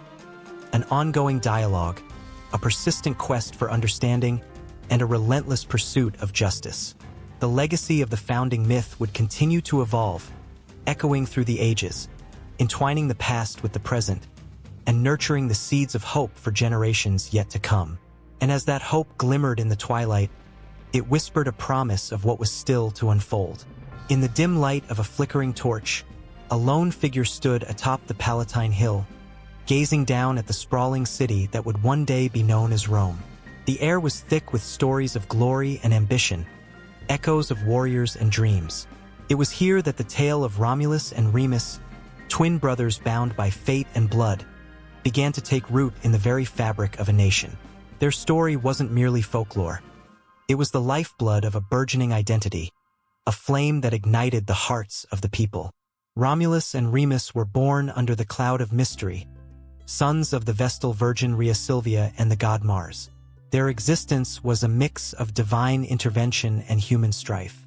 Abandoned as infants, they were left to drown in the Tiber, yet fate had other plans. Rescued by a she-wolf, they were nurtured in a world that seemed determined to crush them. The brothers grew strong and bold, fighting against the odds, setting the stage for a legend that would shape an empire and stir the passions of all who would call themselves Romans. As they matured, their bond deepened, a connection that transcended mere brotherhood. Their fierce loyalty and shared dreams became emblematic of a people who longed for greatness. Romulus, the determined leader, and Remus, the spirited dreamer, were more than just twins. They were symbols of the resilience and courage that would one day define Rome's national identity. Their struggles resonated with the common man, who saw in the brothers a reflection of his own hopes and fears. When the moment came for them to carve out their destiny, it was marked by a brutal conflict, one that would forever etch their names in the annals of history. The clash between Romulus and Remus was not just a personal rivalry. It was a battle for the soul of a city, for the very essence of what it meant to be Roman. It was a clash that sent shockwaves through the hearts of citizens, echoing in the pulse of the streets. The death of Remus at the hands of Romulus was a moment steeped in tragedy, a poignant reminder that even the strongest bonds could fracture under the weight of ambition and the desire for power. As blood soaked the soil of the newly founded Rome, it became clear that this was not merely a story of two brothers. It was a narrative of sacrifice, of the price of greatness. Romulus, now alone, stood as the first king of Rome, but his heart carried the weight of a heavy choice. He went on to lay the foundations of a city destined for glory, yet the bittersweet memory of his brother lingered in the shadows, a constant reminder of love lost amidst the aspirations of a burgeoning empire. Romulus' actions and decisions carved the identity of Rome, crafting a narrative where strength, valor, and sacrifice became sacred virtues. Under his reign, the city transformed. The Senate, a body created to embody collective governance, emerged amidst the echoes of his leadership. Citizens began to identify not only as inhabitants of a city but as Romans, heirs to a legacy that demanded courage and loyalty. The tale of Romulus and Remus became the cornerstone of Roman identity, a myth that intertwined with the very heart of the nation. What inspired the citizens of Rome were not just the twins' birthright but their trials and triumphs, the raw emotions that coursed through their lives. The story wasn't just about the establishment of a city. It was about the spirit of a people who found strength in adversity. They saw in Romulus and Remus the embodiment of their struggles and aspirations, the heartbeat of a nation forged in the fires of conflict and cooperation. As generations passed, the legacy of Romulus and Remus grew, becoming an integral part of Roman culture. Festivals were held, tales were told, and statues erected, all honoring the twins who had faced insurmountable challenges. Children learned their story in hushed tones, their hearts racing with excitement at the thought of bravery and brotherhood. In the minds of the people, the twins became more than historical figures. They were symbols of hope, of triumph over adversity, a national identity rooted in the epic saga of two brothers. Even as Rome expanded its borders and embraced diverse cultures, the legend of Romulus and Remus remained a steadfast anchor. Soldiers marched into battle with their names on their lips, the memory of their epic struggle fueling their courage. Citizens rallied around the ideals represented by the twins, uniting in a shared identity that transcended class and origin. They were bound by a singular narrative that spoke of resilience and greatness, which resonated deeply in the hearts of all Romans, regardless of their background. Over countless centuries, the impact of Romulus and Remus echoed through the ages, a reminder of the power of myth and identity. As the empire grew, so too did the flame of brotherhood that ignited the hopes of countless lives. Their tale became a lodestar guiding the Roman spirit, illuminating the path through the darkness of despair and igniting the fires of ambition. And as the sun set over the 7 hills of Rome, casting a golden glow over the city, the whispers of Romulus and Remus lingered in the twilight air. The heartbeat of Rome pulsed with a profound truth. Their story was not just etched in stone but woven into the very essence of what it meant to be Roman. It was a testament to the enduring power of identity, of how the lives of two brothers could inspire an entire civilization to rise, to strive, and to dream. In the dim light of a flickering fire, shadows danced across the faces of a gathering, each person drawn tightly together, eyes glistening with anticipation. The air was heavy with the scent of burning wood and the unspoken weight of stories yet untold. Around the flames, elders leaned forward, their cracked hands gesturing as they prepared to unveil the ancient myths that had shaped their cultures. Myths that echoed through time like a heartbeat. From the dusty plains of Mesopotamia, echoes of the Epic of Gilgamesh unfurled. A tale of friendship, loss, and the relentless quest for immortality. It spoke of a king who sought to leave a mark upon the world. Gilgamesh, 2/3 divine and 1/3 human, roamed the earth, wrestling with fierce creatures and grappling with the very essence of what it meant to be alive. His bond with Enkidu, a wild man shaped from clay, blossomed with a raw intensity, and their adventures forged a companionship so profound that even the gods looked on in envy. But with every triumph came the shadow of death, reminding all who listened that even the mightiest must succumb to fate's grasp. The fire crackled, and listeners felt the weight of Gilgamesh's grief, an ache that transcended centuries yet resonated in their own hearts. Across the seas, in the vibrant lands of India, another tale simmered beneath the surface, a tapestry woven from the threads of the Mahabharata. This epic was more than just a story. It was a reflection of duty, righteousness, and the moral dilemmas faced by mortals. The clash of the Pandavas and Kauravas on the fields of Kurukshetra erupted in a cacophony of arrows and battle cries, each moment laced with tension. As Krishna guided Arjuna, caught between his duty as a warrior and his love for family, the teachings of the Bhagavad Gita emerged like a beacon of light. Each line whispered secrets of morality, urging listeners to ponder their own choices in the face of life's relentless challenges. The audience, rapt with attention, could almost hear the thundering hooves of charging horses and the clash of swords, their hearts racing with every twist and turn of fate. In the frozen north, where the icy winds howled, the Norse sagas painted a picture of valor and doom. Odin, the All-Father, sacrificed an eye for wisdom and hung himself from Yggdrasil, the world tree, for 9 long days to gain knowledge. The tension mounted as tales of Ragnarok unfolded, a cataclysmic battle where gods, giants, and heroes would clash, each character embodying the struggle against fate itself. As the fire popped and crackled, the image of Thor wielding Mjolnir against the serpent Jormungandr loomed large, thrilling the listeners with the promise of heroism and tragedy entwined.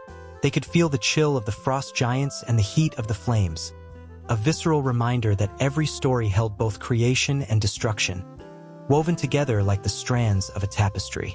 In the fertile valleys of ancient Egypt, the myth of Osiris and Isis sprang forth, rich with themes of betrayal, love, and resurrection. Osiris, the benevolent god of the afterlife, was slain by his jealous brother Set, his body torn apart and scattered. Yet from despair, hope arose as Isis, devoted and fierce, embarked on a quest to gather the pieces, using her magic to breathe life back into her beloved. As the listeners shared in the pain of Isis's loss and the joy of her success, they felt the emotional currents swirling around them, binding them to a world where love could conquer even death. The waves of sorrow and triumph surged through the gathering, a reminder of the enduring power of loyalty and the human spirit. In the ancient Americas, the tale of the hero twins from the Popol Vuh emerged, a vibrant story filled with mischief, courage, and the quest for identity. Hunahpu and Spelunky faced the lords of the underworld, their cleverness and bravery shining through each challenge. The trials they endured were not just physical. They were deeply spiritual, mirroring the struggles of all humanity to find purpose and meaning. As the fire flickered, the audience felt the bond of brotherhood and the thrill of defiance against dark forces, a pulse of energy that resonated with their own life experiences. In the vast landscapes of Africa, the story of Anansi the spider wove through the ages, a trickster figure embodying wisdom and wit. Anansi's adventures, stealing stories from the sky god Niam or outsmarting his fellow creatures, danced with humor and insight. As laughter erupted around the fire, the listeners were reminded that through cunning and intelligence, one could find a way to navigate life's difficulties. The tales held layers of meaning, teaching lessons about resilience and the power of storytelling itself, igniting a spark within each heart that yearned for connection. And yet, as the flames began to fade, the stories did not end. They swirled around the gathering like embers in the night, igniting imaginations and forging bonds. Each culture's myth echoed a universal truth, that through trials and tribulations, love and loss, humanity seeks understanding and a sense of belonging. There was magic in these tales, a timeless thread that connected all people, all stories, across the vast tapestry of existence. The elders paused, their voices echoing in the stillness, leaving the listeners captivated, hungry for more. As they leaned closer to the flickering firelight, eager for the next story to unfold, a whisper of ancient winds filled the air, carrying tales of heroes and gods, of battles fought in the name of destiny. In the dim light of a flickering fire, a storyteller's voice rose and fell like the tide, weaving a tapestry of myth that wrapped itself around the hearts of listeners, binding them with threads of shared memory and emotion. Each word dripped with the weight of history, yet danced with the lightness of imagination. This was the very essence of myth, a powerful force that shaped human understanding and gave birth to the narratives that would echo through the ages. Throughout time, myths have served as the bedrock of cultures, providing explanations for life's mysteries and a sense of belonging to those who embrace them. They fill the gaps where facts often crumble, allowing communities to connect with their past and with one another. Consider the legend of King Arthur. Was there ever a man like him? Or was he merely a figment of collective yearning for a noble leader, a champion who could unite a fractured land? The stories of Excalibur and the Round Table aren't just tales. They are the embodiment of ideals, aspirations, and the desire for justice that resonate within every soul. The past, however, is not a static entity. It is fluid, shifting with the perspective of those who recount it. Myths play a crucial role in this transformation. They lend color to bare facts, turning dates and events into living stories that can evoke tears, laughter, and sometimes even rage. Take the tale of the Trojan War. Did it truly happen as described in Homer's epic? Scholars debate its historicity, but the myth is what captures the imagination. The love and betrayal, the heroism and tragedy intertwine to create a narrative that transcends time, inviting generations to reflect on their own struggles, their own passions. But myths are more than stories. They are tools of power and persuasion. In the hands of leaders, they become weapons, shaping national identities and justifying actions. The myth of manifest destiny in the United States painted a picture of divine favor, encouraging expansion at the cost of countless lives. It wasn't merely a belief but a narrative that propelled a nation forward, creating a sense of righteousness that cloaked the shadows of destruction.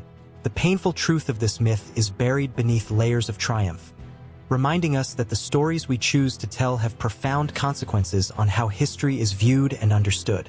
As the fire crackled and the night deepened, the storyteller's voice grew more intense, beckoning listeners to lean in closer. They were captivated by not just the words, but the emotions woven into them. Fear, hope, love, and loss danced in the air like sparks rising into the night sky. The myth of Romulus and Remus, twins raised by a she-wolf, painted the very foundation of Rome itself. But the truth behind this fable is a complex weave of rivalry and ambition, encapsulating the raw human emotions that shaped an empire. Such legends speak louder than mere facts. They speak to the core of what it means to be human. In the vast deserts of the Middle East, the myth of Gilgamesh stands as one of the oldest stories ever told. Here lies a king who sought immortality, only to find that all he could truly grasp was the meaning of friendship and the acceptance of mortality. The historical figure may have lived and ruled, but the myth surrounding him has transcended his reality. It's a reminder that every empire, every ruler, is ultimately subject to the inexorable flow of time. The lessons gleaned from such myths are timeless, resonating through the ages and reminding us of our shared humanity. The interplay of myth and history can be a double-edged sword. While myths can inspire and unify, they can also divide and distort. The stories told by one group may serve to vilify another, creating barriers where there should be bridges. The myth of the lost cause, for instance, reshaped the narrative of the American Civil War, portraying the Confederacy as noble and heroic, while downplaying the horrific realities of slavery. Such myths can cling to the fabric of society, influencing generations and distorting collective memory. As the storyteller's cadence slowed, a profound hush fell over the audience. They were left with the weight of their own history, the myths they cherished, and the truths they often overlooked. The flickering fire illuminated their faces, reflecting the flicker of realization in their eyes. Myths are not just stories. They are the very lens through which people view their world, shaping beliefs and actions. And as the night wore on, a new story began to unfurl, one that beckoned them deeper into the shadows of history, drawing them in with promises of more heroes, more battles, and untold truths waiting just beneath the surface. With hearts pounding and eyes wide, they gathered closer, eager for the next tale that would dance on the edge of reality and imagination, ready to uncover the layers of complexity that lay intertwined with the myths they had come to know and love. In the shadow of the Palatine Hill, where the ancient stones whispered tales of glory and betrayal, two infants lay cradled in the embrace of fate and ferocity. Romulus and Remus, twin sons of Mars, the god of war, and Rhea Silvia, a Vestal virgin, were destined for greatness, but also for tragedy. The very fabric of their story, woven through with threads of power, violence, and gender, would shape the future of Rome itself. Even the wind that rustled the leaves seemed to murmur secrets about the intertwining roles of men and women in a world sculpted by myth and blood. As the story unfurled, it became clear that the tale of these twin brothers was not merely one of sibling rivalry. It was a profound commentary on gender dynamics that echoed through the ages. Rhea Silvia's fate was sealed by the very gods who granted her motherhood. Chosen to be a Vestal virgin, her life was dictated by rules written by men, binding her to chastity and servitude. Yet, in her, there existed the fierce spirit of a mother, a defender of her sons against all odds. The image of a woman, torn between devotion to her sacred duties and the primal instinct to protect her children, sent shivers down the spine of anyone who felt the weight of such a choice. The twins, abandoned at birth, were found and nurtured by a she-wolf, a ferocious creature embodying maternal strength. This wolf, a symbol of wild, untamed femininity, demonstrated the fierce love and protection that transcends human constructs. As she fed the infants, her powerful presence hinted at an ancient truth. Women could be warriors, nurturers, and sovereigns of their fates. It was a moment pregnant with meaning, foreshadowing the tumultuous nature of the brothers' rise to power and the inevitable clash that would follow. As they grew, the balance of power shifted like tides. Romulus, driven by ambition and the insatiable hunger for dominance, began to embody the very traits that defined masculinity in their society: strength, aggression, and the lust for control. Remus, more introspective and sensitive, often questioned the path laid before them, seeking to understand the broader implications of their actions. The conflict between the two brothers was not merely a personal feud. It was a reflection of the broader struggle between the masculine and feminine principles, a dance of power that would ultimately culminate in bloodshed. The moment of truth arrived when Romulus, in a rage of jealousy and ambition, struck down Remus. That fateful act was not just a fraternal dispute. It echoed the centuries of struggle between genders, the dominance of patriarchy crushing the softer, nurturing aspects of humanity. The blood that stained the earth where Remus fell was symbolic of the sacrifices women had made, the lives extinguished by men driven by ambition. The very city of Rome was born from this violence, its foundations laid upon fraternal strife, the screams of a mother, and the brutal realities of a male-dominated world. As Romulus stood alone on the Palatine Hill, surveying the land that would bear his name, a chilling reminder lingered in the air. The echoes of his brother's last breaths haunted him, a constant reminder that the seeds of power often grow in the soil of loss. He had witnessed the sacrifices made by women like Rhea Silvia, who had borne their burdens with grace. But now, as the first king of Rome, he moved to erase them from the narrative, pushing aside the complexity of femininity to carve out a legacy steeped in masculine glory. The women of Rome, however, were not mere footnotes in the tale of Romulus and Remus. They were powerful figures, shaping the city even in the shadows. The Sabine women, seized during Romulus's brutal abduction, became pivotal to the survival of the nascent city. Their resilience and strength would ultimately forge alliances, and sow the seeds of a community that transcended the violent origins of its founding. This act of capturing women was steeped in both violence and necessity, reflecting a societal view that women were prizes, rewards to be won. Yet it was their strength that would bring cohesion to a fractured society. As the years passed, the myth of Romulus and Remus evolved, morphing under the weight of cultural expectations and the relentless march of time. Each retelling layered new meanings over the original tale, often sidelining the contributions of women. Yet, the essence of their stories pulsated beneath the surface, a powerful reminder that the dynamics of gender were not merely confined to the narratives of kings and warriors, but woven throughout the very lives of the women who shaped Rome. In temples, bustling marketplaces, and quiet homes, the voices of women resonated, echoing the human experiences that transcended the gendered boundaries imposed upon them. They were mothers, warriors, and priestesses, each playing an indispensable role in the fabric of Roman society. The myth may have sought to glorify the triumph of Romulus, but the reality was far richer. A tapestry woven with the threads of countless women whose stories remained untold yet essential. As the sun dipped below the horizon, casting the city in hues of orange and crimson, the ghosts of Rhea Silvia, the she-wolf, and the Sabine women lingered in the air. Their unyielding spirits whispered through the streets of Rome, reminding all who walked its paths that the myth of Romulus and Remus was but a single narrative in a larger story of resilience, strength, and the indomitable spirit of women. The tension between the brothers, the clash of masculinity and femininity, and the haunting legacy of their choices would ripple through time, leaving a mark on the very soul of Rome. In this city of power and ambition, where the stories of men often overshadowed those of women, the truth remained. The heart of the tale was not just Romulus's glory, but also the profound complexities of the women who shaped his world, their voices rising like a chorus, demanding to be heard. And so, the cycle of myth and reality intertwined, leaving behind an eternal question. What is a story without the voices of the women who lived it?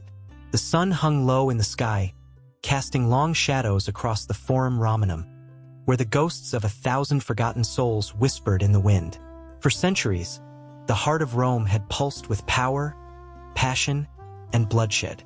As the footsteps of emperors echoed in the cobblestones, the The city stood witness to a violent legacy that seemed to seep into the very stones themselves.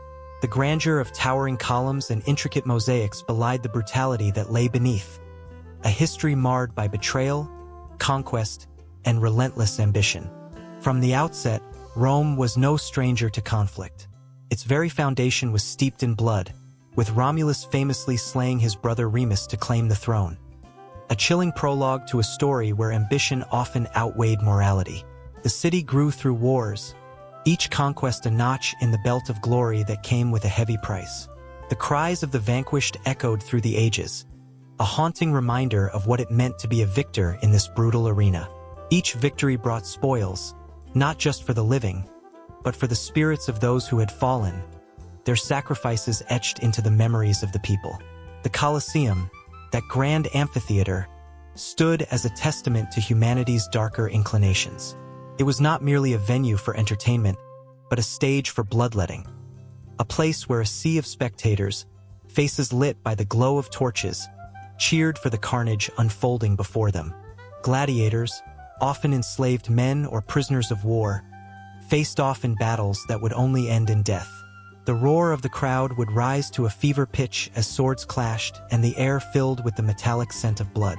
Yet, amidst this violence, camaraderie blossomed, a reminder that even in the darkest moments, men found connections, however fleeting, in the pursuit of survival. Rome's streets, bustling with life and commerce, were often stained with the residue of conflict. Political rivalries brewed like storms, sparking assassinations that sent shockwaves through the city. The Senate itself, a bastion of power, became a breeding ground for treachery. The infamous assassination of Julius Caesar unfolded like a tragic play, with betrayal lurking in the shadows. Es-tu brute? The haunting phrase lingers, a chilling reminder of loyalty shattered, emphasizing that violence was not just an act of war, but a weapon wielded by the very hands that should have protected. As the empire expanded, so did its appetite for violence. In the provinces, legions brought terror, subjugating cultures and extinguishing lives in the name of Roman peace. Pax Romana, they called it. But for those who faced the steel of Roman swords, peace was a bitter joke. The Celts, the Germans, the Jews, all felt the iron grip of Rome, their lands transformed into battlegrounds. The stories of resistance were heroic yet tragic. Tales of brave leaders like Boudica, whose desperate cries for freedom echoed long after her rebellion was crushed. The blood of those who dared to stand against the might of Rome stained the earth, a testament to the unyielding spirit that could not be extinguished. Time twisted on, yet the cycle of violence remained unbroken. The insatiable hunger for power led to civil wars that ripped the fabric of society apart. The year of the Four Emperors, 69 AD, saw a nation in turmoil, where loyalty shifted like sand. Each ruler emerged from the bloodied chaos only to be swallowed by betrayal and violence once more. It was a harrowing dance, a relentless pursuit of supremacy that left waves of devastation in its wake. Families torn asunder, lives extinguished, all in the name of ambition. The streets whispered of those who had come before, their stories woven into the very essence of Rome. Then came the Visigoths, a force that shook the foundations of the empire. The sack of Rome in 410 AD was not just a historical event. It was a climactic moment that resonated through time, a powerful reminder that violence does not always come from within. The city that had prided itself on invincibility now lay vulnerable, its walls breached by the very peoples it had once conquered. The echoes of that day, the cries of the inhabitants, the clang of weapons, reverberated for generations, teaching that even the mightiest could fall. Yet, for all its violence, Rome held a mirror to humanity, reflecting not just the brutality but the resilience that emerged in its wake. The Christians, persecuted and oppressed, found strength in their unity, rising from the ashes of despair. The arenas of bloodshed became the grounds for faith to flourish, a testament to the enduring spirit that found hope amid darkness. The Colosseum, once a symbol of death, transformed over time into a sanctuary for those seeking solace and truth. The tumultuous waves of history churned and shifted, forever entwined with violence. The fall of the Western Roman Empire in 476 AD was not a singular event, but a culmination of a long, tumultuous journey where violence played a pivotal role. As the empire crumbled, so too did the illusions of safety, leaving a legacy that rippled through the ages. The stories of conquest, betrayal, and resilience became the threads of a larger narrative, one that would inform the world for centuries to come. In the shadows of the past, the echoes of that violence still resonate, threading through the very fabric of modern society. The lessons learned from Rome's legacy are both cautionary and inspiring, a complex tapestry woven with the threads of human emotion. The blood spilled on those ancient streets is a reminder that the price of power is often paid in pain. As dusk settled over the Forum, the whispers grew louder, intertwining with the memories of the fallen. The city held its breath, a keeper of secrets buried in the layers of time, waiting for the next chapter to unfold.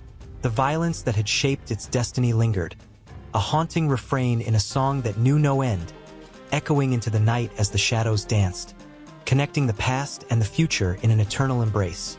In a dimly lit room, shadows danced across the walls, flickering like specters of forgotten tales, as an old man sat hunched over a weathered book.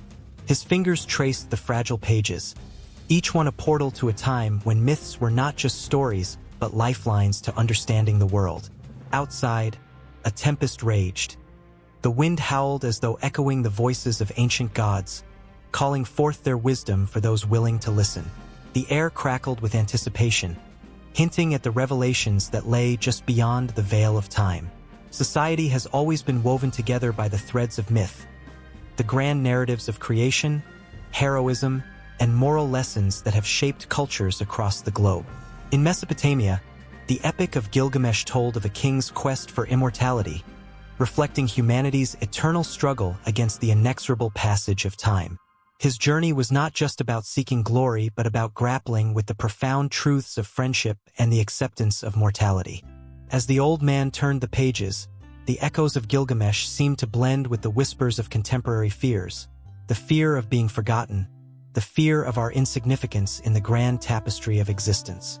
Meanwhile, in the halls of ancient Greece, the stories of gods and heroes were not mere entertainment. They served as mirror reflections of human nature.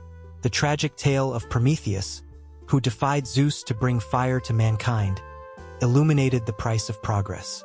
Yet, as he was chained to a rock, eternally tormented by an eagle that gnawed at his liver, the audience was left questioning the thin line between innovation and hubris. Today, as society stands on the brink of technological breakthroughs, the lesson of Prometheus looms larger than ever. The old man felt a shiver run down his spine. He could sense the weight of this warning echoing through centuries, a call to balance ambition with humility. As the tempest outside intensified, the old man flipped to a page revealing the haunting tale of the Aztec civilization. The myth of Quetzalcoatl, the feathered serpent god, offered a vision of hope and renewal, yet it also foretold destruction and chaos. When the Spanish arrived, the once mighty empire crumbled, a poignant reminder of how fragile even the most glorious civilizations can be. The old man pondered the fate of today's societies, teetering on the edge of environmental catastrophe and social discord. Could history be repeating itself? The thought was like ice in his veins. In contrast, the stories from Africa painted a vivid picture of community and resilience. Tales of Anansi the spider, a trickster figure, spoke to the power of wit and cunning in the face of adversity. Each story was imbued with laughter, a reminder that even in the darkest times, joy could be a form of resistance. The man smiled at the thought, aware that contemporary society often forgets to find humor amidst struggle. As laughter echoed in the recesses of his mind, he realized that perhaps the greatest lesson of all was the power of storytelling itself, a thread that binds past and present, sorrow and joy. The old man's heart raced as he turned to the Norse myths. The notion of Ragnarok, the prophesied end of the world, revealed not just destruction, but also the promise of rebirth. The cycles of creation and destruction echoed through history, from the fall of Rome to the rise of democracy. What would rise from the ashes of today's challenges? The tempest outside roared, as if demanding an answer. His fingers trembled as he reached the last few pages. The tale of the phoenix, a creature that arose from its ashes, began to resonate profoundly. It spoke of resilience, of humanity's ability to reinvent itself after facing insurmountable odds. The old man felt an electric pulse of hope at this notion. Could society, like the phoenix, rise anew from the ashes of its own mistakes? In an age where despair often felt overwhelming, this myth was a beacon, urging people to envision a future born from the lessons of the past. As he absorbed this powerful message, a fierce crack of thunder echoed outside, shaking the very foundations of the room. The lights flickered ominously, casting long shadows that twisted like the stories he had been reading. In that moment, the weight of the myths transformed into an urgency, a palpable sense that the past was not merely a chapter closed but a living entity, whispering its truths into the ears of those willing to listen. The old man felt the walls close in, filled with the energy of every story he had contemplated, as if time itself were pleading for recognition. What if the myths, with all their tragedy and triumph, were not simply relics of antiquity? What if they held the keys to navigating the complexities of modern life? The room pulsed with possibility, the air thick with unspoken questions. Each myth was a lesson, a lifebuoy tossed into the stormy seas of contemporary existence. The old man's heart raced faster, echoing the urgency of the message resounding through time. Outside, the storm began to wane, but within, a tempest of thought roared on. The past and future collided, creating a cacophony of emotions that felt like a crescendo, a poignant reminder that myths were not just stories, but essential maps guiding humanity through the labyrinth of life. The old man's eyes sparkled with tears, not of sorrow but of recognition, the realization that humanity had the power to shape its destiny, to learn from the triumphs and failures of those who came before. As the wind howled one last time, the book closed softly, but the echoes of the myths lingered in the air, swirling like leaves caught in a whirlwind. The old man sat in silence, aware that the journey was far from over. The lessons of the past beckoned, urging contemporary society to listen, to reflect, and to rise. The future of the myth awaited, a promise wrapped in the tender embrace of ancient wisdom, a beacon for all who dared to seek it.